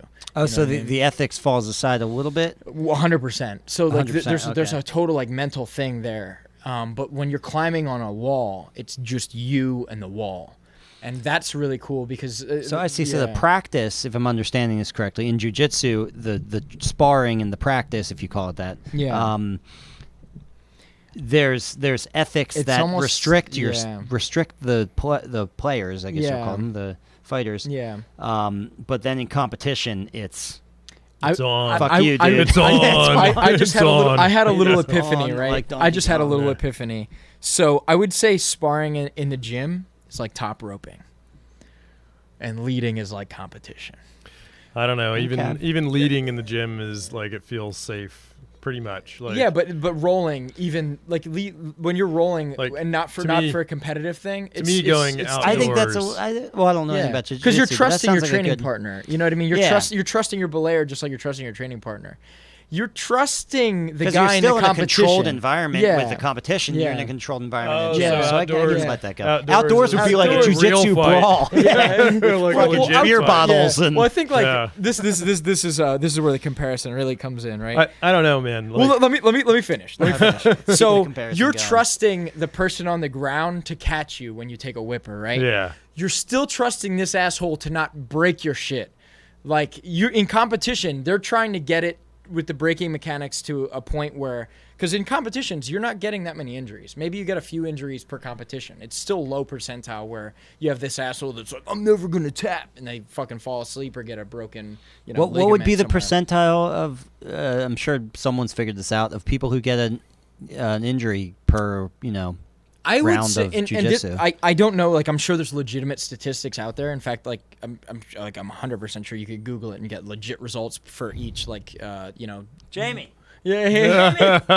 Jamie, where is he? Someone in the comments maybe can like Google this for us and like throw it in there. But from my personal experience, I would say, like, less than 10%. Less Okay. than 10% of the competitors get a legitimate injury. That like maybe like you pull something a little bit, like maybe you Still get sounds like, your pretty neck high, kinda gets though. pulled. If it's 10%, 1 out of 10. Yeah. I mean, but like, let's say it's like good. maybe it's less That's than your maybe odds of death in well, the it's like, next year no, when it's- you're like 70 years old or something. for real. But let's Yeah, say there's like 100 actually. competitors Is it at this really? It is competition. really. Oh, shit. Let's say there's 100 competitors at this competition, and 7 of them are that were bullies in X. high school, and they don't tap to anything because they're that fucking mentality. Yeah. 7 of those guys are gonna get a little hurt because the other guy's like, dude, you're not gonna tap. All right, I'm gonna just keep pushing this. Like I have you in the position. Yeah. Like there's specific there's like a thing. Yeah, it's sure, it's position before submission. It's like a normal practice in gyms. Like get your positioning good. You're not gonna be able to escape. Like the opponent's not gonna be able to escape, and you get it here. And it's like you're in danger. I can feel shit's getting tight. No? Okay. I heard something. Are you going to tap? Oh, you tapped. Okay. Like, it's your fault. Wow.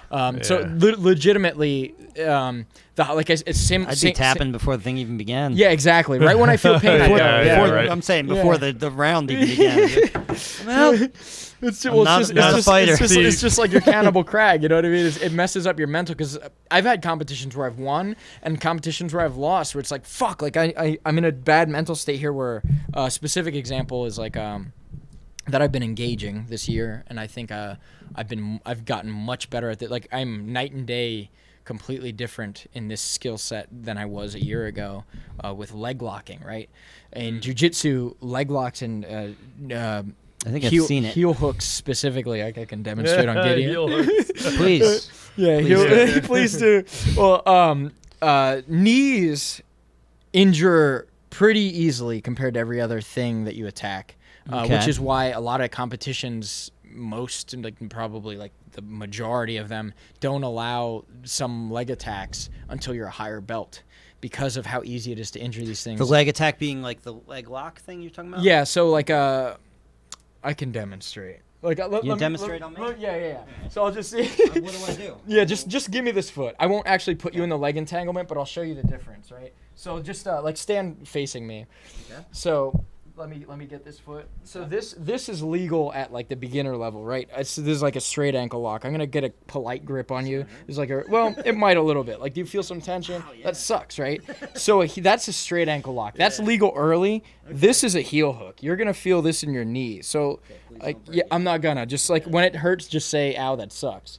Do you feel like there's some shit going on in your ankle and your knee that's uncomfortable? sucks. Yeah, Yeah. you know what I mean? So that's it's easy to break knees. Like there's assholes out there that are just like, oh, I'm just gonna fucking rip my leg out, and they break their knee ligaments because of that stuff. They're me trying to escape. Exactly, Yeah, and it's rather literally than tapping. This is an interesting thing. The name of the yeah. game, I believe, from what I understand, is you get the person into the position like you've won essentially. Essentially, Yeah, yes. that's effectively what yeah, you're saying. yeah, exactly. Yeah. And here's a But here's it's a, squishy because some people know that they can get it. If they know well, they can get some people out. have like and flexible legitimately, limbs. sometimes Yeah, you can maybe get I'm so out, strong right? you can't armbar me because I'm like a 300-pound cop that I've gone against. You know what I mean? Where it's like you grab their arm and they're just bicep curling your whole body, and it's like, well, why am I trying this move on you at all? And that's why heel hooks exist. You know what I mean? But I had this conversation with a friend of mine that does boxing, right? In boxing, the responsibility is on me as your training partner not to hurt you. I need to pull my punches back so that I'm not knocking you out in our training practice. Yeah. In jiu-jitsu, I can try whatever the fuck I want on you. It's your responsibility to tap when it hurts. And then, I mean, you have to respect the tap. Of course, 100%. Yeah, and like I said, in my personal experience, I've never met someone that doesn't respect the tap. It's like it's an ethical thing. Like I think jiu-jitsu is such a modern like gentleman's game because it's one of the martial arts that's like it's the smart man's game. It's like the chess of martial arts because there's so many different things you can do. Like boxing is a lot. Isn't more it like you're linear using than their jiu-jitsu. momentum against them? Is that the one? Or am I No, that's thinking like of Aikido. Like Aikido that's or something? what's Okay. this guy? The big guy. I don't know. Fuck, Steven Seagal. Oh yeah. Like that one's like more of a like some momentum thing, and that's like a controversial thing. Jiu-jitsu is about joint locks and chokes. Okay. Yeah. It seems like there's enough martial arts out there that if you are the kind of guy who doesn't respect the tap, there's a sport for you somewhere else. Yeah, dude, 100%. Like you just wouldn't be in that one. Yeah, go box. In the dude. gentleman's Yeah. fighting. Yeah, Go box. for real. And then you're gonna get knocked out by a guy that's heavier than you, and you're gonna get humbled one way or another. You're never the most badass guy in the world. We were know what I mean? talking like equating things in climbing. Yeah. To me, like going outdoor, that's all of a sudden, even on top rope. Like all of a sudden, like maybe it's tempered by the fact of like that most of like a lot of my outdoor climbing is over here at Birdsboro.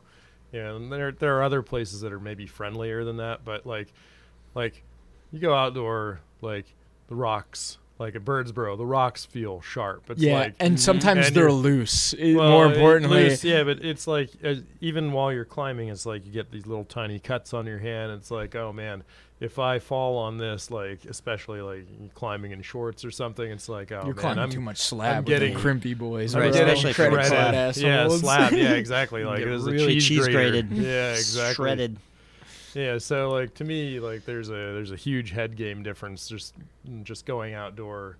Where like when you and I were in Puerto Rico and we're like climbing on like the little like limestone pockety stuff, and then it was kind of like this head game. Like there was some sharp stuff here and there, but it was like, is this tiny thing gonna like hold me? Like, Yeah, this- exactly. It's, Right. it's scary feels stuff. Yeah, differently. I agree. In fact, And then it's maybe your even that much more when maybe you're- your comparison is maybe a little better than mine. Like, Because outside is way less of a It's not controlled. exactly. You're in controlled chaos. You're in the environment then, wilderness. Yeah. You're Yeah. you even There's you know spiders sometimes. where Right, you're well, that's what I was driving. gonna say. Yeah. Like I've seen so many videos of a snake like comes Fuck down that, the freaking, like rope or Fuck something. 100% of that. I'm like, whipper time. Yeah. Getting the fuck out of here. You can have spiders. You can have bees. I think Jake Oh, talked about mosquitoes! us. You ever have a mosquito on you while you're climbing and you can't fucking smack it and you see it sucking You mean into your in blood? Puerto Rico? Probably. Like, I was at the bird for me recently. I got so fucking mad. I'm like, you son of a bitch! You son of a bitch! Nah, He's just Puerto Rico drinking wasn't up. Bad. It just seemed like It was yeah. Honestly, the cave in The PR. cave was It was the cool. coolest Yeah, that place I've was ever neat. climbed. There was like the mountainside Puerto Rico? Like, Yeah. he and I went down, and Shayna, and we went and climbed. I Are forget what it was called. you like are from Puerto Rico or what's No, the my family. your my family? mom, yeah. Grandparents still live Yeah, there, yeah. What was it called? It was Bogota. no, that's not it. I can't. It was remember. a B. It was a Yeah. B. It's Bogota, bro. No, That's Colombia. That's Colombia. Colombia. Yeah, I was gonna No. say that's. I don't know No, why. it was like I was But I just don't know if there's having- also like one in this- Puerto Rico. Bayamon. Bayamon, Jesus. yeah, What the Bayamon. fuck, bro? I It was said like- Bogota. It What was an idiot. I thought you were legit Puerto I'm Rican. cut off. I'm cut off. These headhunters are kicking my No, ass. like this mountain had like 7.5% split ass. down the center, like it was like the rock, the boulder, big, Yeah. had like cracked completely like this, and had fallen away like this maybe at some point, and then fallen back together. Like What? it wasn't a cave like you think of like normal. It was two Oh, giant holy boulders mountain. leaning on giant top of boulders each that were other. leaning on top. And Yeah. so like Okay. But they were like, it's not like, it was like, they were like 60 feet tall. Like, Yeah, so you they had- were no small you had- thing. Yeah, you they had were a crevice giant. that, like large, the cave like, itself yeah. went back like 100 200 feet this way or something. Maybe Right. more. Yeah, maybe more. Who knows? But Yeah, we couldn't go too far the- without being blinded. yeah, we didn't have lights and stuff. We didn't know there was a cave. But like down at the bottom, it's legit like climbing walls on both sides, and then because they had kind of fallen together, like it got closer and closer to the top. Like you're now like 50, 60 feet up. Like it was probably I'd say 60 feet. Yeah, for sure. 60 feet. I think the is a internal fair assumption. roots. Yeah. They were longer external That roots like there. ended up topping But, out of yeah, the whole but thing. Yeah. When you were in there, like you have your feet planted on this wall, and like you could just sit back, like hands free while you're like doing your knot, like to like redirect your rope and everything. Right. Yeah, it was kind of the It coolest was really thing. cool, Like, yeah. you just And the rock felt was like interesting. You're just sitting there. It was Yeah. some kind of volcanic rock. I remember they was said it awesome. wasn't like pumice, but it was porous. Like it was most interesting rock I've ever held. Because like in climbing Should I gyms, reach back into my geology background? maybe. I have no idea. I Somebody wasn't told paying us that attention. It was limestone, actually. Yeah, I Yeah, didn't. like, I don't remember dude- that at all. Dude but I told believe us you. it was limestone Yeah. while we were there. Okay. I It thought was so volcanic interesting 'cause because they're like pockets. what's in the bird? Like what is that rock? It's granite. I think that's limestone. no, I don't know. It's different. The bird isn't granite. I've heard it, but It's it's slate kind of thing, shaly. I don't it's know what something. fucking It's not rocks shale or slate, but it's more like in that nomenclature. it's more along those lines. Yeah. The bird has this really sharp Yeah. completely like square like the breaking pattern and Yeah. stuff. This stuff was Granite like, was yeah. like when we were like up in Canada. They like, call it cleavage, by the way. cleavage. Yeah, The breaking cleavage. pattern. To that, Breaking Yeah. pattern, cleavage. There was always one thing I can say about geology as a study in the geology department is that they had a lot of great geology jokes. Yeah. Oh yeah. Schist and gneiss you could work into Yeah, all sure, kinds of yeah. jokes and cleavage though was the cleavage. best. Yeah, that's a good one. Yeah. Yeah, solid. But Yeah. yeah, like you go into a climbing gym like Redding Rocks, for instance, and you have like some of these holds that like are literally like a handle for a suitcase. Yeah, we were like, Yeah. that's That you're never shit's gonna see in- that. yeah, Like you're like, where are we gonna see this? But yeah, It was in Puerto Rico. Yeah, it was there like, was what the literally fuck? like an actual handle. It's Yeah, like, what the hell? This is amazing. I Yeah. can't believe Or that. if you ever go to the Waco Tanks in West Texas, Oh, I gotta go. that's a bouldering place, and you like bouldering, and it's all Wacos are literally that's the description of the pockets formed by like wind erosion, I guess. Yeah. But yeah, it's like gym type holds. Interesting, man. Was it's that crazy. like sandstone yeah. out there, or Must be. Probably, some I don't kind know. of- yeah, That's erosion. Can Waco do some Tanks is really really cool, interesting though. things. Like I think Yeah, rock yeah. climb once you actually do climb outside, you realize how cool varied the different rock holds climbing and- like gyms are really trying to emulate different environments, and Yeah. you don't get the respect for it until you go outside and go, holy shit, that's a fucking thing. That's a real thing. Yeah. The only thing is, like, as a general rule, other than like abrasion or something, none of the holds in the gym hurt. Like, they never. All right, I'm they gonna never agree. hurt. Let's agree to disagree. Not in Redding Rocks. Not on any Is gym that I've been to. Like, I mean, I've never maybe felt maybe like, it's because I've never beat felt myself like a Well, up you- on legit there. sharp you've- edge. No, yeah, you're right. No sharp edges. Actually, I remember Yeah, nothing there like was. razor I sharp. counted one. I think where was that? I mean, you can have like a credit card hold or something. No, it was like something broke. Like there, you could tell. Like Oh, I went up there, I okay. was like, Oh, and then like I was yeah. bleeding. I was like, Yeah. this isn't right for a gym. But But that would be a legit thing that you would experience outdoors, where you have 100%. like Yeah. sharp edges that like might slice you. a right, little bit. right. No, yeah, and you really do. Yeah. So let me ask you guys a question. Do you think that Redding Rocks is the greatest gym ever? No, I've been to better climbing, and I love Redding Rocks, but I I've think been it to better is. climbing. I think Yeah. Redding Rocks is the greatest climbing gym ever because I mean, of that the, I've been to that I've been to because of the How many community. have you been to though? a lot. Oh, okay, fair Yeah. enough. You're a Um, better climber than me. Because of Probably the have been community and It's meant to be a divisive and a sort of a trick question. That's why I said it. Because I it's obviously a bad gym in like Yeah. a surface level way where you walk in and you're like, it's kind of dim in here. There's tires on the floor. Am I in the 90s? Like, what's happening? Yeah, I mean, like those are some gripes. Like when I first went to Redding Rocks, like I loved like the turf on the ground. Like that shit was cool as hell. But like, you know, as a frequenter and like you go in the shower and you're blowing your nose and you see black in your Yeah, fucking that boogers, sucks. that shit's not cool. But I Like, get that anyway from ebony dust. I Yeah, mean, seriously, my snot is always black for Yeah. life. I believe Yeah, it. I'm going to die Yeah. soon. But I'm gonna die there's soon. like Redding Rocks has some really cool stuff. Like some of my favorite routes that I've ever climbed were at Redding Rocks. Yeah. But I've seen like one of the PRGs, for instance, has like a cave that you're upside down and come out of, and that shit's cool. Yeah. And that's not in Yeah, Redding that Rocks, cave. One of the really. things is that cool. I've thought that was really neat at Redding Rocks is that they've, that has differentiated itself from some of the other places that I've climbed. Like sometimes at the various gyms that I've been at, they color code the route, so forth. But this white route over here and this pink route over here and this blue route over here are all the same grade. So you don't you don't go in, like you'd actually have to go in like and walk up to the wall or you have to look at your little guidebook if they give you one of those and like actually approach that to know if it's really like the grade that you're looking for. Whereas Redding Rocks, they've had it like for years where every one of the grades are like color coded. So it's like you're going for a Get him. yeah. Oh, you got him. All right, bro. Oh man. It's a lantern fly, by the way, people. The other thing I'm that, a murderer. the other thing Soon. that I've thought about with that is cool is that they often put the like successive routes on a given wall.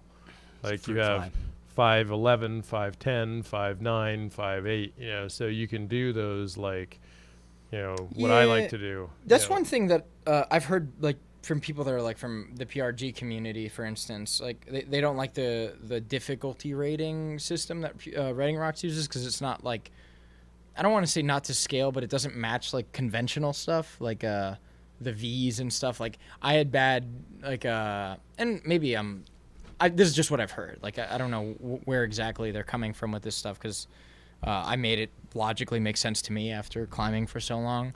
But like the color grades or whatever compared to what you might experience like outside, for instance. Yeah. I don't know. But we don't have that has professional setters. setters. Yeah, fair enough. Well, that has ebbed and It's just flowed. like volunteer. It's ebbed and flowed. Yeah, and Yeah, sometimes like they've there have been been- slightly more professional. There have been times when the grading at Redding Rocks was much, much closer to real.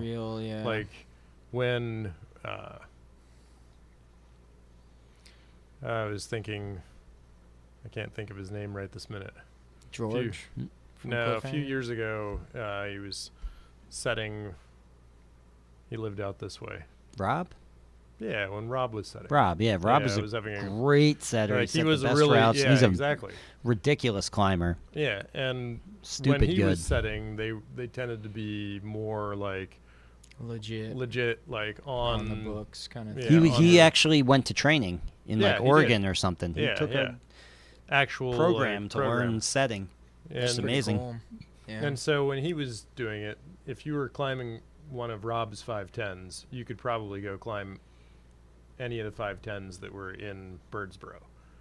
Like that more or less, like Mhm. my experience. But then there have been other times when like all of a sudden it's like you might notice a jump like real quick where it's like I was climbing 510s last week and now I'm climbing 511s. Yeah. Like just like Because a different guy set the routes. Yeah. Yeah. Yeah.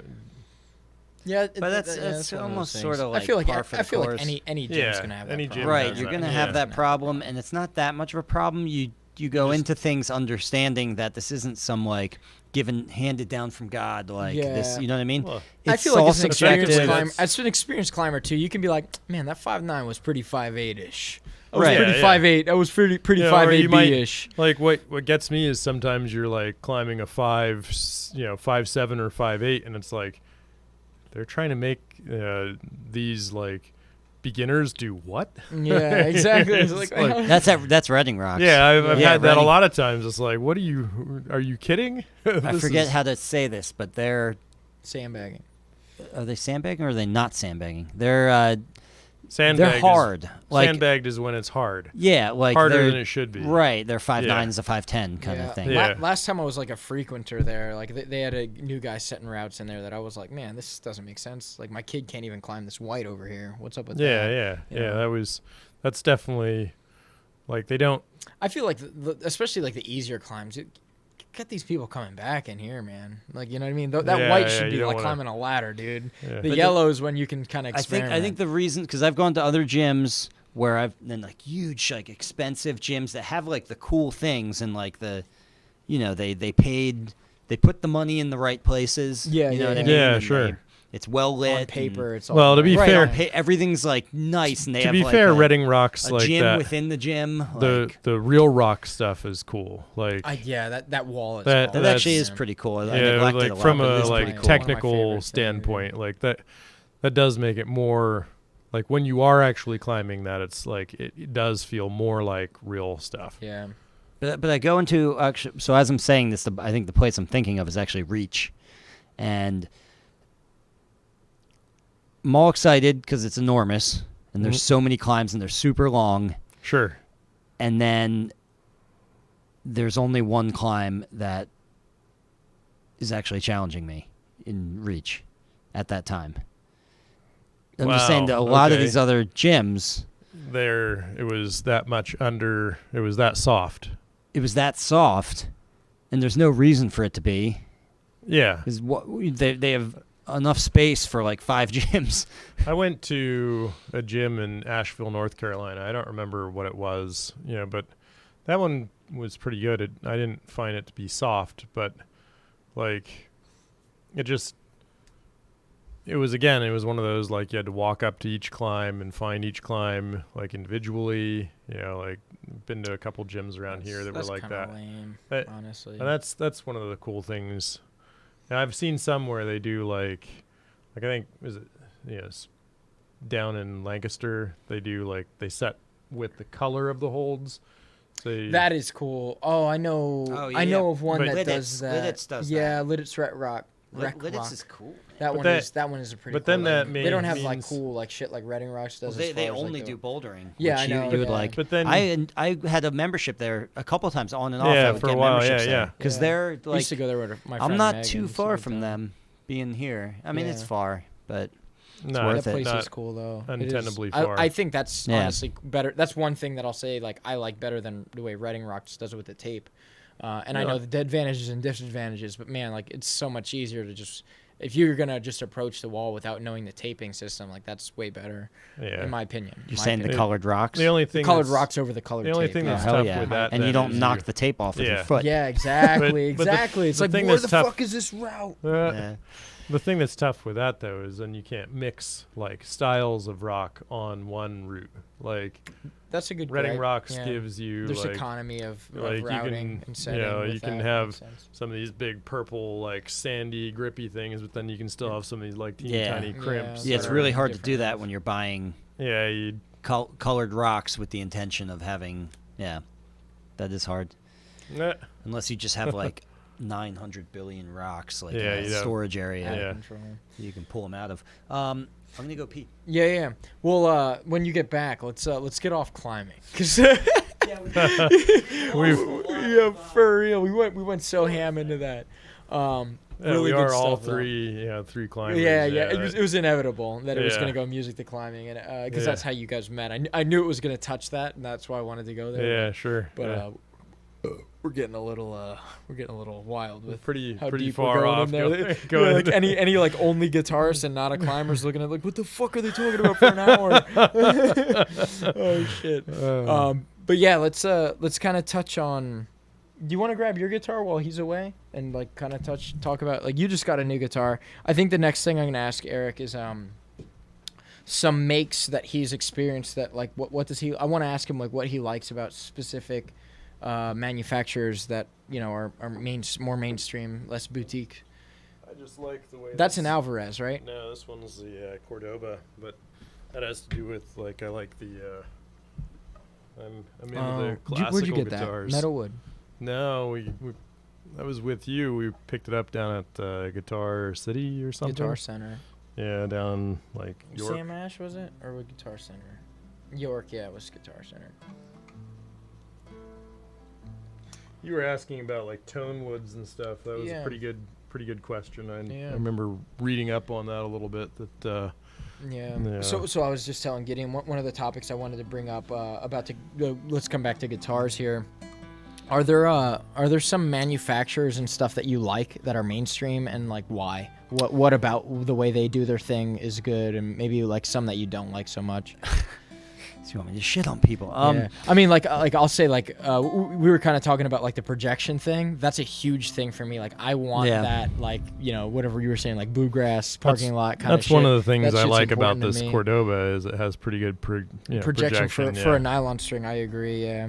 But and for a really like narrow body. yeah. As far as like a build ethos, I like Taylor more than Martin. Okay, yeah, I've only played so many Taylors, but I've played a lot of Martins, and from what I've done, like played, even in the price range comparison thing, like I agree Taylor's better. Like I'm not a Martin guy. Like I feel like you're a Martin guy or you're not. Right. And I've been to their guitar factory. Like I like them as a company, but man, I hate their guitars. I don't know what it is. Yeah, I don't wouldn't like say, me personally, I don't hate their guitars, I don't but like the it's like, shape it's not of my their- favorite. The their neck. headstock is ugly too. The shape of the And neck for a I'm Martin, not an aesthetic guy I've so much, but not preferred matters that a little bit. as much. yeah. So Taylor, you like? What are some Yeah, qualities so of Taylor that's stuff the that you like? big sort of divide there is acoustic with acoustic guitars is Taylor and Martin. But I'd say my favorite. So let me start with this. There's 3 different classifications of let's call them guitar makers. This is how I break it down in my head, at least. There's the manufacturers, which are Martin, Taylor, Seagull. yeah, Seagull, Takamine, or that's something like mine, that. Yamaha. And then there's the boutique, individual, independent luthiers like myself. Mhm. And then there's an in-between category, which are these small builders, these small boutique builders that have just a small handful of employees, like 15 or something Yeah. like that. And that would be like Collings. You know Collings I guitars? don't. Yeah, just They're- rattle them off. I'll let you know if I Collings are recognize them. excellent. Actually, Bill Collings died just a couple of years ago. Year ago, maybe? I think it was just a year ago. But yeah, he was fantastic. And then really, I think my favorite within that category, because that's a great category to investigate. My favorite is Dana Bourgeois guitars. So if you ever want to play a really fantastic guitar and a guitar that you can find just in your local music shop, at least if they have a high end, Yeah. not your cheap, Yeah. pawn shop music shop Yeah, kind of yeah. thing. But if they have a high end portion of the store, they might have a Bourgeois What's that guitar. price point at? $3,000 to So a little bit higher. 3 to than- 5, I'd say. Mhm. But It's often like- they're right around 3. They're kind of at the upper end of the manufactured guitars, like. Yes, and the lower end of the boutique like guitars. super custom. and same with ones, Collings. And you'll find Collings you'll find McPherson, which I never played much McPherson guitars. They were pretty radical with their bracing designs, which I can totally respect. I Yeah. just think that's really cool to Was that mess one of the around things with that that kind of inspired stuff. you, or you kind of found that Well, as a these are respectable- nothing like what they them. and they're not nearly as radical. Yeah. So But, I guess but in because the you sense do this, you were able to respect I like that work because I'm doing like something that's a little non-conventional myself. yeah. Mm-hmm. Yeah. Cool. So like what are some like really like super high end ones that you like if you could own like if you could have one Irvin guy Samaji. Irvin Samaji. And he's like that doesn't sound like an American name. it's Israeli, I believe. Interesting. Yeah, I think I'm right. Could be wrong. What's So that? he is like the old, the grandfather of like the boutique guitars movement in a sense. I mean, he really inspired and taught like this generation of guitar makers. And he's from back in the 70s. That's when Yeah. he was The making it. OG. He's still doing it. He's still making guitars. Yeah, he's the OG.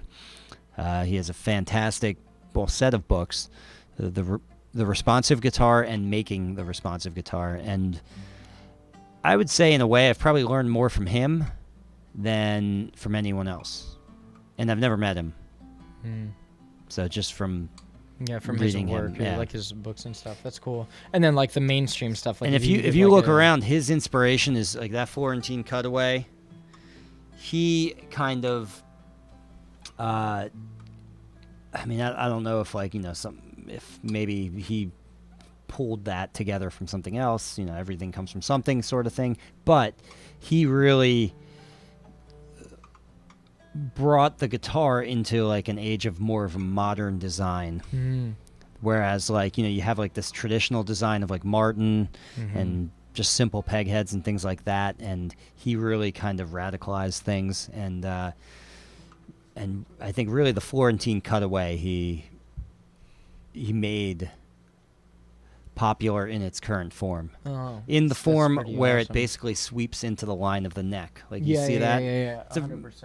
Yeah. That was definitely the way that Florentine cutaway is totally, you know, inspired by and / stolen from, Irvin Samaji. It's really even like on this, yeah. So Yeah. Yeah, 100%. It's like almost. But that's the not a same. Florentine though. But yes, yeah. What comes is in a line. Florentine thing? Where So it here's cups what the up? Florentine is. Yeah, the Florentine is actually a 3-piece side. In that this is a piece, Yep. this is a piece, or a 3-piece set of sides, and this is a piece. So this is actually its own separate piece. Yeah, this is one piece. So it comes to a through point, there, yeah. right? That's a bent cutaway. So that's a Venetian. They call that Venetian cutaway. So they're both. Was that Italy, right? Those are Yeah, both. Florence and Venice, yeah. Yeah. So I don't know the history You guys there, are but it has something to gangsters do for with just pulling this those shit. places Like, in the Italy. fact that you were able to pull like Venetian into Venice. God, I need to travel more. God, I need to travel more, He's yeah. been to Italy. And Florentine to Florence. Yeah, that's gangster. So I'm a fan of the Florentine style. That's awesome. Pointy. Makes me wonder. I think my Takamine is like that. It doesn't Probably. have a sh- it Yeah, doesn't have a sharp Takamine cut. would be. It's Yeah. more common, Yeah. especially with cheap models. In fact, Yeah. I don't think Yeah, there's this any would- cheap this models would with the make sense Florentine. 'cause it's Yeah, it's still- more economical. Yeah, it's just bending it. It's just a hard Yeah. bend as Yeah, opposed to there's Yeah. many steps to that process, and Sure. that's why like the cutaway, it actually would be easier for me to do if I did a Venetian cutaway for the class. Going back to what we were talking about in the beginning, to have that as an option, but I don't like it. So if Is I there did a a reason cutaway, why? Like, is I just there- don't like the look of it. That's Okay. it. I Yep, mean, there's fair there's nothing wrong with it. I just love the look of a It's sharp, yeah. pointy Mhm. Florentine cutaway. It's Yeah. purely aesthetic, purely subjective. You know, and you're welcome to love the Venetian cutaway, and a lot of Yeah. people do. Yeah, that's cool. Could you give like a top 3 like mainstream guitar manufacturers that you like maybe respect or like for some reason or another? Yeah, and I want to keep to those categories Mm-hmm. because Yeah, I mean that's so I'm like going for like the low end. So, right. like you were I saying don't think petite, about like the middle end, and then- manufacturers too much. I just Mhm. I don't like. I'm not in that world, and I Yeah. don't. It's funny because often I get a lot of questions like, "Hey, you know how Martin started doing this in 1936?" And I'm like, "No." No. Like any question that starts like that, Yeah. usually just I don't know. But so anyway, yeah, within the large manufacturer space, I would say Taylor, because I like that they're in that position, and they don't rest on their laurels, and they innovate. They really do. They constantly Yeah. innovate. They just came out with the V-class bracing. I don't know much about it, but I just know that it's different. Yeah. It's just Hypothetically, pushing. a really high-end, manufactured guitar should be probably really good. Yeah. Like I they would have They are. they would have the access to the like latest, best, resources, resources, and I'm the sure most they have like resources. high-end dudes I- working for them. I'm thinking too, like yeah. CNC machines, like Mhm. like Yeah, and they you can could- do a good combination of efficient repeatability. and then let a guy come in at just the right moment, which is where To do those the middle fine-tuning, guys yeah. do really well, actually. I think where the value is really at for, say, the musician who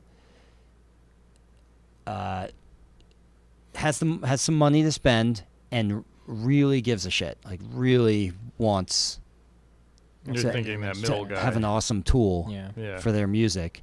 It's those Collings, Bourgeois, those guys who there is a name, there is a Dana Bourgeois, there is a Bill Collings who's leading the rodeo there, but then they have like 15 other guys who run it through most of the steps, and Bill or Dana or McPherson, I don't know what his name is, his first name, maybe Tim, sounds like a Tim, they step in at like the critical moment, or they don't. I mean, I think in some cases they're leading, but they're there, you know what I mean? Yeah, they're there. Like, CF Martin isn't there, no offense to him, but he's, or whatever CF Martin is there today, the 10th or whatever. Anything that like goes through the shop gets run by the name. Yes, so there's a serious quality control. The only thing you lose in the thing you lose in both of those is the one-off individuality that's where the boutique makers, those are, the game to be playing, I think, if you're on that far end, the boutique maker, is to be making one-off guitars. Completely one-off. And you make one-off guitars. Yeah, everyone's a new sort of radical different project. But I'm also in a unique situation where I make pretty much all my money from teaching. Yeah. So you can afford to fuck around and do like a crazy design. My guitars largely, I mean, I put them up on the website to sell them, but they're basically fodder for YouTube videos, so I can make whatever I want. Yeah. Like, I can just have an idea that I'm very inspired by and into, and just pursue it, rather than taking a custom order and having to do somebody else's idea, which would be fine. No, that's awesome. No, I but honestly I enjoy really like that. making them for myself. Yeah, that's really cool that you found a way to justify your creative like vision. I like that a lot. That's fucking awesome, dude. I respect that a lot, actually. Finding a way to, I'm always looking for ways to like justify things. Like a video I owe my Instagram audience right now is how to like modify the firmware on a specific router that's like a really common router, which is super fucking nerdy. But like, I like said I would do it, and I still haven't. Do you do like edited tech videos too? I don't, but I was an IT engineer for 7 years, so I know a lot. And it's one of those things where like I still have passion for that. If I never had to work in the IT industry again, I fucking wouldn't. You know what I mean? If I could just be a guitar podcast guy, let's just circle do that. this. I'm just curious. Let's circle this back around to. So we were talking about earlier about niching down. Well, first of all, I have two questions. Two-part question. Yeah. One, how would you describe what you're doing right now, with the podcast, as far as like the audience? Mm-hmm. Actually, that's basically the question.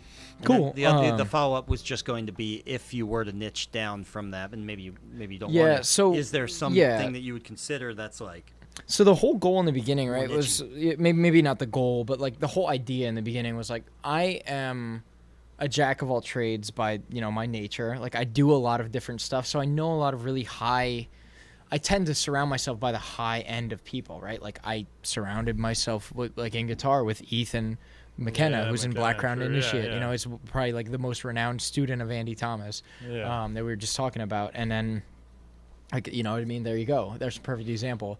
In jiu-jitsu, Brazilian jiu-jitsu, my black belt is a renowned competitor. He's one of the best black belts, youngest black belts on the East Coast. Like, arguably, he's probably, for his weight class, he's probably, I would say, in the top 10%, like, easily. Maybe top 5%, maybe top, like, really low percents. His record's pretty fucking good. He's beaten world-class people, like, you know what I mean? And then, like, a recent guy I had on, like, talking about the jiu-jitsu thing is Rob Deagle, who's, like, from the best team in New York in the world. And he's like a leg lock specialist, and I helped him film his instructional. And what it kind of comes down to is like, how'd you meet these guys? Man, it's so weird. It's just like every community is, interestingly enough, like you just tend to meet people, right? Like I know Gideon, and because he's a rock climber, I have access to you, and because I do some music, I find out about your musical good networking. Exactly, okay. And I think that's one of those networking. It's one of those hidden skills you can't really put on a resume. You know what I mean? Yeah. I would say you're really excellent at that, and like use that strongly. But another thing, like to continue answering your question, is I don't fear trying new things. and that's like a huge thing, right? That is Like, huge. I have had people on my podcast, for instance, like episode 3. Like I'm remembering these things specifically, obviously, because I did them. I had my first stand-up comedian on. I've never tried stand-up comedy, but I love stand-up comedy. I love Joe Rogan. I love like Bill Burr. I love it too. You know what I mean? From the sidelines. Yeah, exactly. And I would never I've do it. always been like, I don't think I I've could. always Yeah, I been don't like, think I could do even it. in high school, I wanted to be a stand-up hardcore. comedian, but like I never went into it. And then like, you know, how many years later, I was like, you know what? I want an excuse to try a stand-up open mic. So I had a comedian on so I could collaborate with him, and I opened for him on a stand-up like open mic. Oh, you went out there? So and that's an episode. Yeah. Man, that's was awesome. cool. Where'd you go? Is there a place around Bert's here? Lanes, in Reading.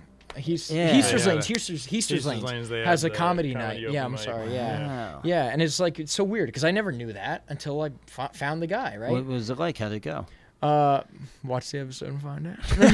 Okay, You okay. tell me. You know what I mean? I think it as went I okay. recall, Best like possible hearing about answer. this because it was on a Thursday, probably on a 4th Thursday, and I'm like, "Where's this guy at?" I had to show up late for our open mic because I would. Yeah, that's so funny. No. Like, you know that because I didn't remember what day it was. I wanted to shout it out. So, This Thursday. Yeah, did it's you always spend Thursdays.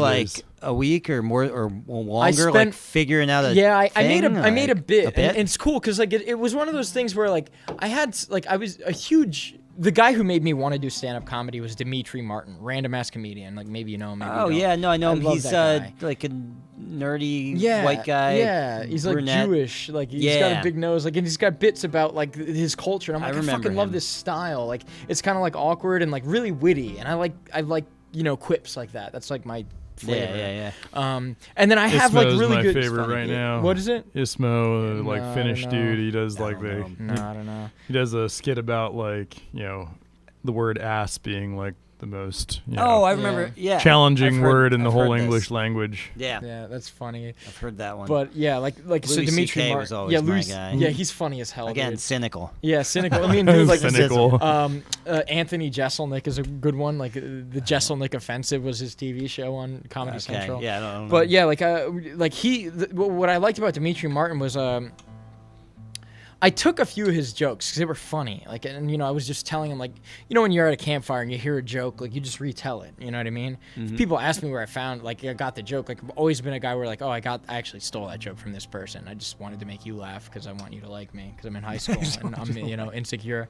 But yeah, so I took a lot of his jokes and I wrote them on a notepad and I put it in my wallet because I'm like, oh, I want to have these notes on these like jokes on hand if I need to make someone laugh. You know, years later, that kind of rehashed when I wanted to do this stand-up open mic, and I found a comedian. I'm like, oh fuck yeah, I get a chance to do this. So I kind of just started observing the world in a different way. I was listening to some Rogan podcasts where he had comedians on. And they were talking about their writing tactics, and I was, you know, just going like, oh, like I really like Joey Diaz's structure. Like Joey Diaz's stand-up is okay, like it's hit or miss for me, but I really respect him as a I've never heard comedy writer. Like he has great stories. Like he's an amazing storyteller, kind of like Bert Kreischer is like renowned as a really good storyteller right now. And I just started like kind of trying to put a funny spin on already outlandish stories that I have about my life, and that's kind of what I targeted it on. And obviously, like, you know, I haven't been doing it for years, so it was rough around the edges. Right. So my first, Which you would time only ever- expect it to be. Yeah. So my first time ever, it's episode 3.5. Check it out. It's my first, you know, 3.5. Yeah, that's what it is. Like this is 37, and it'll be 37.5 when we do our. I mean, collaborative I've never done anything like this, Yeah. but I would imagine if your first foray into this, if this was actually good, Yeah. you would be like Yeah, a 1 in a million guy. Yeah, you know for what I sure. mean? And Like, yeah, exactly. That doesn't It's like, happen. I'm not Dave Chappelle, dude. Like my first time wasn't a fucking home run. Was his good? His first I time, think or Dave Chappelle's always been renowned as like being gifted. He just I mean, he's my stepped right favorite into it? comedian, too. Okay. Like I love Dave Chappelle. He's yeah, probably my favorite he's comedian fantastic by far. I want to keep this podcast going, but I need to pee. So Go pee. both of you We'll talk about keep your it favorite going. comics, and I'm gonna go pee. He's gonna strum the guitar gently while I stare into the camera. seductively. Your favorite stand-up comedians and why? That's a good. Okay. That's a tough. Well, my favorite is Louis CK. I'd say right now. Why? I mean, not- Why Louis C.K.? Because he calls people and masturbates. No, that's not why. I know he's like you can't have him as your favorite, Yeah. but you can because the comedian's art is a little separate from his life. hopefully. Oh, Maybe. sure. I don't know. Yeah. But all that aside, yeah, his humor just, I don't know, the dark humor, the cynical humor. He did that show, Louie. You ever watch that? No, it was good. I It was didn't. good. It wasn't But- even funny. It was just like dark. And Wait, what's the dude well, that it was funny does? sometimes. What's the dude that talks about? It's Jim Gaffigan. I've Yeah. enjoyed watching him some. Like he'll, like. Yeah. He's pretty good. I feel His- like he would get old if I listened to him a lot. I never watched a full stand-up of his. I just know the little bits here and there. Or maybe he doesn't. Maybe he's, I watched. you could tell it was me. interesting. Like the whole comedic thing is kind of interesting. Like I watched a full Jim Gaffigan once, but I split it into two sessions. Like I watched the first half the one night, and I do that then I sometimes, went yeah. back and I tried to watch the second half the next night, and like the first half, like even up to the end when I like stopped watching, I was like literally rolling. Like, and when I came back in and tried to watch from wherever I'd left off, like it was The there passion was occasionally, yeah, exactly. Occasionally it was funny, but like not nearly as funny. And That's so I think interesting. It sounds like but it was. I think within it's you. well, 'cause I you think left it's and yeah, came sure, back. exactly. But I think it's that The it's momentum kind of was the, gone. Exactly. It's Yeah, like stand-up it's comedians talk about that all it's- the time about like It's the opposite of what you you said. Like you said that you think that he would get old. Like we're talking about Jim Gaffigan. Like I said that Jim Gaffigan. Like I've watched some of his stuff and it's pretty funny. Like, And I said that I hadn't, but I've seen like his most famous bits, right? That everyone's Yeah. seen. And I just he's the Hot Pockets guy. Come on. Yeah, yeah. yeah. And I just figured because he's one of those persona kind of guys. I was like, he's funny, but I would imagine if I watched the whole thing, I would I would tire of it. You know? Yeah. yeah, and I was saying I that, think, like yeah. that, But I don't that know. I particular- never did. That so. particular experience, I think what it is that maybe you wouldn't because you're in that. Yeah, I know. You're in that phase, and it's kind of I've noticed that with He pulls you into his persona and his Sure, world. It's like yeah, a Is that what you're trance. saying? Yeah, and Rogan talks Yeah. about I've this all the noticed that time. even like branching off of like comedy, like it's the same thing within like music. Like at an Yeah. open mic, you'd think that it would really suck to go up after like Zach DeSantis, like because Zach DeSantis is like so much A better whole G, than yeah. than where He's I'm so at. good, yeah. But it yeah. really doesn't, because what it ends up doing is he warms up the audience and everybody's like, looking forward to the next thing. yeah. And open mics are pretty specific in that way because I feel like shows are different. Like if you go to a show, like I paid to go watch this performance of like Muse or something, so the opening band's always gonna be I love worse than Muse. Muse. I fucking love Muse Yeah, too. Muse is At great, Bellamy, you're the man. But like open mic, everyone's got the same stage. Everyone's got the like you never. It's a shuffle. You But- never know who's But gonna I be think the best. I think you that's know, I think or that's still fit fair. the Like you best. talked about the opening acts at a big show. Like I went years ago and watched Colonel Les Claypool's Fearless Flying Frog Brigade. So that's the bass player from Yeah, I know who Les Primus. Claypool Yeah, is, so yeah. did you play bass or No, just I want to get a bass and play a little mess bit. around with it?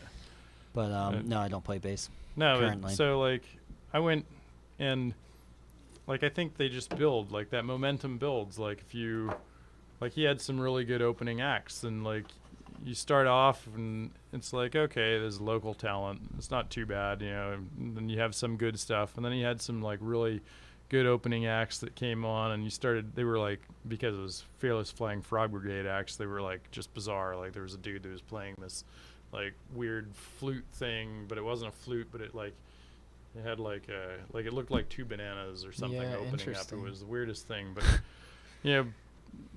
but as you went through that night, at the concert experience, you're just you're getting into this music with this dude, and then the next dude comes out and he's kind of even better, but was he really better than the last guy? I don't know. Just a Or was I different just style. or was it just that I was more into that space, and then when you 100%. finally get that that headlining act comes out, then you're really there, if I don't know. I think There's an art to the build. exactly. From a producer's- yeah, for sure. yeah, sure. Concert That's promoters. a strategic thing, but I'm saying with open mics, it's shuffled.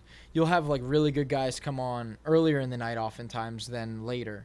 like the end of the night is usually whoever fills in. It's not always Matt Bailey that shows up late. You know what I mean? Sometimes sometimes it's a random guy that's just like, oh, I'm so shy. I would just want to go last when the bar's the most empty, kind of thing. You know what I mean? I haven't found that at the Hen at all. But Ah, bullshit.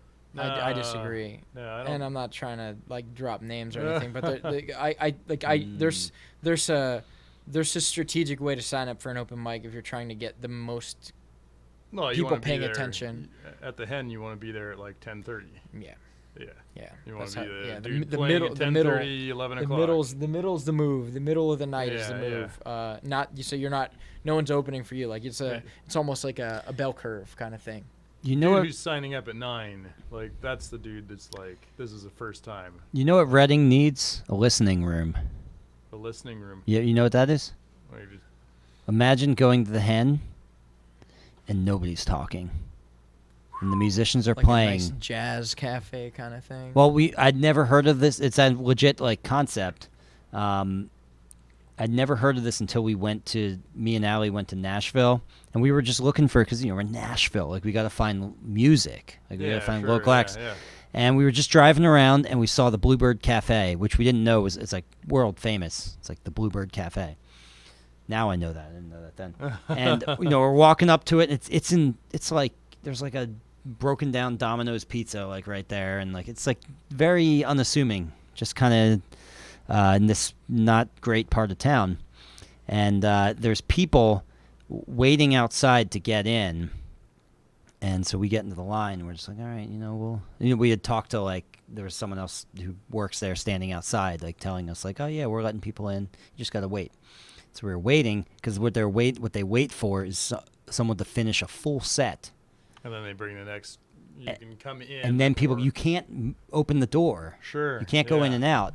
And Yeah, you have to be fascinating. completely quiet while the set is playing. In fact, nobody claps, and I love this, nobody claps between songs, but they clap at the end of the whole set. Cool. It's Interesting. really cool. Yeah, I fuck with that. I would like to do Well, that. you can make that happen yourself. I found out because I went to do you guys know who Anthony Green is? No. Circa Survive. Ooh, That band? He's I know the band. I Yeah, don't know he's the guy. singer. They're Philly based, so they were actually, I think, Doylestown based. Because I went to see them in a really intimate setting at a record store in Doylestown. There's like 40 people there or something. And I noticed he did a kind of, I think he did it intentionally. I think he knew what he was doing, but he came off like he was just kind of riffing. He, right before his most like sort of powerful, quiet song, and he's playing acoustically, right before he went into that, he said to the crowd, man, you guys are like such a great crowd. Like, you're not, he basically like applauded us for not talking between songs, which we were, and like, making too much noise or something like that. Like he said it like he was like giving us a compliment, and then he played that song and no one fucking made a noise the entire song or between that song into the next song. And it was just like a perfect like magical moment, you know what I mean, when the song dies down Yeah, and then the opening chords for the next song start. Yeah, that's really fucking cool, man. Compare that to the Hen. Yeah, no, 100%. Where you never are not hearing a glass clinking or Yeah, people That's- yelling. That's cool. But it's really cool. Totally different. It's a like- different. Yeah, go ahead. I'll let you talk. Well, I know it's a different vibe for the Yeah, Yeah. it's totally different vibe for like so. It I wouldn't think- work with your St. Patty's Day. Yeah, Yeah, for like, I sure. think But for you sure. know what might work really well? I think like a whiskey bar. Yeah, I Like can something see that. something yeah. with something with a little bit more of a more formal. feel. Yes. Yeah, Yeah. Yeah, Well, that- the that would- that listening would be room really in cool. Nashville, and I'm sure anywhere where they do this concept, like the rules were clear. Yeah. You know what I mean, it where wasn't it's, like very. it wasn't just kind of stated by the like It was the vibe of the Yeah. place. It was up on like the wall. yeah, it was Yeah. like Yeah, on like- the When you wall walk and in, you see enforced it, like yeah. with a you. Out. yeah. No, I think that depends on the musician. Like, for me, I get so much of my joy from the energy of the crowd. So to me, like, I'm digging it when for the sure. crowd is like really getting into something. Like we played Yeah. Matt Bailey's, birthday party, and we were jamming out, and like that was just cool. Like, and when we were all playing and the whole like bar in there, like they're all getting into it. That's just like Yeah, and you guys are that rough and rowdy. Yeah, like, let's get, especially the Irish. We just kind of own the persona of that, but on the same token, I wouldn't say I like it more, but there are songs where like I want the whole crowd to just shut the fuck up and just feel this. Yeah. Like this song is called this, and there's no lyrics, but just understand why I named it this. Yeah. Yeah, I can see that. Yeah. Yeah. Or even if there are lyrics, it's just like, well, then do the trick. This. But at the same time, do the trick. Yeah, no, I'm serious. Yeah, I noticed that was like an interesting like social hack because he totally like did it to us. Yeah. And it was cool. And I knew he did it on purpose because the song, and it's like my favorite song of his too. It was like he did it right before that song, like, and this was the song where like it's better when everyone shuts up. There's a lot of space in that song. Yeah. There's a lot of empty it would space. Get drowned out if you. Yeah, if people are talking. That's cool.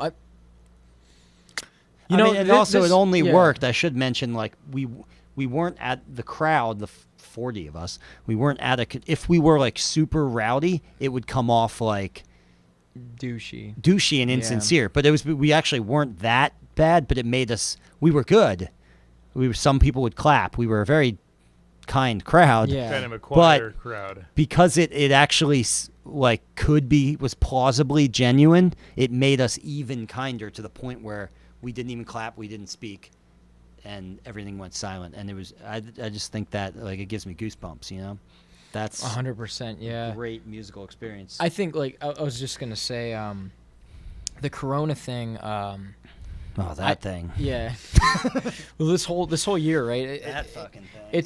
It's introducing a lot of hard resets into some otherwise like traditional things that maybe are obsolete. Like, for instance, so many people are working from home because they can perfectly fine do their job at home, right? But like I'm finding, gigs doing film work that like I was like, why? Like there's no reason for me to have stumbled upon these opportunities, but it's like because I have this skill set and the willingness to pursue this is something that has shown itself as an opportunity for me. And I feel like I'm just thinking like out loud here, because social distancing is a thing, but you still want to come out and kind of be in a crowd and like be around people without maybe interacting and just kind of going out to see live music. That would be an amazing thing to adopt right now for like more of that kind of vibe. Like it's a really good time for that. And I feel like I didn't even think of it that way. Yeah, I mean, I'm just like, and I haven't been thinking about this stuff that from that perspective till I was in it, and I'm just like, wow, like because you could really space people out if they're being being. They're and it wouldn't it wouldn't make them feel like, oh, this is different than normal. It's like, no, this is how this should be. It is a better. You know what I mean? Honestly, that's the thing. It's seriously, I think, a better way of engaging with live music. Yeah. Except, I like to listen to some really there's some cool concerts. There's certain bands that like I want to. Feel the sweat of the person next to me. Yeah, 100%. I want to feel the bass hitting my chest, kind of stuff. There's certain acts. But I'll give another example of like things where it's like I was just saying, like this is the way it ought to be. It's to some capacity, like you know what I mean, like that where you're spaced out. But like, there's a lot of people right now. Like for example, Reading does have that. What? It's called the Symphony Hall. I don't know anything about it. There's the Symphony Hall. Where's that? Yeah. So that's a good point. Sovereign Performing Arts Center. We just need then, regular folk artists to play at the Symphony Hall. Or they do it also that is it. You're right. That's 100% They also do it at the Miller Center for Rack. So like if you're looking for like bigger things, the problem is like when I think of what he's saying, and correct me if I'm wrong, but I'm thinking like a jazz bar where there's like small tables with like maybe a candle in it, kind of shit, and it's like a small group at each table, kind of thing. And there's maybe someone waiting tables. This is you can look it up. Like it's a concept that is not. I didn't make it up, and it's not unique to this place. Even it's a thing called a listening room, which was new to me. And What's the basically layout? you and there's just an understanding. There's I don't know if they're enforced. I shouldn't say that, but they might Probably. be. They probably are. Yeah. It seemed like enforced rules, like threat of violence. You will be put down. No, they're probably very nice. They probably just ask you to leave. Yeah. But there's an understanding, a social contract you've made with everybody else there who's enjoying it, that you're not going to, woo. You're not going to give any of the woos, and even in between songs. And I love this because I never even thought, I would have always thought, of course you clap between songs, but no, they don't even do that, and it was so much better. It was so much better. It's that kind of thing would allow you to play live an album. Right, and then a lot of it where was one storytelling song builds too. into the next song or something. Right, but even like a lot of these guys, right, and one song builds into the next. But a lot of these guys too, especially in Nashville, the places we went, they're storytellers. So we actually saw at that same place at the Bluebird Cafe. What's his name? Don. He wrote The Gambler, which is Kenny Rogers, but he wrote Schlitz, Don Schlitz.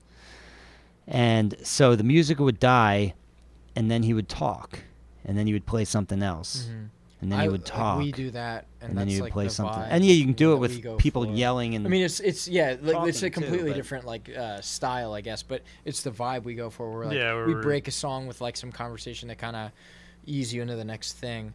I'm just thinking out loud here, but like an example of a performing venue that does a style that I think would be really effective is the Movie Tavern. You ever been there?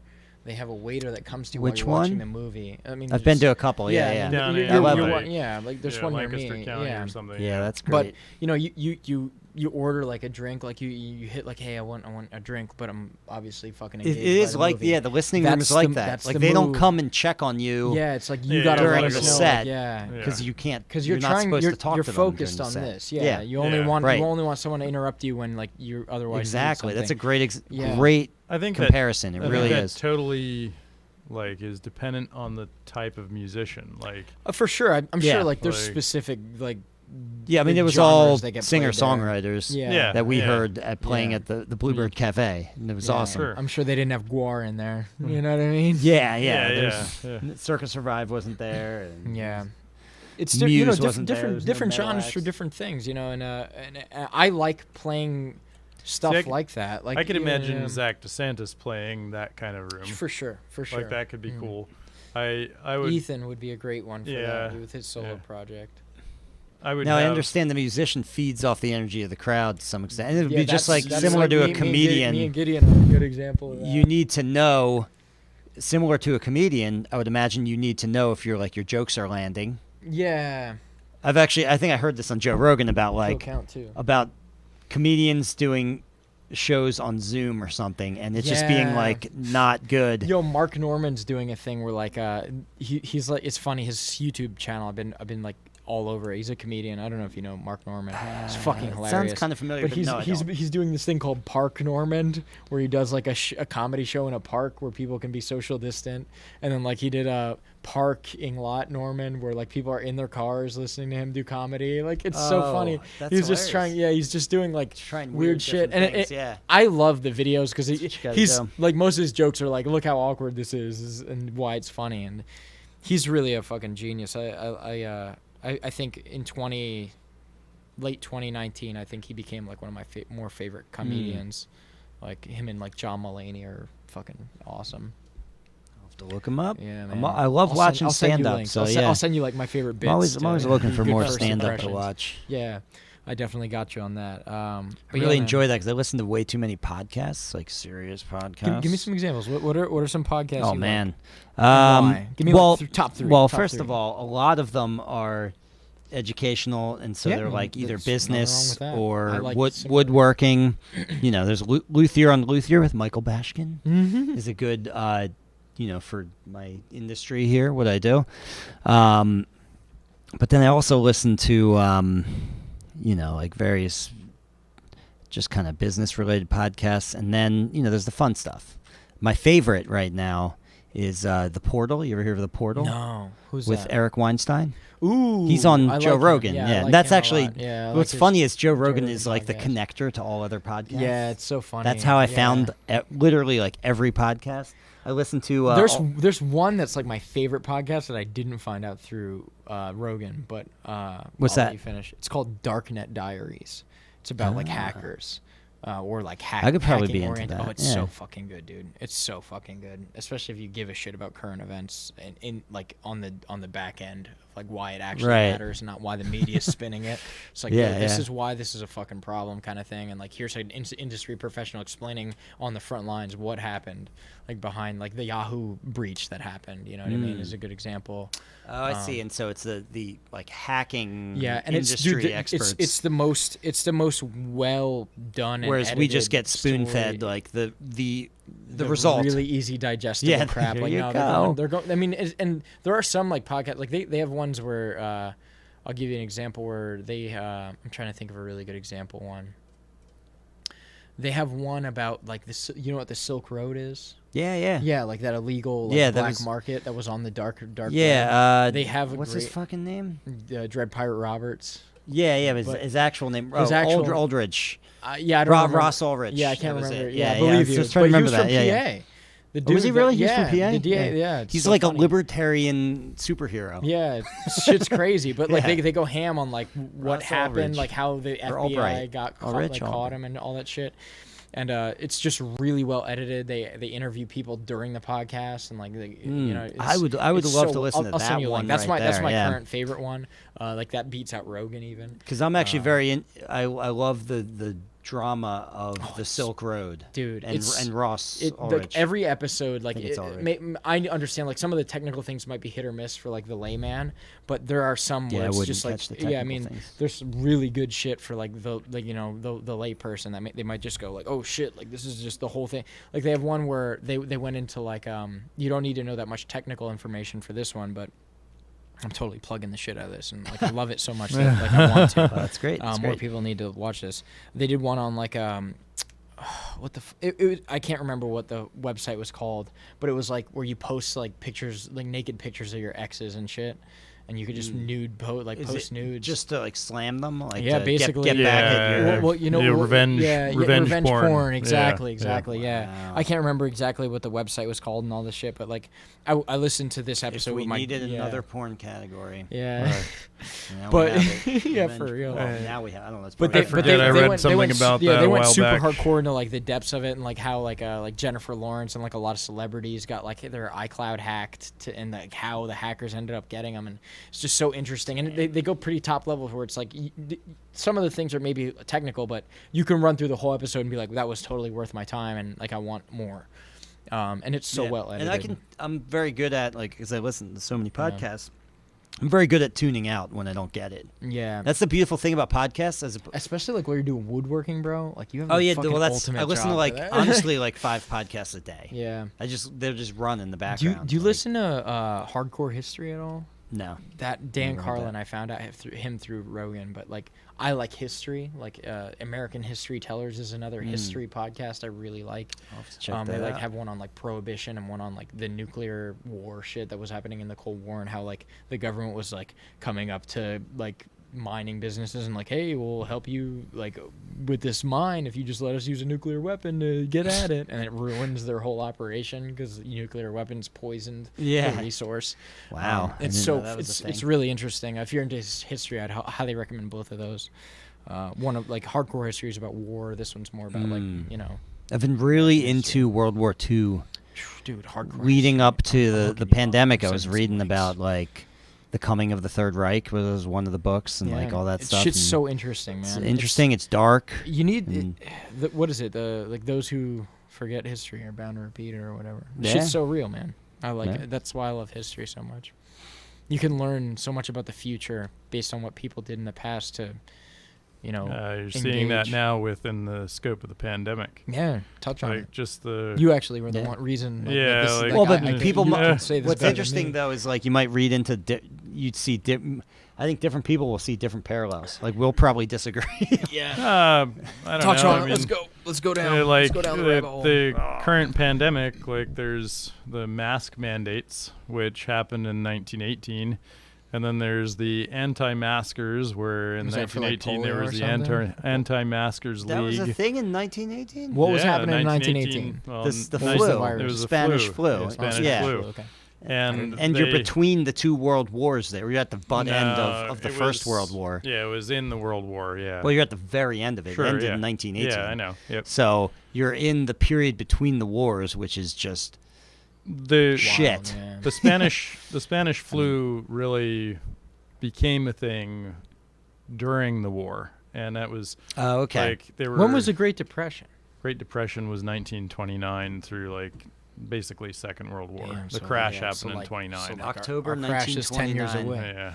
Yeah, yeah, we'll see. Yeah, Yeah. this might be quicker than that. I think it could be quicker, but they had Yeah, October's like, coming up. They had a lot of the same things where they were mandated to wear masks, and people didn't like it for exactly the same reasons that they don't like it today. They're saying the government is overstepping rights, blah blah blah, all this stuff, and Where though? In through which country? the U.S. America. In the U.S. In the Okay. U.S., yeah. Okay. So, like, specifically, the Anti-Maskers League was, like, out in California, I think, if I recall correctly. I read whole things on this. But I love the names that they used for shit back in the day. The They- League of but they really, Anti-Maskers. they did Cool the names. exact, The Axis they, of Evil. they did exactly That's the just same so things cool. where they organized against it, and then they had these rallies where it was like, we're just not going to wear masks, and then in the rallies they spread the disease, and they had like upticks like directly related to those rallies, and then like the local health officials like slapped people with fines about stuff. And then some of the people who were anti-maskers got pissed, and like the more violent ones, like the violent guy, like sent a bomb to the dude who was the health like inspector, like exactly the same stuff that's going on now, for exactly the same reasons. And what ended up happening then is that they found that the masks really were beneficial. Like they weren't a perfect fix, but they benefited the reduction in transmission, and eventually it kind of became more well established within the local community over like at large, that it was like doing your due diligence as a community. You should do that, even if it's only slightly reducing the risks and so forth, but all the same things played out, Including the economic crash and World War II. Oh, see, the thing with the all masks plays is out. And I'm not. But let me just clarify that position there, because I sound like a loon. All I'm saying is 'cause now it's on. We're and back. Now it's on. Now it's on. Now it's We're on. back. We're back to pre-podcast. Whenever I get into a conversation like this about Current events. about the line that I'm not towing for some reason, which makes me a terrible person, I never hear any sort of even acknowledgement of the cost. And so, of course, like if someone just brought to me like, hey, here's what we should do. We should wear a mask, and it's going to help save lives, and we should shut down all these businesses, and it's going to help save lives, and this and that, and there's no cost, so let's just do it. Okay, like of course. So Like, why would I not do the thing? But the thing is, there's clearly an obvious, enormous cost, but not nobody. Well, but the large segment of people seem to just say like, you're. I just want to hear an acknowledgement of the cost. all right, so There's a cost. the masks are typically a very low cost. Right. Like that's Right, a right. really low cost solution that's much cheaper than shutting something down. Yes. And if we would So all I'm not against the masks. I'm against.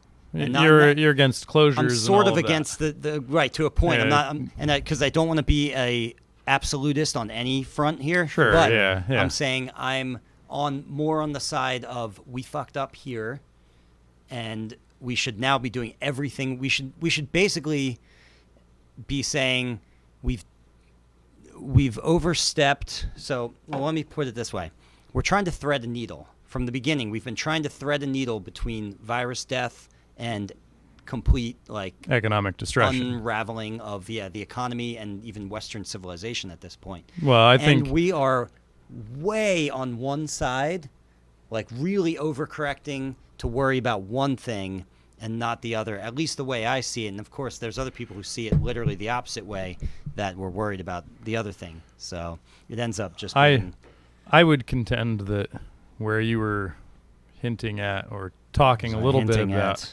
you were you were talking about the unraveling of Western society at large. I think that's a larger issue than the economics. I think true, it was already happening. I think there's a lot of stuff that if you wanted to get into that would be well, one quick that question. could be a whole one question I want to get into. podcast.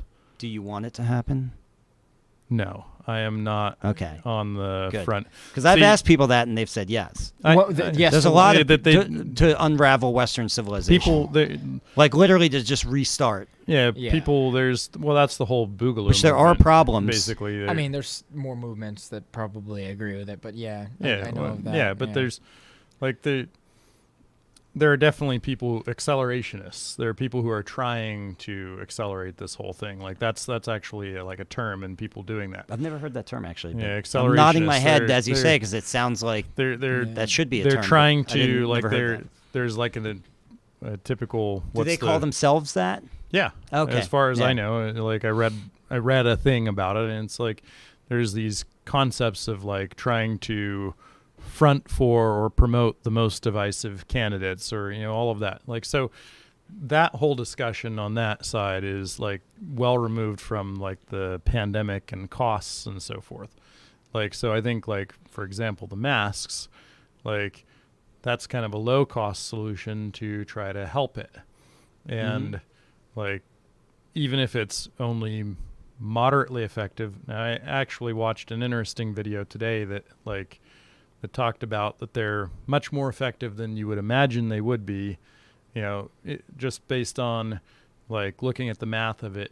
If the mask is effective when you're breathing in or breathing out, and say it's 50% effective, if two people are wearing a mask, it's not 50% effective. It's now 75% effective, because it was 50% effective leaving me, and 50% of that 50%. So it shoots the middle. So you end up actually getting a benefit greater than, based on the math, greater than the sum of its parts kind of thing, which I thought that was from a math standpoint, that was kind of it geeked me out a little bit. It was cool. But going back to the original thing, you said economic cost, some months ago, I read a pretty interesting article that the lady who wrote it was an economist, and that was really her whole, and I wish I had it, I would send it to you. It was, it was a treatise of just looking at, okay, what's the cost of all of these things that we're doing versus what's the cost of a death. And she looked at various, ways of the cost of a death. Well, death always has. You mean literal, there's the funeral literally cost kind of stuff? Well, no, she wasn't. It's not just that. It's the cost of replacing that person if they're in a position. There are economic costs that just come from somebody dying. There's funeral costs, then there's costs of disruption to other people's lives that are close to them, and there's. So that person no longer being in the workforce, if they were even in the workforce, or even if they're not even if they're not in the workforce, there's just they might have been in a retirement home. They might have been the person who was which they taking might be, care of somebody else's kids who is in the workforce. There's so. Well, but I'm going to throw in it's not it's one of those not polite to say in polite society kind of things, but it's a reality of the world, and most of the people who are dying are not. You're right. Are actually costing money. That's typically not a great way to look at human beings, There's- but I'm From just a saying it. stis- If we're from a talking about statistical statistics, perspective, yeah. If But- we're talking about statistics, they're not The productive members working. of They're not society, productive. Yeah, exactly. most, yeah, but not all. But most. But not all. But And there's most. there's a pretty substantial portion that are still in the workforce. Like at That have died? But Yeah. let me ask you this, because What is him bringing substantial, this, though? Yeah, well, him bringing this up, Uh, it makes me curious, because if they are maybe, let's say, dependent on other individuals providing, like, let's say it's this person in a fucking like a nursing home, right? They need to be paid. Their family needs to pay for them to be in Sure. the nursing home, right? Yeah. So with them dead, terrible way to look at it. Yeah, I know. It's a nursing lighter home- cost on the people working, right? But it also means then the nursing home has fewer customers, and so then there's an economic cost on that end. But which one is the bigger disparity? The cost of putting people in the home, or the cost of them losing a client? depends on what foot which shoe you're in. I like this Like- this because none of us are economists. Maybe let's Right. not even touch on this and It's- speculate, because it's like it's Yeah. pointless, you know. Well, the thing that was There's a interesting, degree of speculation that like I'm sure there's anyone that I'm comfortable with, and then you're like, and it's fucked up because you almost like you need to have an opinion on this, but you also like it's so deep. yeah, The information is so yeah. deep. So I This is do have kinda- an opinion, and yeah. you know it. yeah. Well, actually, you probably don't know it Well, fully. I've- Yeah. Just from us talking earlier Yeah, today, sure, and, yeah. and this here. It- I see that, some of the more draconian measures, that were taken initially did have substantial economic costs to them. And some of those are still ongoing. Like Yeah. you talked about the gym. Yeah, You I touched lost on my that. job as a result of and this not only quarantine. that, there was a closure of that gym. So that's clearly an economic cost. But I would err personally, and this was like I kind of supported the closures in a way, because like when all this was coming out, so I started watching this, and I tend to watch things in a data perspective. I tend to try to not listen to talking heads on anything. And I Yeah. started watching this pretty early on. And effectively, I didn't really trust data coming out of China, which maybe that makes me No, a nobody- terrible person. No, but, it doesn't. but there were enough You should not indications trust that data The coming data out of coming out of China. China were bad. Like Yeah. you had There was very. there was something about like R-squared values of regression analyses on the stuff were way too high, that real data just doesn't work that way. They were giving like smoothed data, which may have been true generally, but not true in the specifics.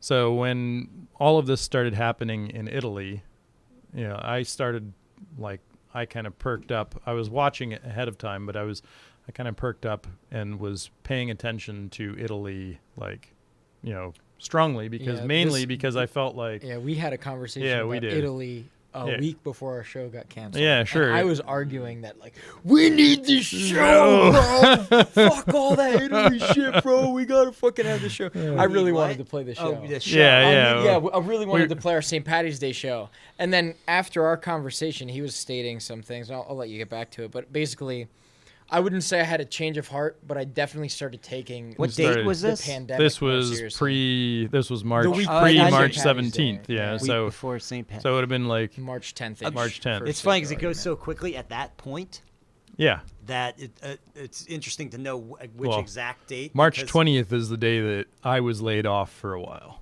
Like that. Oh, okay. Yeah. Yeah. So, as Right. I remember, I had a class. I was teaching a class that week, which ended on the 22nd, and so I always remember the hell. There was the acceleration week, the like normal life to new. Yeah. new to normal. something- Yeah. To the something new normal, different. Yeah, to sure. something different, Yeah. all happened during that class week. And I remember Yeah. the two students came in, and literally, I knew nothing about it. I mean, And I didn't then- know nothing. Our Spain trip was getting a little like weird. You were Yeah. questioning. Yeah. I wasn't, but Natalie People. was. I wasn't yet questioning. And by the way, I got when this first happened, I got I was hardcore afraid of the coronavirus. Yeah. I went out and I bought, especially because where Allie works, and I would do it again too. Like because pandemics are real. They can and do happen. Yeah. And this one did happen, so I'm not denying that, by the way. And because the way I said that sounded like I was saying other ones can happen. And my wife works in healthcare, so I went out and bought 3 5-gallon gas jugs and filled them all up so that Allie would never have to stop at the gas station. So she could just go to work, come home. This could be her gas station. She would fill up here. We had a intense decontamination procedure where she would come in, basically strip down, go into the shower. Her clothes would go into an incinerator and just immediately. No, we didn't have an incinerator, but that would be sweet. Yeah, that would be washed. That would have been pretty They would be metal. washed. Yeah, it would be pretty metal. Yeah, just buying new clothes. Incinerator. Incinerate that fucking virus. But yeah, I mean, let me talk about it from my perspective a little bit.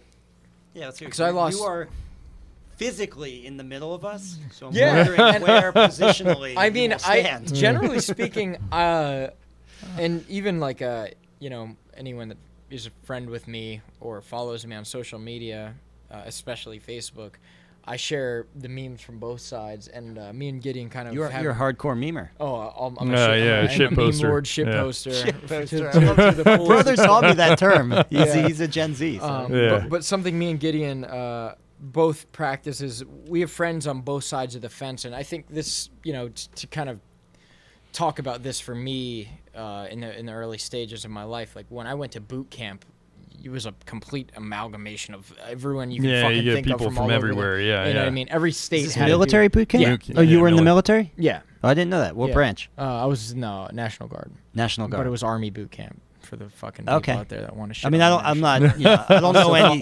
I don't know anything. I was just curious. Then I it's don't know going to anything. be like regular Army boot camp. Yeah. Okay.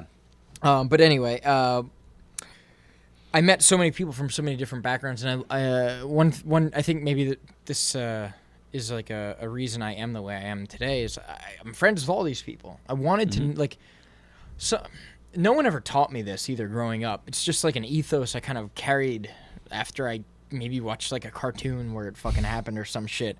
But I can't remember where this came from in my mind, but I always was of the idea like I want to make friends. I don't want to make enemies, right? Because friends help you, enemies hurt you. So if you want to get somewhere, you're going to do it more easily and more expediently with friends. So I started doing this practice where instead of looking at what makes me different from a person, And try what to makes make us the same? common. Yeah, sure. What do we have in common? Let me start But- interrogating you and figure out what makes us in common. Like, what do you like to eat? Oh, you like much more fucking interesting, like you too. like eating Yeah. buttholes. That's gross. I'm not gonna talk about that anymore. Like, oh, you play guitar, dude? I fucking love guitar. like Who do you eating like? Oh, you like this guy? And then now we're friends. And I kind of carried that throughout my life, right? So I have friends on both sides of this conflict, and I have some extremist left and extremist right people, and I think they're both wrong as fuck. Oh, hell yeah. And I'm very in the middle, and I feel like all three of us maybe are. we are pretty very in the middle. Yeah, man. more I- central. and I think it's so important that there's. We're probably. By the way, I'm not as I used to be. Much more like just libertarian, like very right. you were anarchist libertarian. if I'm very middle right now. Yeah. Really So- am. I made a shift You've from made that. a shift. So But it's interesting. I Logic, think in this logic case- is. I think In this we case, are- I am definitely I feel myself pushed right. Yeah. This whole situation, it has pushed me a little bit right. I which think I we don't have are- a problem it's- with because I think we almost. What's funny is there's two different temperaments, and they can exist even within the same. They do exist within the same human being, but they also exist in greater society. Yeah. And there's the conservative temperament, and the liberal temperament, and one wants to is fearful of other things and wants to just hold on to what it has. That's conservative, and liberal wants to always be breaking new ground, break down the old, start the new, and they're both great. We need both. That's why the far right is fucking terrifying and the far left is fucking terrifying. They both suck. Yeah. And the middle, somewhere in the middle, Not necessarily dead center, I don't know, Yeah. but somewhere in the middle makes sense. I think exactly what you're saying. Like not it's not dead in the middle, right? It's topic to topic. And right, one it's going to side, shift. One and this side's has more pushed me a informed little than the right. other. Yeah. And like my whole perspective on the thing, and I've had this conversation with a lot of people, and some people reject the shit out of this, and some people are like, "Hey, that's actually a cool perspective." Is if I don't have a dog in the race, my opinion shouldn't fucking matter. Like if I'm not Yeah. in, like why like I agree. you would never go up to like a dentist and then ask him like, dude, how do you make a C chord on a guitar? It's like I don't fucking know. I know how Yeah. to do root canals. Why the fuck are you asking me which like top wood is better, quilted maple or fucking? Yeah. You know what I mean?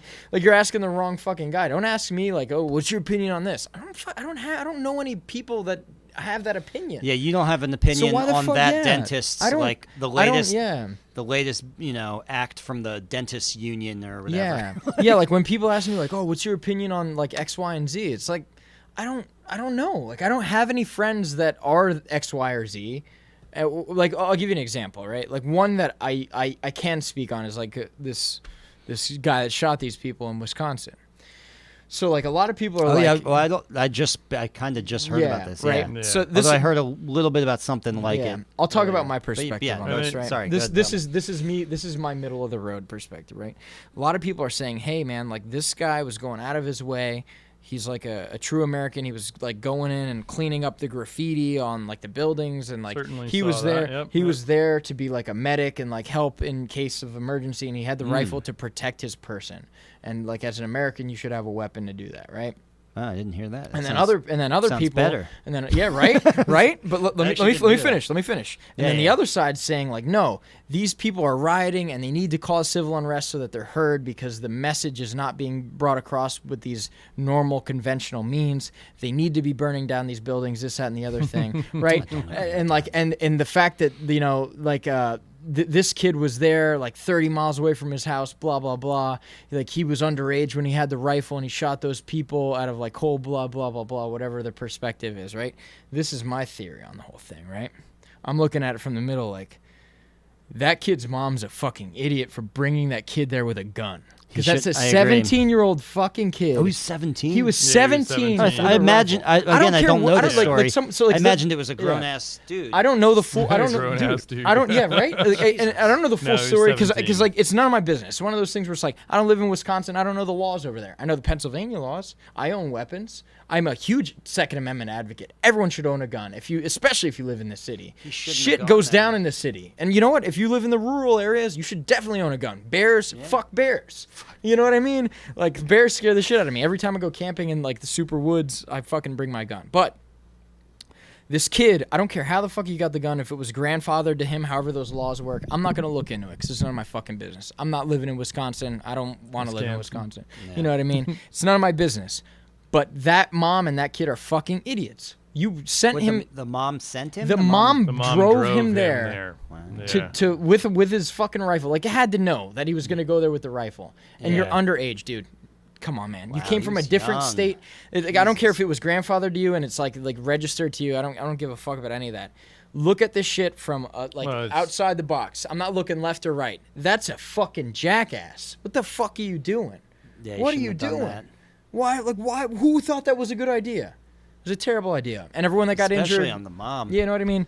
Everyone that got injured is a damn You're shame. Bringing a gun to a situation where it's very likely that it's going to be used and it's going to escalate the situation. Yeah.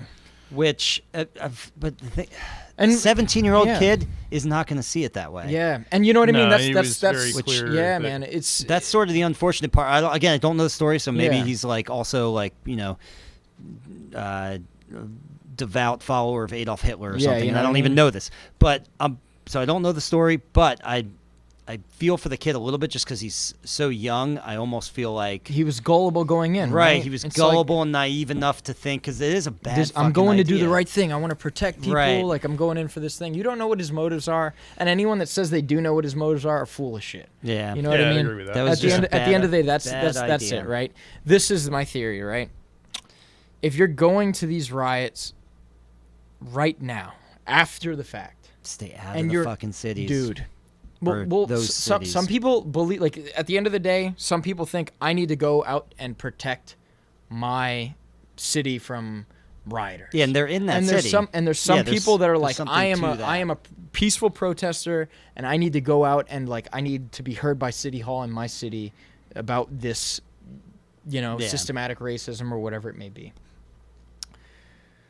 The problem that I see, and maybe I'm wrong, and I really, really hope I'm wrong, is this is the first domino that's going to knock down a lot of other dominoes of just violent shit happening at these protests. I don't think and I'm you're really wrong, and I'm and really I hope scared we're about both that. wrong. I totally agree with that. I'm really scared. I actually I recently went out and bought another weapon for my arsenal because I was like, I need to bolster my things. And it's not like I'm going out I'm not going out to these protests because I listen to both arguments, right? Like I hear like, oh, you know what I mean, like fucking this, that, and the other thing, like systematic racism is a problem. Here's statistics that show this. It's like, oh, it's hard to ignore that shit. Ugh. And then over here, it's like, I have a business over here, and my insurance didn't cover the damage of the riots, and now I'm out of a business. I lost my job too, man. I can relate. This is my perspective. Complicated situation. I'm going to protect the people that matter most to me, and because I am looking at this from a logical perspective, I want to take care of my kids. You're looking at it from a logical perspective from your point of view. From my point of view, exactly. Worth I keeping that. But I actually, I know it's worth thinking about. But Yeah. I think it's logical. I think it's logical from all points of views. If you care about, and this isn't an actual if, this is a real question. If you care about maintaining social order, the existing social order. Yeah, you asked me that question earlier, and when that I was say a good, the existing social order, I don't mean in its systematic exact current form with every negative aspect, but I mean the existing the social general order. paradigm of having the general paradigm of paradigm. having this sort of economy and this sort of right. The way to solve things, basically what we've built as humanity here in the United States and Great Britain and other Western societies is a system that works really fucking well, but it has problems. Especially when you compare it to any other system. Right. If you start from zero, that's a lot of work, man.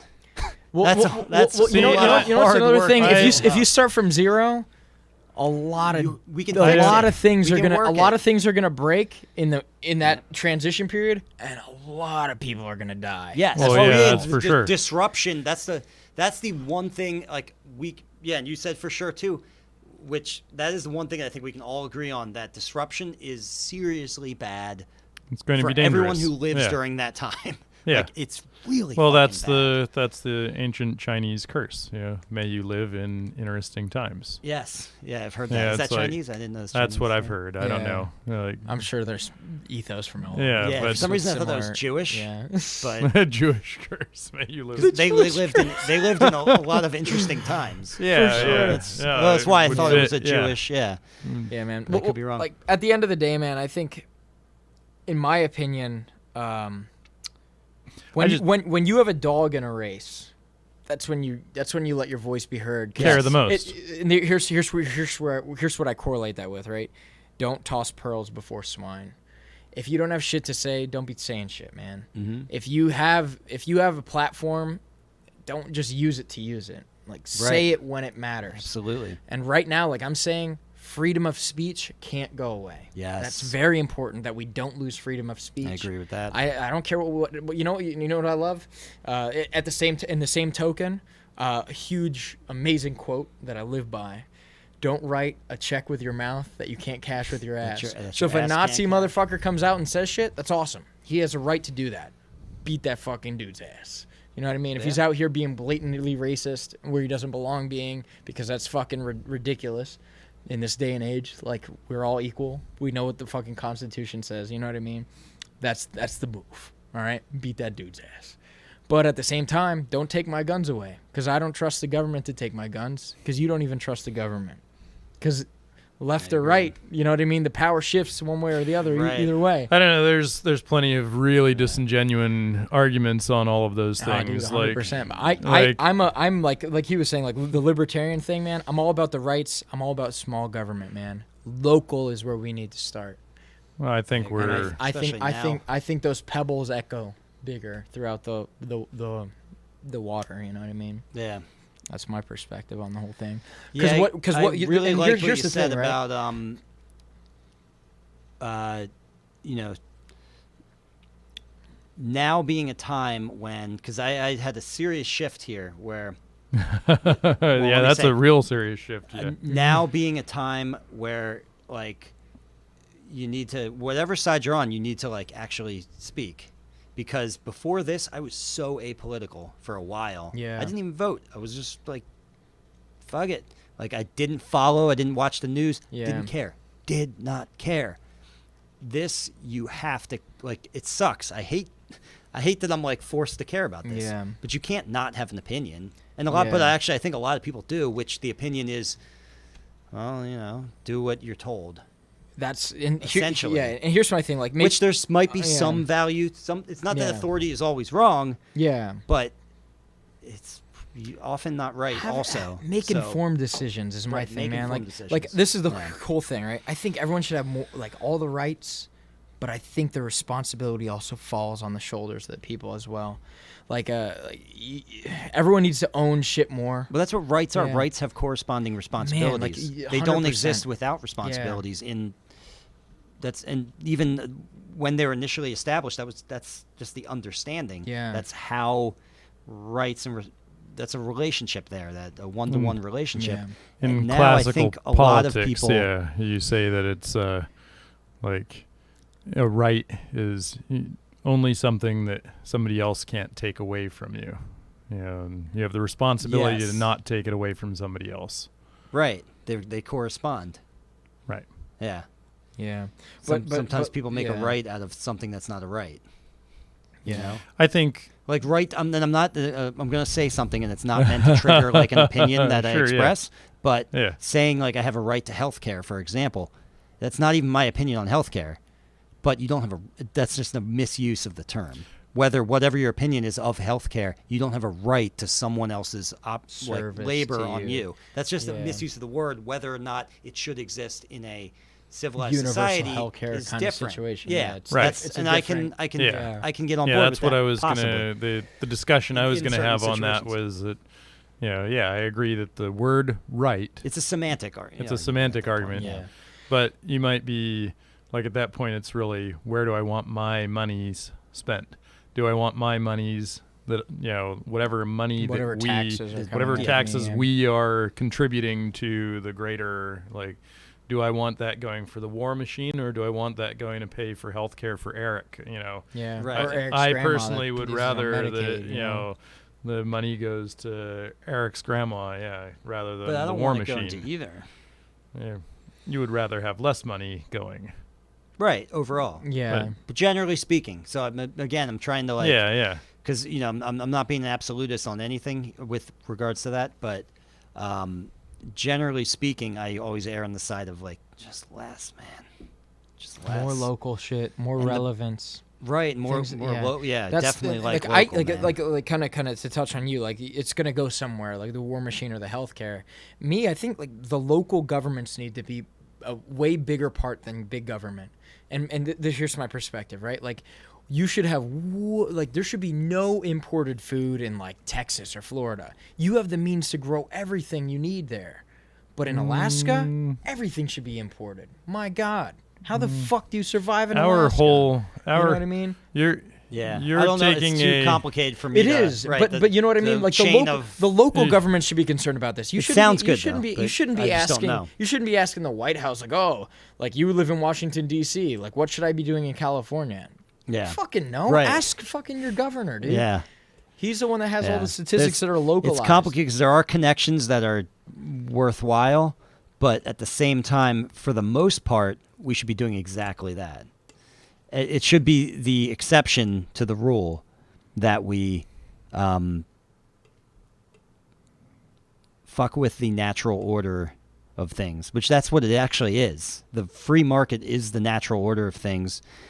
And it's not to say that free market is like put it on a pedestal and call it Bulletproof, God yeah. or anything, but I'm saying it is the natural order of things. And when you fuck with it, be careful. Just like when Yeah. you go out in the nature and you do anything, you're there's consequences. Yeah. There's just always consequences, and they're usually not good because that's just the way entropy works. There's a million ways for things to disorganize and then reorganize themselves into a hellish chaos, and there's like a handful of ways that they can reorganize themselves in a good way into order. So just be careful, man. Yeah. Lanternfly's a perfect example, dude. I almost grabbed your beer there. Almost all good. I'm literally holding a beer in my other hand. Yeah, but I think this is probably the most controversial episode of I know. This is awesome. No, I think Great, we went there. This, Well, I don't this, know. this is another perspective I have, right? And like Gideon, I'd like to hear your perspective on this, right? Because we were just talking about this, I think, before the podcast. I don't think we had mentioned it on it yet. Just that we have friends on both sides on like social media, for example, and like I look at memes from both sides and I share them all because I want to trigger great. you. I want to cause conversations, and it's never productive, and that's what makes me that's what makes me laugh. Because I'll have the productive conversations on my own platform, right? But I'm gonna let the sparks fly in these comment sections because it's total chaos. Cool. Well, let me finish. I forgot there was a camera. Yeah. Yeah. We're just having a conversation into microphones. There's a comment section. Great. The biggest problem, in my opinion, with this whole thing is just the divide. The more we don't listen to the other people, and it's just like, no, I'm right 100%, and here's why, this, that, and the other thing. It's like, dude, there's nothing productive going on here. The instant you cut off the instant you say you are wrong and the thing that you got your information wrong is stupid, you completely ruined any productive shit that's gonna happen. I hear. So I could be wrong, hold on. I want to listen to your perspective. Like you're probably gonna yell at me and be like, "No, you're wrong." No, and I'm gonna hear it out and go, "You know what? I'm not going to yell at you. I'm going to say that I hear an awful lot so far from both of you in like statements that are like absolutes. Like you just said something about. I've said a lot of things saying maybe I've no said absolutes. Some absolutes. Let's listen. I want to correct you if I said something that got interpreted wrong too, and that's something like that in social media you can't fix. You can't edit the comments. You without getting shit for said just a moment ago, and this is an absolute that right. you spoke saying that the minute that you say somebody is wrong, blah blah blah, then that's like this terrible thing. But there are some times when something is just wrong. Like well, I don't mean like morally wrong or morally right. It's like that information is just false. There's data that's available, and you can dig into the data, and you can, hopefully do a rigorous analysis of the data, which most people don't do. Mm-hmm. Like most people don't even dig into the data. They just listen to a talking head over here or a talking head over here. But if somebody's representing data incorrectly, that's if they're using facts that are just actually not facts, you can correct that because that's just wrong. Like that's an example. I completely agree. And that's something that I see to defend frequently. him, he was being hyperbolic, just making a sure, statement. yeah. But I completely agree with you that there are things that are it's not interpretation, it's wrong. Yeah. Or it's right. 100%. It's wrong. Yeah. I agree. But then with there that, are things that are and even myself. And then like, there are I've times when myself. you don't have access to the data. The research, that's And very that's most of the time. Well, I don't know that I would agree with that. Most of the time, we have a lot more access to data than we think we do, than we want to take responsibility for. Yeah.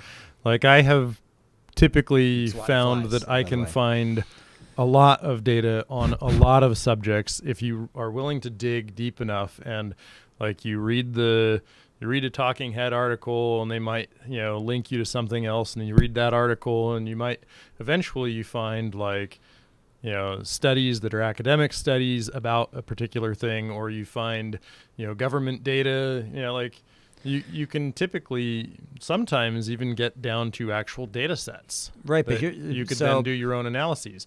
You have to believe that the data, once you find the data set, you have to just buy in that that's real. I know. And I love that you said that, because that's the wall that we always, any discussion hit up against that you can't avoid. And I'm not saying that we shouldn't believe. Yeah, the you data. You need to trust at some point. You just need to, at some point, just let go, let God. Yeah. No.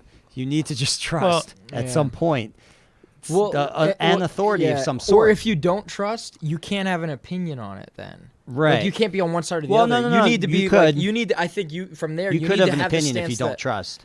Yeah. If you don't trust the source, you can still have an opinion. Absolutely. Yeah, but here's the problem, right? Like maybe You can't have an maybe I'm like a opinion. super Trumpist supporter, right? For example, and like you're saying like, yo, systematic racism for these reasons, and you're like, that's bullshit. I don't believe in the legitimacy of that, and because America, and that's just my stance. Like you're a fucking idiot. Yeah, but dude. what if you have that? You say you have just an alternate study.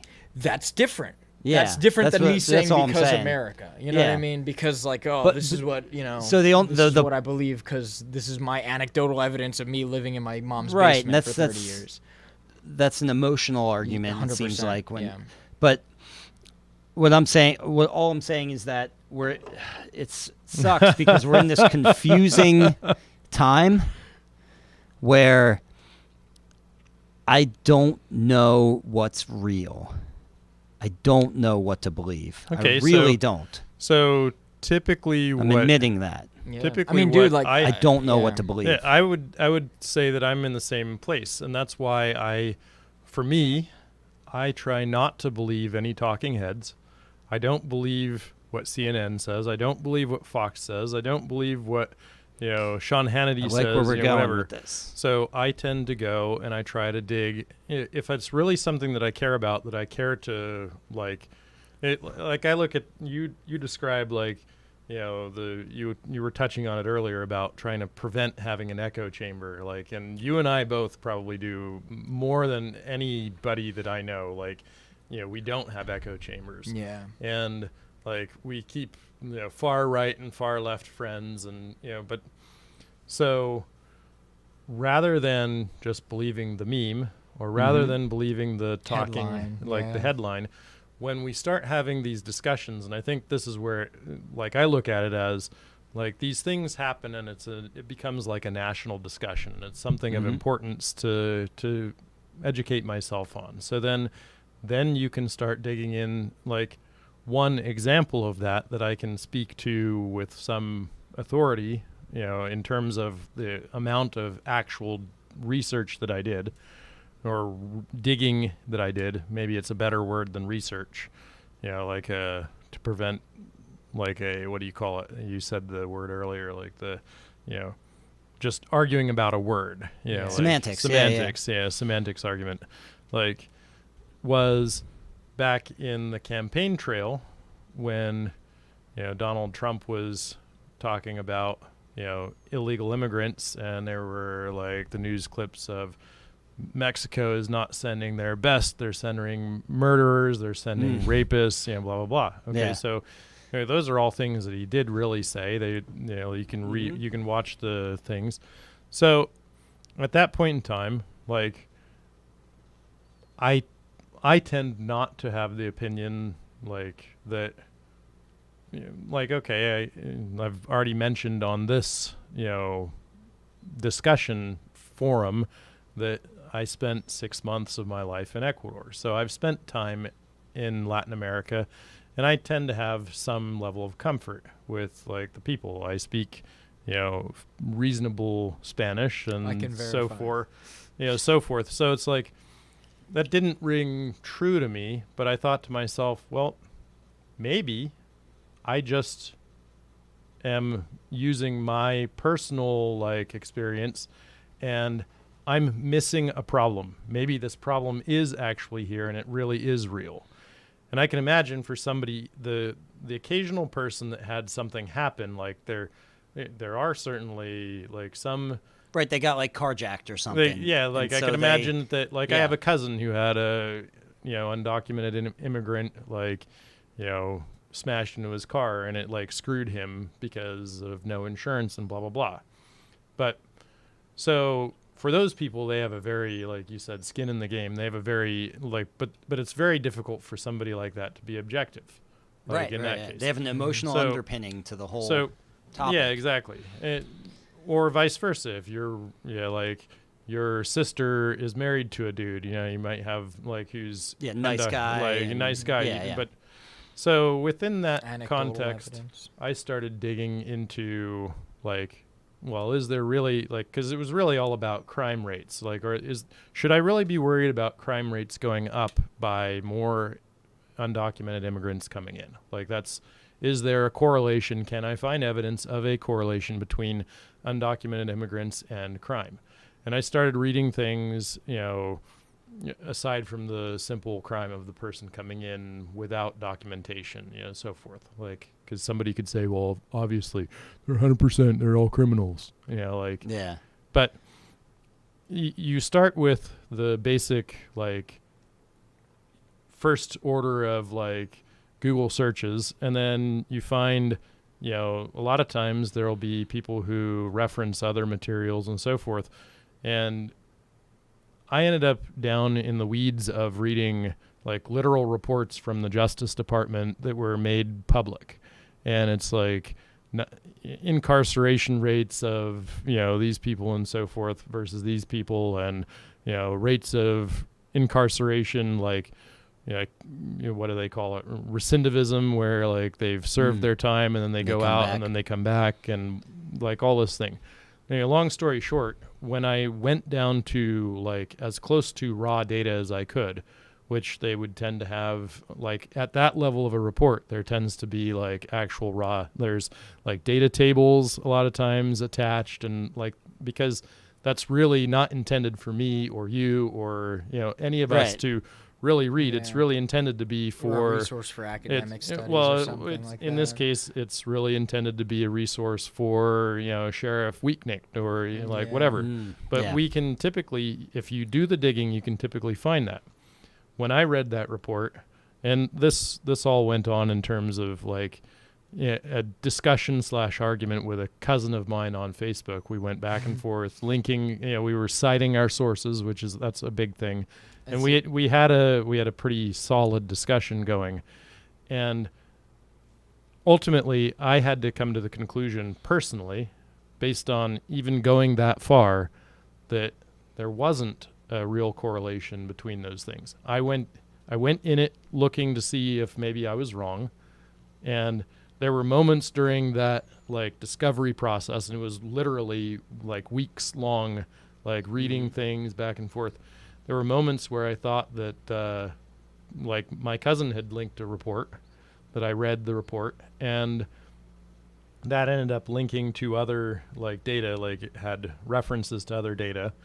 And there were moments where I was like, oh, maybe I was wrong. But then you had, like, different... Well, no, it was different actually, no, in the end result, the thing that my cousin had referenced, that guy totally misused the data that was in the. It wasn't even cherry picking. He just like pulled. And it was interpretation. It was a written thing. I'd imagine. It was a written thing, and he pulled, like, what I would say was a completely wrong or erroneous conclusion, like, based on the data. There's so many ways to misuse data that you pretty much can't trust anybody's interpretation. Right. Any talking head, like you said. Right. You absolutely can't. When you see all the ways that you can, are you looking at a narrow time period where, oh my God, crime rate skyrocketed 110% within a month? You know what I mean? But the long term is like this. Because it was Mardi Gras. Right. Like there's so many, but that's just one. Like I think they have names for these, like different different ways of cherry picking the data. Within that whole discussion, sets. Like when I was reading this report that my cousin had, linked and shown, I was kind of getting to the point where, like, oh, maybe I was wrong. Maybe it is really a big deal. Maybe it is a problem. And then, like, I kept reading it, and I found the sources that guy was, referencing, and that led me to these actual justice report, things. And so then now I'm reading the actual thing. And then I went back to my cousin on this, and so my cousin was on the, like, yes, it's so a you real... went through his web. Yeah, my cousin, so my cousin was makes it more legitimate. arguing like really on the... stance. He was arguing really that it was a problem, and I was on the position that it wasn't a problem in the discussion that we were having. When I went back, with, like, I read through that source material for this that he brought up. and I pointed out that he had used it wrong, and my cousin was forced to admit, like, reading through the things that I pointed out, like it was misused. It had been cited wrong. It wasn't a logical conclusion or whatever. I forget. You know, anybody who's interested, that thread is still in my Facebook Inbox someplace. Wait, are you telling me you're the only person on Earth to get someone to admit that they were wrong? In this particular case, he admitted that was I mean, seriously. I don't know that he admitted that he was wrong. Yeah, It was just that was like he was able to find evidence. you couldn't. Yeah. There So were, I will that say- actually I will speaks to say him this. pretty well, too. Yeah, no. Yeah, That he was able to Well, this is exactly what I was saying, not right? dig himself Take that deeper hole. responsibility and really actually look into it and don't just argue like fucking apples to oranges. That's amazing. I recently got into an argument with some people about like my objective observation about something. And I was like, they're like arguing like, yeah, this is that. And I'm like, dude, what about look at this from up here without any of these details. This is fucking ridiculous. And then, whoa, you know what? I'm not going to get into it. I wish I could know what this is now. I'll show you. I'll show you the post. wanna It's a know what- nightmare. But the problem is the blindly I wanna know loyal what this people is. to their cause, right? The people who are blindly loyal, no research. Like I swear by these headlines. Like whatever. Fox News, CNN, they're all right. Like I whatever. think we're all susceptible to it, though. It is. I True, catch right? And myself that's why like you getting kind a of little. isolate yourself from it. I catch it happening in myself Yeah. from time to time. But I think if you have enough self-awareness, you can at least mitigate it. But honestly, I don't think it ever goes away for anyone. I think Yeah. it's Well, I've a been shortcut. and You it's know what I one of mean? the- It's a yeah. shortcut. And Yeah. It human is a beings shortcut. need emotional shortcuts because there's too much data. Yeah, There's just, I agree. mean, there's and too and much. you know, Yeah. it's too much things to take responsibility for, right? Like I got Right. into an argument with. I'm not gonna get into the specifics too much, but it was about security and privacy of your data, right? Like I'm gonna touch. Flip phones. Yeah, exactly, right. There's Flip phones, people. The reason this shit matters, and I'm gonna touch really briefly on this. I'm not gonna dive into it because it's a whole other bag of worms, right? Oh, let's open that can of bag. worms. can of worms. Yeah. The reason your metadata about like what you are like, what information you're digesting, what cookies your device is collecting, like, oh, he's visiting CNN every day, never hitting Fox News. Yeah. Let's start profiling him kind of left, Yeah, right? that's So what they check do, this shit yeah. out, right? From there, I can start sending targeted shit to you to start getting you to react in a specific way. And that's literally what Cambridge Analytica did to Facebook. And if you don't know anything about that, like, you know what, inbox me directly on the Instagram. I will fucking send you legitimate like Can you studies on can you this. give me a quick recap So of Cambridge Analytica? Cambridge Analytica is a British firm that made an app for Facebook, and they had like some terms with their API. I'm not going to get specific on that because it's nerdy as fuck. Okay. And like you guys probably won't Thank get it. But basically, it was pooling data. Like if you add this app, you're supposed to have access to certain things with this app. But what the app did, it was basically malware. It was going in, anyone on your friends list, it could grab the same data. Anyone on your friend's friend list, it could grab that data. And it started doing this stuff. And that is where a lot of the speculation for where collusion with Russia kind of starts being a thing. Because that data ended up getting sold. And that's fucked up. You know what I mean? So that's one of the big reasons why, like, I'm a huge not fan of Mark Zuckerberg. Like, I meme on Mark I don't like that Zuckerberg guy. I meme on the guy regularly. I use this platform. Why? Because I'm a musician. I need the fucking platform to promote events. Yeah. It's That's fine. It's I don't think there's should be any shame about that when it becomes Part of what you're the trying part to of the do. fabric of all society. Yeah. It's you want to be like, well, if I don't like the thing, I should, if you don't like it, get out. Yeah. Like that's that's like, the dude, the hard Yeah. right wing country. I was probably the last of us to join Facebook. Yeah. I'm sure I was. I'm the first to leave. Bye, motherfuckers. I'm still on there, but I don't go on there. Yeah. I have a scheduling app. It schedules all my things. If someone comments to me, I don't answer. I'm not there. I saw Actually, your I have an automatic auto reply. Yeah, I have an auto I was reply. like, what the hell is this? It gave me your phone number and your email and Yeah. shit. I'm like, oh shit. Trying to get push I people loved it, into dude. Automation, my dude, ball it's, court. It's awesome. The automation is real, and yeah, man. It's just at the end of the day, like you are practicing what I'm preaching. Like, sometimes, you're most of the time. Yeah. Well, a lot of You can't the time, do it all right? the 'Cause time. you can't do it all the You time. honestly can't. But Right. you just So gave you a, have to a jump to perfectly conclusions beautiful sometimes. Yeah. You honestly have to. I tend to try to have the discipline to understand that if I haven't done the research, I don't know about it. Exactly. Well, but I'm saying when you get into fast-moving times like right now, where you have to, I'm really just openly admitting that you have to jump to some conclusions. I don't sit there. Well, here's the thing, there's right? no way I Yeah. could go through all the data, but I haven't made can't, a yeah. I haven't made a statement about data. Yeah, but Maybe. here's there's a here's lot of my- statements yeah. made tonight. Someone's going to find the, Yeah, the well, statement I we're made gonna get about data. roasted. Yeah, But, like, yeah, no here's- doubt. Because again, my whole thing. I Yeah, was go, going to make go. one quick point. Sorry, because you were starting. I just remembered that you were starting to like go in a direction that I really, really liked, which was that, there's so much data, and there's literally like reverse data from the one data when you have here's data and here's the other data from a different Cherry-picked group, headlines. and it's all cherry picked. Well, not even cherry picked. I'm talking about like this is just two different studies of the same thing, and one was by the This college, whatever, and then this agency. college, Yeah. liberal that's college. very applicable right now within the scope of the pandemic because right. It's so much actually is happening. so much is not known that we're just like literally watching science and everything Right. happen in real time. And a large, maybe, well, I don't know how much, but I'd imagine it's somewhat legitimate that like that's just what it looks like when you're genuinely figuring things out in real time. But then I'm sure some of it's just like, well, we want this answer, so this is what we get.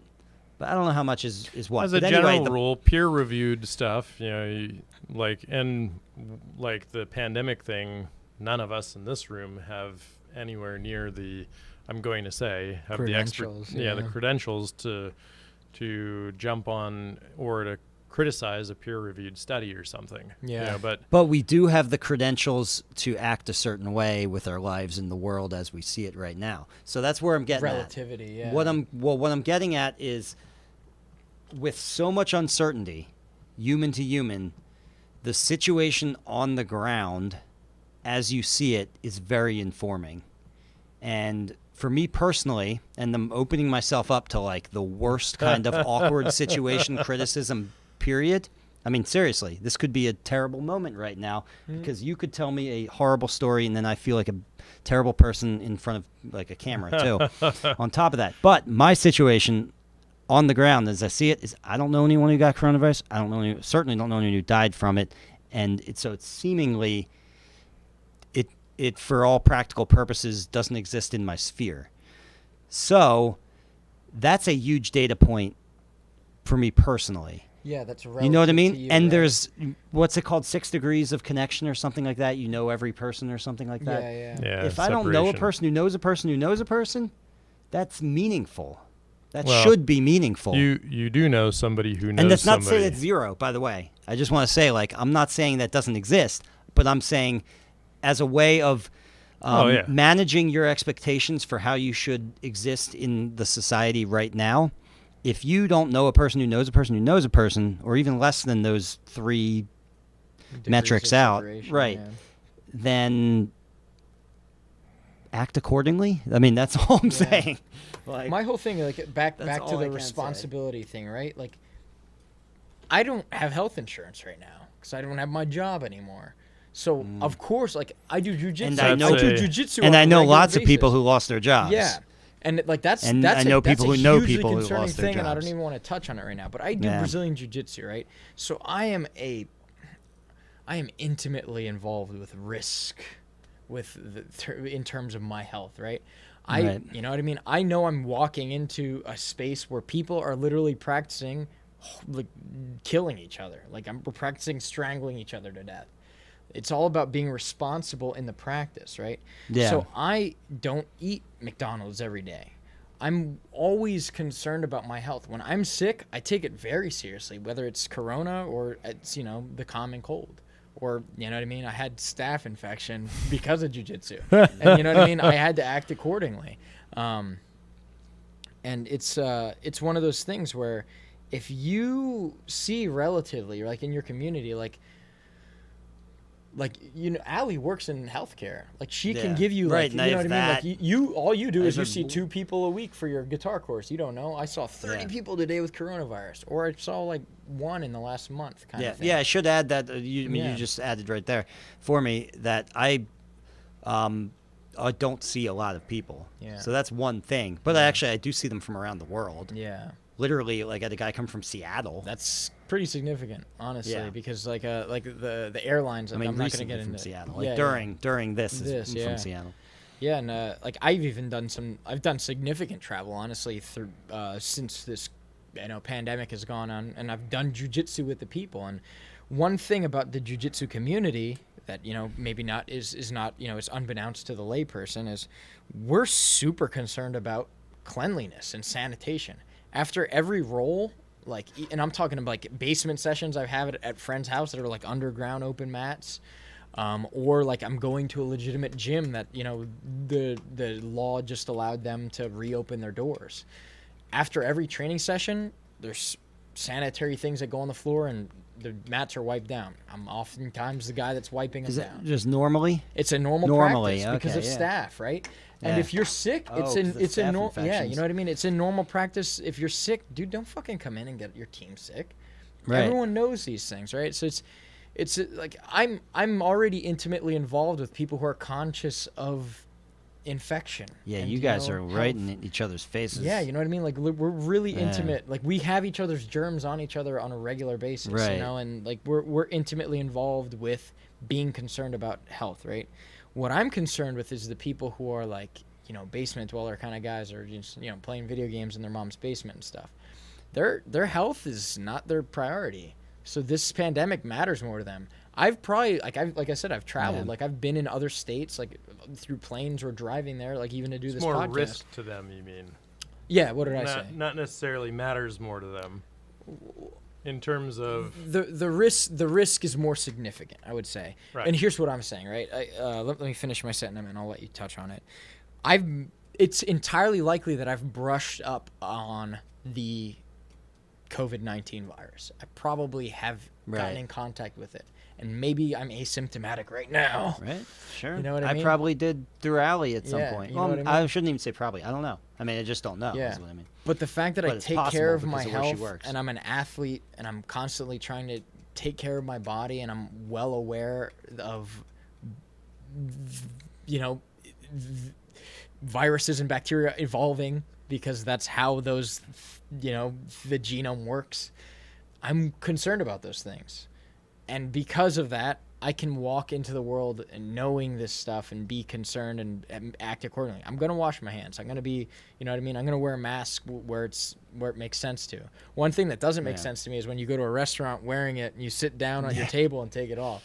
It's kind of a weird practice, but at the same time, I totally understand why the servers are wearing that, because they're the ones that are intimately involving themselves with stuff. I think it would be just one person to the next person. As you're walking through the restaurant, as you're walking to your table, you're interacting with other people's tables. Yeah. Well, then it comes to the argument of like, is it an airborne pathogen or not? And that's something like I said, like you just said. Really know. I have no credential. I have no credentials to touch on that shit. Well, let me but it seems silly to a person who is not working in the healthcare field. As someone who was very on board with this whole thing in the beginning, like the corona scare and everything, was very scared, locked myself down and my wife. That was when the goal was to flatten the curve. Yeah. It's not even mentioned now. And that was the only way it was sold. I mean, certainly to me, it was sold as that, and I figured to everyone else. But now, anyone who is more for Gideon, I'll just say.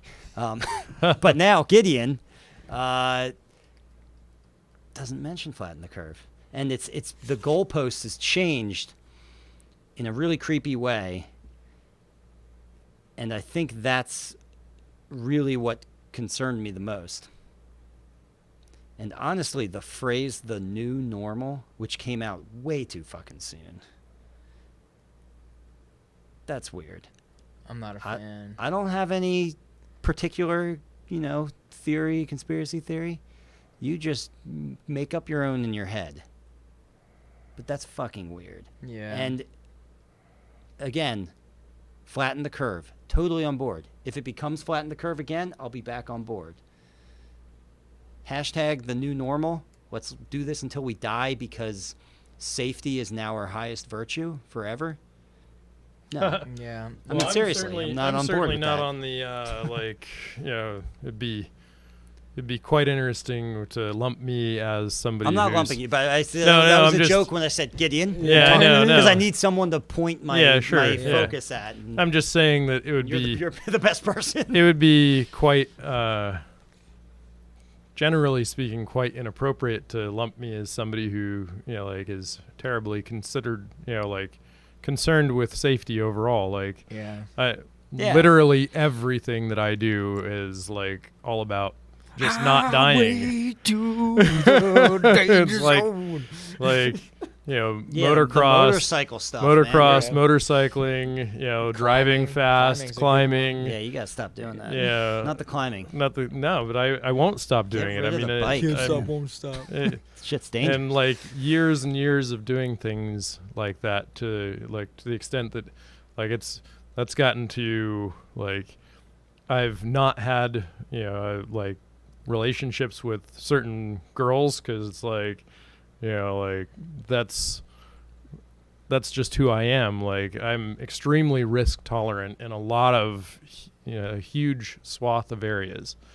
I think this particular thing with the coronavirus, I would say the existing, I don't really like the idea of the term the new normal either, the way what you were describing, but I think it's useful to describe that this is an interim phase that we're going to go through where we're at this. I don't know where that came from. I actually don't. I'd love to know. I don't know. Do you know where that came from? No. But it was super early, and I would think here's what was weird. So that term came out and it was pretty easily accepted. I just don't. You think of a pandemic happening in a very technologically modern society we have today, and they don't come out with a hopeful slogan. That's weird. Why? The new normal is the opposite of a hopeful slogan. But in this together is better. That's more of a hopeful just for now. Yeah. Maybe just for now. That would have been you know what I mean? Let's just buckle up for now. Yeah. Get through this. The new fucking normal? That's maybe I'm reading into it too much. I think you're probably maybe it's the Third Reich books, the Coming of the Third Reich that I read by Richard Evans, great book by the way. And the Third Reich in Power. You did a three I've series. had within my family people unfriend various other members of my family because they're sharing things. It happened to be that it was a far right people unfriended my sister. These flies are vicious right now. It's all over your face. Yeah, I know. My sister who was presenting what I thought was a more balanced opinion, but in no way was she being disrespectful or obnoxious or attacking or anything like that. So that I see some of that stuff happening, but I struggle to understand the within some of those people so you're saying this phrase the new normal. Okay, are you if we were wanting to dig into that a little bit, are you thinking that is coming from our positions of power, the government, that kind of thing, or some of the stuff that was being bandied around that it was, I've heard, is that this is all just to try to get Trump not elected. But that to me seems patently ridiculous when you consider that. Well, I don't think that's ridiculous necessarily. Well, go ahead. Go ahead. Finish this thought. Yeah. Because I know for sure that this is happening on a global scale. Yeah. I work in an industry where I do deal with people. We have people internationally. Like my boss has been to China. We have a plant over there. So my boss called up the guy from China and said, hey, like, we understand that this is all happening. This is very early on, very near you. Like, is everybody okay? Just like, it was like a nice gesture. And we spoke with a Chinese national over there, and he's like, yeah, this is happening and it's quite scary. And you should go get your, make sure you have face masks and make sure you have hand sanitizer. These are the things that you're going to need to like keep you and your family safe. Like, he's not at all thinking about Donald Trump, this guy. Yeah. Like, and But the virus we have is real. We have a sister, or so to speak, a sister company. I could, kind of, that's probably the best way to describe it in a, that's in Austria. And Deca sister company? so to speak, yeah, it's like just another company that we, are pretty closely related with. Anyway, I'm in contact with those people, like the engineering staff and all of that within that group. And like, I know that for sure they went on quarantines previous to when we did. Mm-hmm. And their quarantine was longer and more harsh than ours was. Like, and I don't think that Austria is like doing that, like the Austrian government and all of that. It's not about like, they're not doing those things in an attempt like to unelect some, Donald Trump. Yeah. Yeah. Like, No, I totally agree. They may not like Donald Trump, or they Right. probably don't. I mean, he's certainly a but global figure. but the president of the United States always is, but this is like, to think that it's just this like being spun and all of that. Like these dudes, I spoke with them and I know that they were going through a lot of the same things, or maybe even more harsh than we were. but so I'm saying I don't know what it is, but it very conceivably could be some sort of global conspiracy.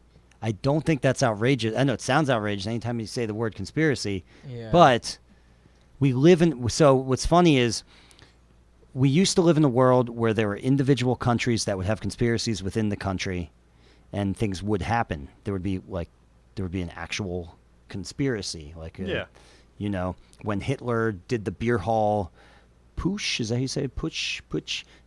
That was a conspiracy to overthrow the government there. Nixon, conspiracy. Like, obviously it happened, clearly. Now we're in an age where things happen globally, so you should expect at some point some sort of attempt at global power.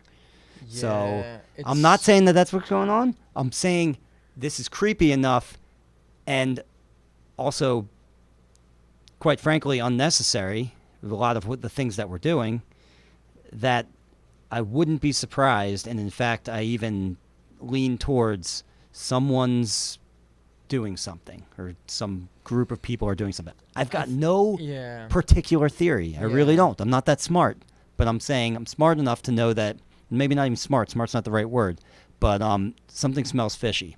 Yeah. That's all I mean.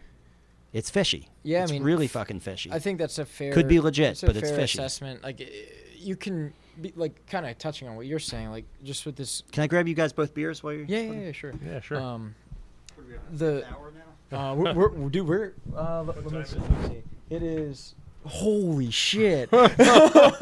It's 1 a.m. Fifth hour was not an exaggeration. No. This is officially the longest fucking podcast. Holy shit! Yeah. Yeah. Holy shit, indeed. Which one you want?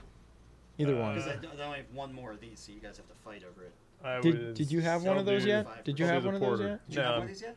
I did You not. should. They're strong too. You like it. Yeah. All right. I'll do one I'm of gonna have these. one of your porters. Go for it. That's all we got. Shit, now I lost track of time. I'm like so bewildered by the time that it is right now. I was wondering why I was getting hungry. I'm like, man, I don't usually get so hungry. 5 hours in?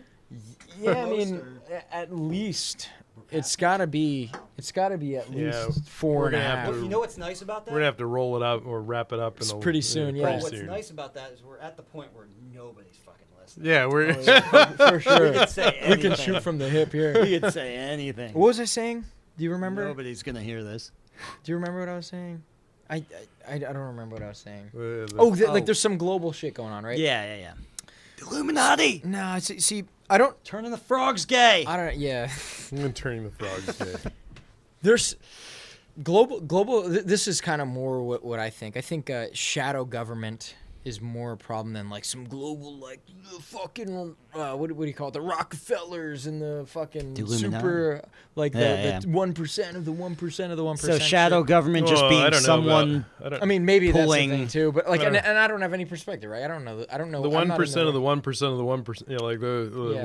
what you were talking about. Yeah. They do exert like some not even just a global-ass shadow. fucking bullshit. They do Yeah. exert a tremendous, like, incredible influence Yeah. over all events There's- that all Yeah. of us like experience. Yeah. There's definitely For sure. power well beyond Yeah. the nominal power Yeah. that we give to presidents and leaders. I think this is one of the theories that I have, right? Let's hear it. I think that like with the shadow government thing, right?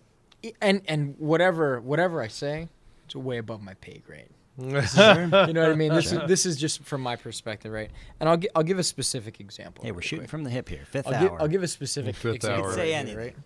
right? So, Microsoft is a company, right? And they make a product called Windows 10. We all know about this. I have it. Right? Excellent. And Plug Windows 10? Yeah. Fuck Windows 10. Anyway, like I used to work in IT. Windows 10 is clunky and bloatware is shame on you, Microsoft. I hate bloatware just Yeah. across the board. Yeah, but it's an American company, right? Microsoft Yes. is an American company. It affects the American economy, right? Yes. Microsoft's worth money with stocks trading and all that good stuff, and Microsoft happens to have products that are global, right? There are Windows 10 machines all around the world. And I'm talking about this shit from an industry that I've worked in, so I have some dog in this race. So I can have an informed opinion on this one. Okay? Sure. Yeah. So if there's anything you can listen to, it's this one right here. So the NSA, the National Security Agency, right? Mm-hmm. Is an American firm, right? It's like NSA. They're part of our government. yes, Yeah. precisely. Yeah. So, a year ago, North Korea suspected to have hacked the NSA, and this is all unconfirmed, right? Because who in their right mind in any government position would admit to doing, government on government crime, besides North Korea, who has. But in this specific instance, it's still kind of skeptical. Someone hacked the NSA and was able to obtain tools that are used to hack Windows operating systems. Now, why would the NSA as an American government entity not let Microsoft know, hey, like we found these problems with your operating system, and if someone were to have these things, they could hurt a lot of people that work in healthcare agencies and things, which has happened historically. And anything really, Yeah. right? Like Yeah. literally Yeah. anyone using Yeah, like anyone that could be uses Windows healthcare. operating But system. healthcare is just a good hits close to home kind of example. exactly. Okay. Gotcha. So, what ended up happening is this hacking group called the Shadow Brokers. That was like their name. it's a cool name. Yeah, it's a good name. It's an Good awesome name. Yeah, it is a good Hacker name, groups yeah. have come up with good names. Yeah, it's badass. They ended up hacking the NSA and gaining some hacking tools that leverage vulnerabilities against Windows operating systems. And then those tools were released out into the public. And what happened is malware started getting developed to attack Windows operating systems. Now, what happened before that leak is the NSA let Microsoft know, hey, we found some vulnerabilities. Because they knew they got hacked before these tools were designed to attack Windows. So they let Microsoft know. So that means NSA has tools to attack American companies on American like worldwide stage Oh, on the just- worldwide okay. stage You would think that they have those tools probably because, the Windows 10 is a is global tool, right? tool. Yeah. Yeah, But still, it's very Yeah. controversial, right? Sure. So I think there's a lot of really like questionable ethics going on in all these government agencies, and at the end of the day, my biggest concern is like, please no nukes fly, like Yeah. while I Yeah, live. yeah. You know what I mean? I We are tend so to precarious. Yeah. I tend to not buy into conspiracy theories. So my reasoning It's a behind flaky definition, though. well, okay, I tend to not buy into a large overarching like something that we don't see Well, so you tend to not buy into grand conspiracy theories, which I don't either. Yeah. or just like Grand is Well, what I just described overarching. might be described as a conspiracy, but maybe you would describe it more as a conspiracy fact, because these things were confirmed. You know what I mean? if- There Months was before something you that might Trump have did with like a stripper and like paying her off or something. That was a conspiracy. Yeah. Well, I don't I know mean- that it was like what was it? He like Stormy Daniels. yeah, but what did he do? He Daniels, I don't know what happened. he I'm paid talking about her headline to not for- tell or his, something with his campaign money. attorney paid her It's money, and pointless. that's like known to be Wasn't it like campaign Fact. money or something? yeah. Yeah, so that's conspiracy Well, fact. I don't know that it's. I don't But know I'm just that saying it's that ca- shit happens, and it only becomes fact when it becomes fact. I'm saying when it's in the dark, that's when It's a What- theory. weirdos like what us are I'm- speculating it on the 5th hour. What in I'm the talking podcast. about it more is like this idea that there's something unseen pulling the strings behind, like that's like you were kind of saying, like a global like scale, all of that kind of stuff. I tend not to really buy into that. But I think- why? I'm not saying I Well- know what who. I'm not the. I honestly don't. Yeah, Well, I'm also a curious. real- Like, what, I'm just why? saying Yeah, it's just Yeah, I this is know. answer creepy, that, yeah. and that's plausible. You're making a logical So, stance. And yeah, I'm I know, curious what you're the- rooted in. the- Yeah. One like very clear, obvious one is just the scale. Like, okay, so like there's I'm gonna fall on a meme, that it was a really great meme, and it's like, anybody who's a conspiracy theorist, must not have ever been a project manager, because trying to get 12 people to do Yeah. a task on time, by their deliverables, without blabbing about it early, like it's like an almost impossible task. And then this other person, it was a Reddit, conversation, this other person chimes in with, their optimism is adorable or something. Like, so having worked in industry and stuff, there's some real truth to that. Like, No, I get trying that, to get- but it's a numbers game, and there's 8 billion people on this planet. but trying to orchestrate, so, okay, the scale that you're pulling it off describing- is hard. But I'm saying trying.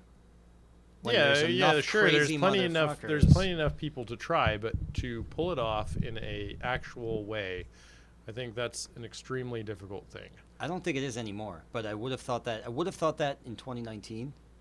But seeing the way people have reacted, this is fucking. I mean, it's just like easy. It's like unbelievably easy. Without let it- me just chime in really quick. So the reason I think maybe like it's more and more believable over time is just because you start seeing like Cambridge Analytica is a perfect example. The thing I mentioned It's before the about Facebook, technology, right? yeah. Well, not just the technology, Oh, right? okay. But like just the study that because we're able to gather this metadata that we can start seeing what's going to convince people. Now we can start targeting psychological means, like psychological warfare. Is like even in Vietnam they use things Right. like this. You know what I mean? I will and say it's that evolved. stuff like It's that just is so much scarily more possible. right. now. It's so Yeah. different today that it's fucking terrifying how easy it is to manipulate on a mass scale. Yeah. And to sort of falsify, like deep fake, essentially, which now that's. Yeah, I that's think, a real thing. I Sure. think once, well, actually, we're already there, I guess. But like once deep fake becomes, Common. I mean, who knows? Maybe it already is common. Did you I don't know ever? what I'm watching I think anymore. it is. Because it's doable now. Did you So ever who knows see what the we- website? This could all be a deep fake. Did you ever see the website that? Yeah, this could not all be a really deep here. fake. Yeah. You ever see the website thispersondoesnotexist.com? No, what's that? I know of it. Joe Rogan talked about this actually. What is this?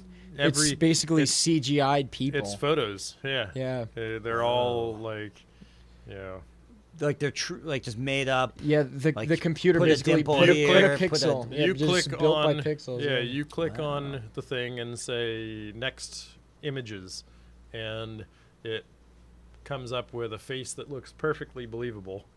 Like Just like it's you or artificial me. intelligence. It looks like a perfectly believable human face with Wow. some of them are beautiful, some of them are ugly, some of them have beautiful with some imperfections, some of them are beautiful period, like, and supposedly, like, I have to say supposedly because I have to buy in that they have a math model like creating these things. Yeah, That it's not artificial just that they intelligence, have yeah. a whole ton of like actual stock photos. Well, But- I can talk about this actually specifically. I won't go too into the sources on this because I don't want to say the wrong thing. But I will say the factual things that I do know. I went to B-Sides Delaware, which is a hacking conference, and one of the talks I went to was defeating facial recognition algorithms.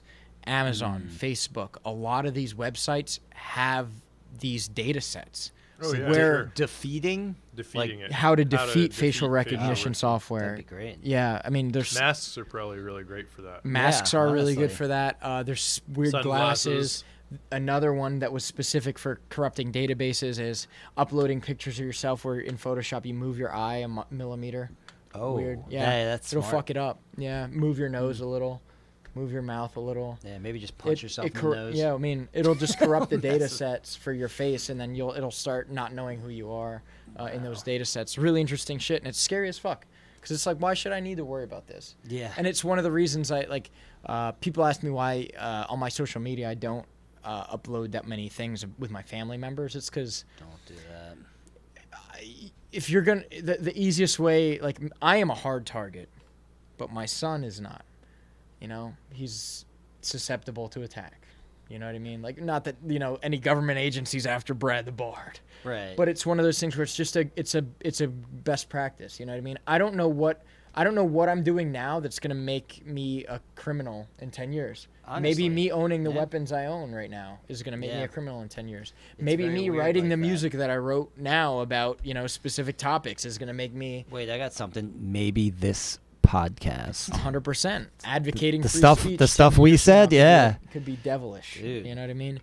And it's one of those things where it's podcast like will never I air. have hordes of photos of my family and things, and I have a private server where I have this stuff. And when my family's like, "Oh, do you have that picture from the party?" I'm like, "Yeah, here's all of them. Here's a flash drive actually with them on. I want to send it over text." Oh, that's great. You know what I mean? And it's one of those things where like taking more responsibility in your privacy it's a trend that makes me really You gotta, concerned that it's not catching traction. you gotta do it for yourself. That's the problem. And I advocate for it all the time, but there's only so much. Is there any so much you can legitimacy do. to like? I know iPhone has. I don't know anything about this, but they've like taken a advertising stance of like we're the privacy company. Is there any legitimacy to that, or do Yeah, you yeah. Apple not has trust them, or typically you do done trust that. them? Well, so Well- check. I'll go into this, right? So here's the thing. I think Apple and Facebook are going into a thing where Apple's like saying, we're gonna stop allowing certain. I didn't read the articles. I've seen headlines on this topic. I'm not an iPhone user, so Okay. it doesn't. I'm not concern either. me I was that just much. wondering because like Yeah. I was wondering how legitimate that is. Like, Yeah, it is. or Right? if it's It is just some So, sell so iPhones. Apple's making it more difficult in some capacity. I'm not 100% sure what this is for Facebook to collect metadata. Probably this is like location information, and what apps are on your phone. Because and there's a reason. Like I don't have the Facebook app on my phone. I don't either. It's good. You can use the browser to get to it. And I Yeah, I had the tell browser when I you tell said check everyone to your do Facebook, it. It's I like was like, stop "Ah." because you're giving them rights to your device. Otherwise, and they send you so many freaking notifications. well, yeah, it's just So many. it's But a yeah, it's a you're bad right. thing, and I'm not gonna dive so into it because it's just it's a mess, and it'll derail this point I'm trying to make. Let me take a step back. Android, right? I have a Samsung Galaxy S9 phone. Me too. This has a lot of Google products built into it by design. YouTube's in there, Google Drive, Gmail. I can't uninstall these things without rooting my device or gaining root access or hacking the phone, basically, or putting my own firmware on it or my own operating system. Which on is it. just consider very doing hard. that. Right? It's not that hard. Oh, okay. But the But problem, you can the also problem screw it is, up. yeah, you can screw it up. And another thing is, Samsung is providing me the updates. Where if I had a hacked firmware, I'm relying on that small team to give me updates when these Android malware comes out. Which company do you think is going to do a better job of protecting my information? Samsung. No. They have hundreds of, thousands of employees, Millions right? and millions of customers. Dollars and shit, Yeah. you know what I mean, to put into the cause. Skin in So- the game. So it sucks that I have to give Google all my things. But you know what else Google does? They have web crawlers and cookies on most of the websites that exist, including Facebook, including Amazon. Like all these companies that are, big multi-million-dollar tech companies have these cookies that are all out there trying to gather information. So if I had an iPhone, Apple has my information in their iCloud and all these other things, and I have to trust that Apple's going to do responsible things, and it's way harder to secure my stuff. I don't really own my Apple device. I'm renting it from, like, Apple, right? They're the ones that really administer the device. They know the location. Like, when my phone gets stolen and all these other things, they can tell me, like, oh, it's over here, because all these things are pre-built in, and we have a really tight infrastructure that works specifically for our shit. That's cool. But they also have access to your data. If a really shitty employee wants to go and look at your nudes on your iCloud, Naked like, pictures of yourself. you know what I mean? Like that can happen. Dick pics. You know what I mean? It's entirely possible for that to happen. And same thing with Google, right? But here's the thing. If I have an iPhone, because Google and all these other companies have these cookies on all these websites and they're gathering all that metadata, I'm giving that information to Google anyway. Yeah. So give your information to Apple and Google, or just Google. You know what I mean? Probably have a Gmail. You don't have an Apple email anyway. You know what I Apple mean? does tend to fight back on court subpoenas for data and stuff like that. Like I said, As man, a company. there's reasons to like either platform. Yeah. And at the end of the day, I think people just need to be more responsible and ask for more from their devices and the manufacturers. Like Flip phones. The Snowden interview with Rogan Keep hit saying the Oh, nail that was on great. the head I saw so that. well. Yeah. People don't give a shit what information they're giving up, and they don't realize that all this metadata is invaluable. And that's another reason that I share all these bullshit memes on both sides. Facebook has admitted to being like able to politically align people based on the things that they consume. I consume everything and I share it Yeah, all. And I never use I hyper consume. I never use different reactions than the like. Someone's mom died, like. That's kind of shitty, right? I just do it. All right. Whatever. Yeah. A funny meme with SpongeBob, like. Sandwich, like. You just like everything? Or like this kid that shot these people Whatever in it Wisconsin is, article, he's like. I liking mean, it. whatever You can't comes by. see what I'm angry at or what I'm Yeah, sad yeah. about. No. Yeah. I like everything. But Fuck couldn't you your also just algorithm. like nothing? Yeah. Okay. You're doing I the did- right thing too. Right. Yeah, But I like nothing. I'm completely fucking their algorithm. Yeah. I'm sharing far right memes, far left memes. I'm letting people fight in the Yeah. comments. And I like all the comments. It's like you don't know which side I'm That's on. fun, Because man. who is he aligning with? Shit, he's liking the left and the right person's comment. Yeah. I'm shitting on their algorithm because it's a fucked up system. Do you ever like get one and you're just like, I don't know if I'm. I don't know if There's some that I'm like, fuck, I'm gonna have a hard time liking this. I'm gonna have a hard time hitting the. Yeah, and Yeah. I mean, I'd say 90% of the time, I'm throwing it all over the place, and sometimes I'll just ignore the post after I share it because it's just like, oh god, a fucking shitstorm just evolved, and I don't even want to read any of this stuff. Yeah, I don't read it. I don't. Yeah, don't maybe do there's some comments or anything correlation like that that they can anymore. draw from that, but man, it's gonna be hard to parse through the rest of the nonsense that I do. So, enjoy that. They're pros though. They'll figure it out. Yeah, I mean, maybe. I definitely am not the normal consumer. Just send a drone And, over to your yeah. house. Watch. For real. Watch what you're doing. But yeah, so yeah, well, we are legit like probably this is the longest podcast I've done, and this was awesome. probably the most relevant and one of the most fun ones I've done as well. So cheers, Yeah, cheers. Eric. Would you like to do some? Yeah. Please, Cheers, please, Eric. Please. Yes, cheers.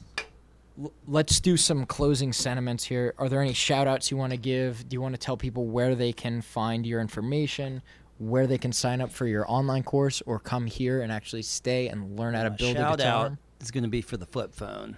Who makes the flip phone these days? Nokia.